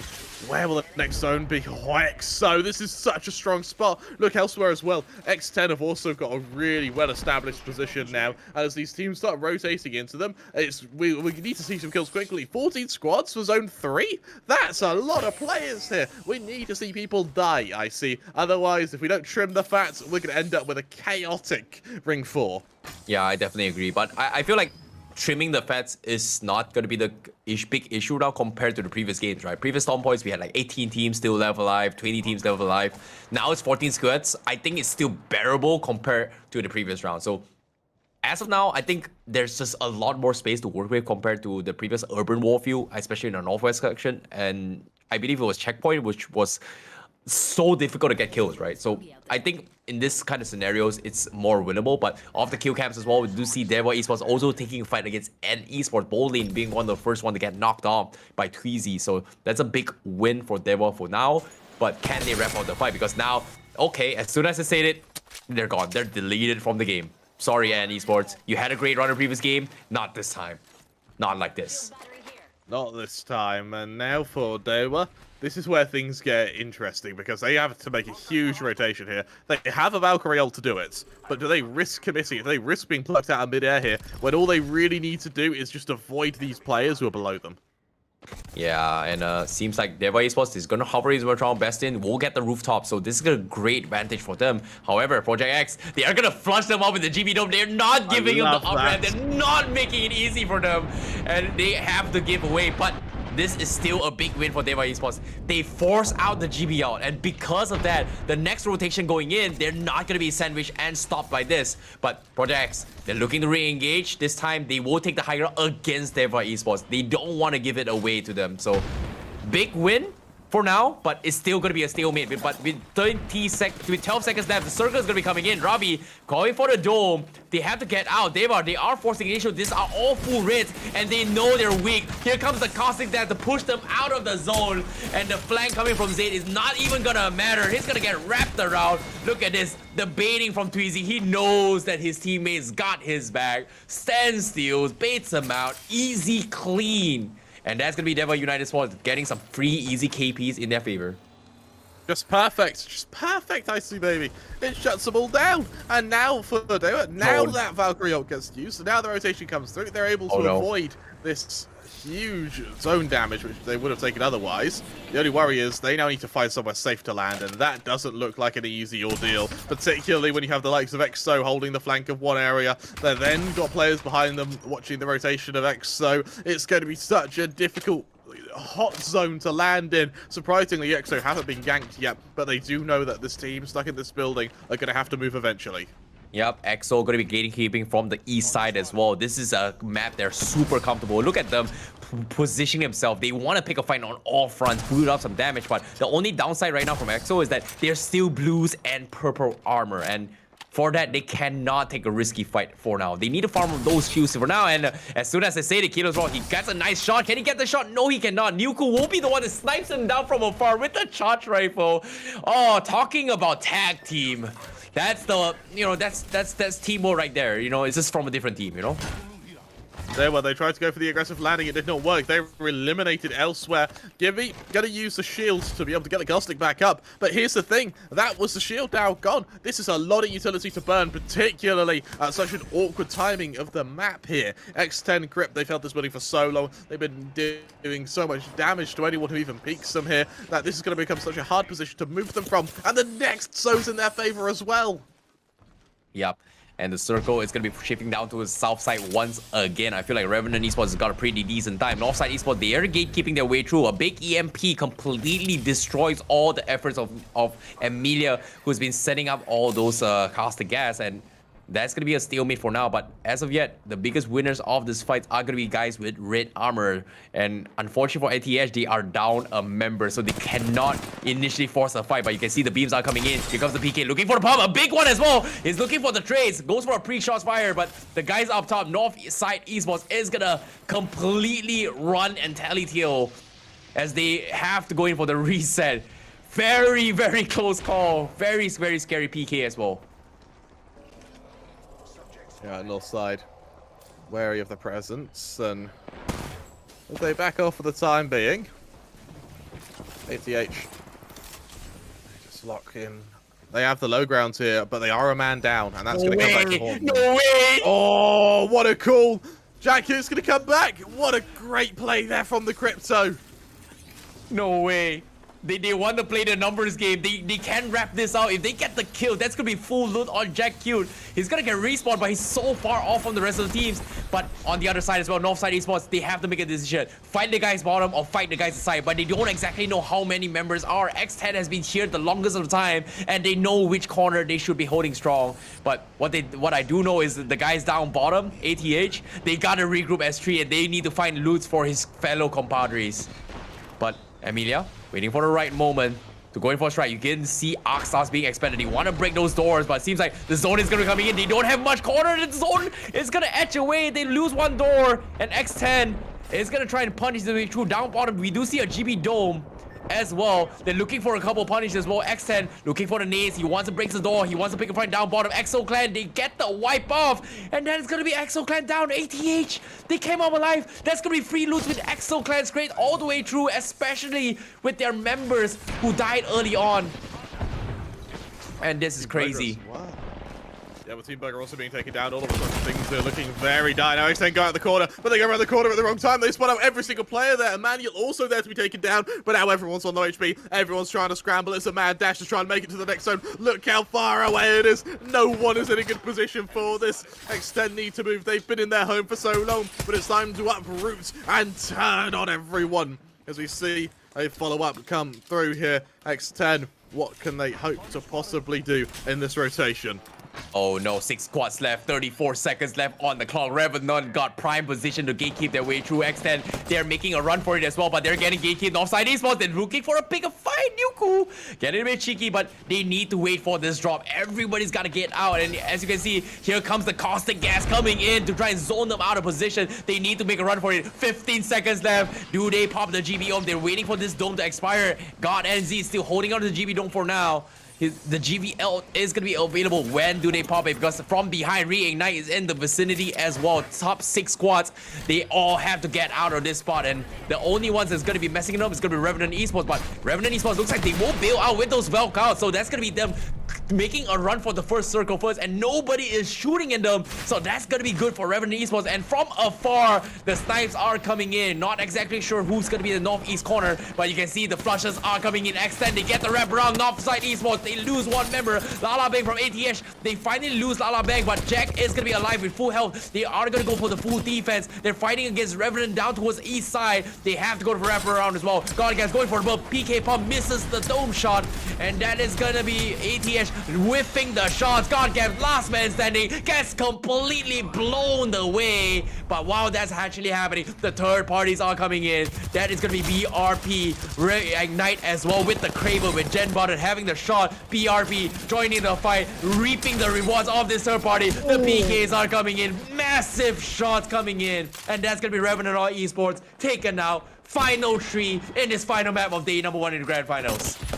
Reignite also going to get attempts at the prize here. Going to go for a push elsewhere. It's going to be X10 who are continuing to lose members. They're trying to run, but they just can't. For the time being, it's going to be a few shots ringing out from behind. That's a lot of damage done by Gunburson now. They're trying to bait X10. They're trying to bait his team into fighting them here. Reignite, they can't cover the open ground because otherwise they'll take so much damage, and they realize that. X10, they have one lone player left, hoping to potentially rats here, but in order to push this lone player, you have to fight the team of 3. A lot of damage still being given out by Gen Burton. Then the X10 player peeks out. X10, what can you hope to do? Limited health shields. And there's a quick kill. X10 down, 3 on 3 for the finals. Now, our final game of the day. Who will be taking the crown? Reignite, they want to. It's been eluding them for so long. Is this where it changes? BRB having to shield up, having to hide. It's a complete collapse. Really well placed utility here. It's absolutely perfect. The Kraber at point blank. Will it be given a chance to shine? Yes, it will. Racky falls. It comes down to the car now. At point blank. What good can it do? Reignite, they're about to lose 0. Low HP, able to get the shield out. But the rest of BRB do not stand a chance. Down to the last player. Down to half HP. Reload comes in. And just like that, Reignite become your judge, jury, and executioner.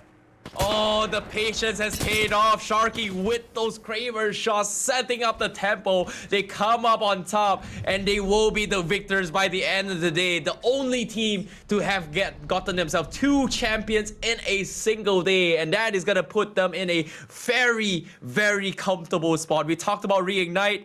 They did not disappoint.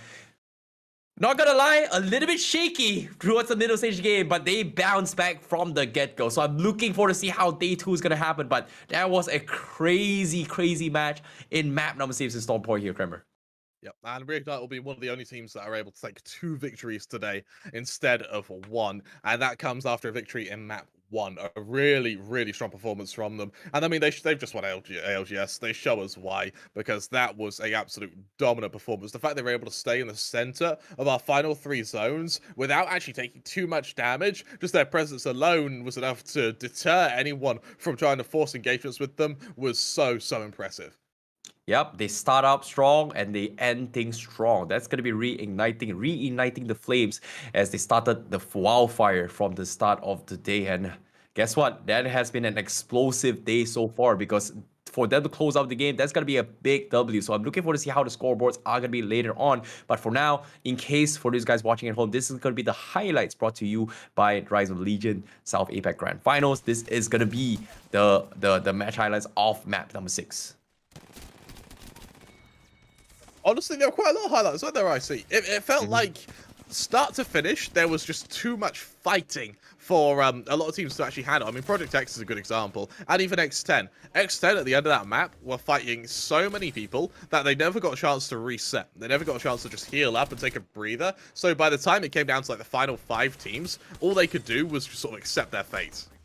Yeah, and I feel like that was a little bit of a struggle for them, right? I feel like Dewa United, they played it really well in that particular situation. Eventually, when the game crossed by, ATH, they caught a couple of big brain moments, you know, especially with the crypto draw. They was able to capitalize on it. But in this dome war, they got just completely third party. They just lost the dome war and with too many shots. It's just very, very unfortunate for them. And that's very hard to play, right? Dome fights in the close compound is okay. It's just 1-to-1 point. As now with on top of a Valkyrie where you need to shift your crosshair time and time game, it's going to be very, very difficult to do so. But what I really liked about this fight was that Reignite, they played it slow, they had the Kraber, everyone was so afraid of challenging them, and eventually when Sharky hit that shot early on, which we didn't see the caught on camera, they were able to win the final fight. So am I all in all, having that Kraber gives you that big boy buff. What I mean by big boy buff is that once you shoot a Kraber, it gives you that mental impression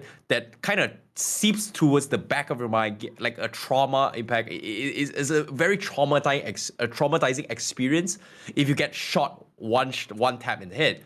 And this has been ongoing for like what, 12 seasons? Only this recent season that the Kraber has been nerfed. So it's hard to get away when you hear a Kraber shot. You tentatively don't want to, you know, ego challenge this, right? It makes a lot of sense, but it's still one of the guns that deal one of the most amount of damage in the game. So having that big boy damage, having that big boy buff, pushing and shoving people alive, it is going to be satisfying because Reignite, they not only pulled off the big W, they got the first champion in the first game, now they got the last. You started first, you grinded your way through and you finished last. And that's going to be a big win for them. I'm looking forward to see how much of a shift the scoreboard is going to affect them by the end of today for tomorrow's games, the grand finals as well. It just about we will be able to see our overall standings. Remember that our that all of the standings, all of this is just halfway through. Playoffs takes 2 days, so tomorrow we'll have another 6 maps, and that will decide our final winner. EXO are currently in the lead at rank 1 with 60 points. Below them, Team Burger with 57, and in third place, DNZ with 50. But let's see our standings now. Let's see how it's changed. Reignite, they won this map with 24 points, with, I believe, EXO only picking up 2, which means that Reignite are, I think by 1 point taking first place. If I'm not mistaken, I don't know. that's a 1 point difference. I don't know yet, man. Like my maths is pretty off right now, but I think you might be right to a degree, but I don't know. It has been so much shift so far. Burger, one of the most consistent teams. It feels like I've got a caster curse, right? Like every time like I talk about this team, they did really do well. Burger was like we didn't really talk too much about them on 5 maps, but after a very, very convincing track record for map 1, 2, 3, 4, 5, and then map 6, they just completely flopped. And I was like, okay, something's not right here because Burger was one of the teams that supposed to win it if they got the perfect top 5 record, right? They've got top 5 for every single game, 5 games in a row, 6-1, not that hard, but nope, they just got slapped in the face and I'm like, Yeah, top 5. You think you're a big boy, dude? I eat burgers for breakfast, man, and you know it's just not a burger day for now. I also want to talk about how I've just done the maths. It's about 5 points or so. Reignite take the lead, so they're going to end the day in first place. But what about the likes of BRP, for instance, who were having a sort of sitting middle of the pack now? Have had some pretty good games. Where does this raise them up to? And now I'm nowhere near smart enough to be able to figure that out. And as well as how far do EXO fall? I suspect EXO still remain within the top 3. But we'll see in just a moment. I believe we'll be able to show our overall standings in just a second. Is there any team here that surprises you, Ice Baby? I think one of the biggest surprises for me is I think it's gonna be DreamFire, because they've been very, very low key. And knowing them, they do have a little bit of a tendency to be popping off in a lot of these games. So what was really surprising for me was that they didn't exactly do a good run in day number 1. Hopefully day 2, they can still do so, but they've got so much to ask for. But yeah, that's going to be match 6 standings for now. Oh, is this match 6? No, this is... Oh yeah, this is the full overall standings, right? Am I right? No, okay. A little bit of tweaking at the box here. I think production is still going to fix this. For me, disappointing one, that's going to be them. Revenant Esports is also going to be another team that I was expecting a little bit more as well.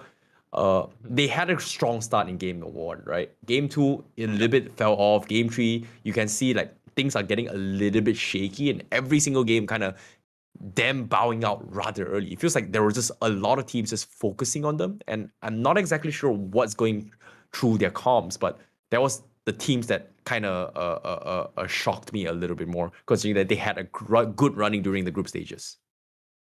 Yeah, they really did. And I also want to talk about NXL a little bit, who, for me, well, NXL and Burger, to be honest, are 2 teams who have done so bloody well, who have had the best performance thus far without winning a game. Without winning a game. Both of them have really done deep inroads to the board, particularly Team Burger. And you look at it, EXO Clan, Team Burger, it's 1 point separating them, and only a couple of points more separating that first place. It shows just how close things balanced now as we end day 1. Yeah, that's going to be a little bit of shift coming in from the match as well. But Reignite, they managed to come up strong with first place for now. 6 more games for tomorrow for them to actually overcome the odds. So I'm looking forward to see who's going to be battling out for the 4 placements for the 10K USD prize pool fight. But as of now, that is going to be a little bit of a change, I guess. Well, I think we're going to be popping up the standings a little bit more after this. But Burger, I think consistency is key. It's based on their track record as well from multiple tournaments. Burger, EXO, Reignite, Emmanuel. Sorry, not Emmanuel. These are the 4 teams that kind of really stood out coming into this tournament as well. Good track records, has always been placed in top 6 in every single APAC tournament out there. So I'm looking forward to seeing more coming from them again. But now we're going to be jumping into the overall standings once again. Apologies for the little bit of mix-up early on, a little bit of graphical error. This is going to be the official standings up on screen, I think. Now, production, are you ready? Yeah, I guess. I don't know, Kramer. Help me out here. We'll get a call. We'll get told. All right. Well, while I wait for production, we'll be able to see, as you mentioned, our overall standings going into tomorrow. Have you got a sort of outlying team who you think is going to be winning the whole thing? Come on, don't put me in this spot again, man. Like, come on. I'm going for EXO. I think EXO take it. It's. That was your pick then. All right, GG. I'm a big Jen Button fan, you know? I'm not gonna lie, a lot of my friends will hear, hey, Jen Button is playing. Yeah, you know what? I want to watch Reignite. But, you know, I was a little bit disappointed in the early middle stage game, but somehow they found a way. They got 2 wins, and now they're number 1. I still think Reignite's got a pretty decent chance. And, you know, for you to shift away from Revenant Esports, that's a little bit surprising for me. But I'm not surprised as well, considering how EXO Clan, they were able to shock you in the 2 games from Ziki's plays, right, representing from Thailand. And I'm looking forward to see whether that's going to be the case for tomorrow. But yeah, ladies and gentlemen, the official overall standings up on screen right now. Top 3 breaking the 60-point mark. Emmanuel going to be on 4th place with 50, sharing it with DNZ, 50 plays as well. Revenant Esports, BRB, as well as NXL, they're going to be 40 points. 37 for Northside Esports. Dewa United, 31 points.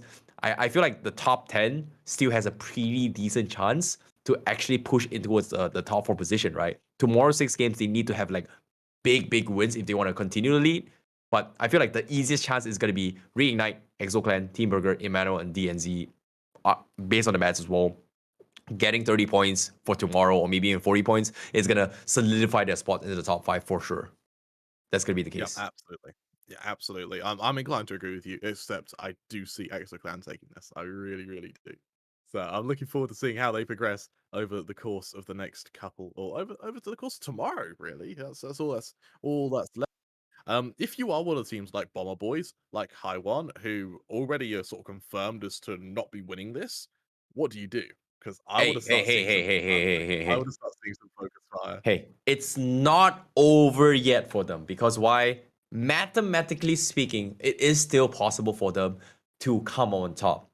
And for them, Mathematically speaking, sure. Realistically, they've got to have 6 back-to-back champions, and they will be on first place. That ain't happening. So I'm looking for. I want to see him now start really trying to go. Hey, Reignite's dropping that. All right, let's go bully Reignite. Well, let's go bully Revenant. Or let's make EXO regret entering this tournament, or something along those lines. And we'll see. You know, like Goated, HDR, maybe even Emmanuel, who are up there. He might be a bit cheeky. Project Triple X, and maybe even Northside, all to just descend onto these top teams. I think that'd be great. I'm looking forward to see how it goes, man. Anything can happen, you know. I'm looking forward to see how day 2's grand final is going to go. But as of yet, that's pretty much it for day 1's grand finals. And we have an exciting game so far. And be sure to tune in and tell your friends for tomorrow, because the next tomorrow, we are going to find out who is going to be winning it all here in the Rise of Legions South APAC Apex Legends Grand Finals. And who's going to be the one on the top? Be sure to let your friends know and witness it with us by the end of today. And for now, that's pretty much day 1. We are going to be taking a short break, and we'll see you guys tomorrow later on for tomorrow. But Kramer, anything you want to say before we close out the series? Nothing other than tomorrow is going to be a hell of a game. Do not want to miss it. We'll see you all tomorrow. Have a great evening. Bye-bye.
I'm trying to touch the states this time. 2021. Gotta show him I can still rap though. Now I'm in the game, I was on the bench. First I was renting, now I'm collecting rent. Run it up. First it with the Beamer, now I want the Benz. Spending all the bag like here I go again. Outside says the chirp, now the camera phone. Told you I'ma make, keep the channels on. Why you acting different when the camera's on? Why you acting different like your paper long? 8 day wake up and I thank God. Bad decision got you wishing you could say nah. My city gritty, you could get hit any day now. On my mama, I'ma move my family way out. With some 20s, 50s, hundreds, thousands, millions, billions, trillions, zillions. I'm talking Amazon money, talking so much money I could mess around and buy Amazon. I been winning, I'm like, why me? I heard these labels wanna buy me. I don't need you, boo, I style me. I roll G's and they grind me. Now I'm on my game, nothing is the same. Who am I to blame? Money made me change. Cardi in my ring when I'm switching lanes. Money in the carry on them Boeing planes. Money in the carry on them Boeing planes. Now I got a buck for all those rainy days. Ain't have a day off in like 80 days. I got hustles in like 80 ways. Kids if he won't take a lazy day. Wifey on me told me take a break. I keep going to the paper straight. Then it's trips out to Montego Bay.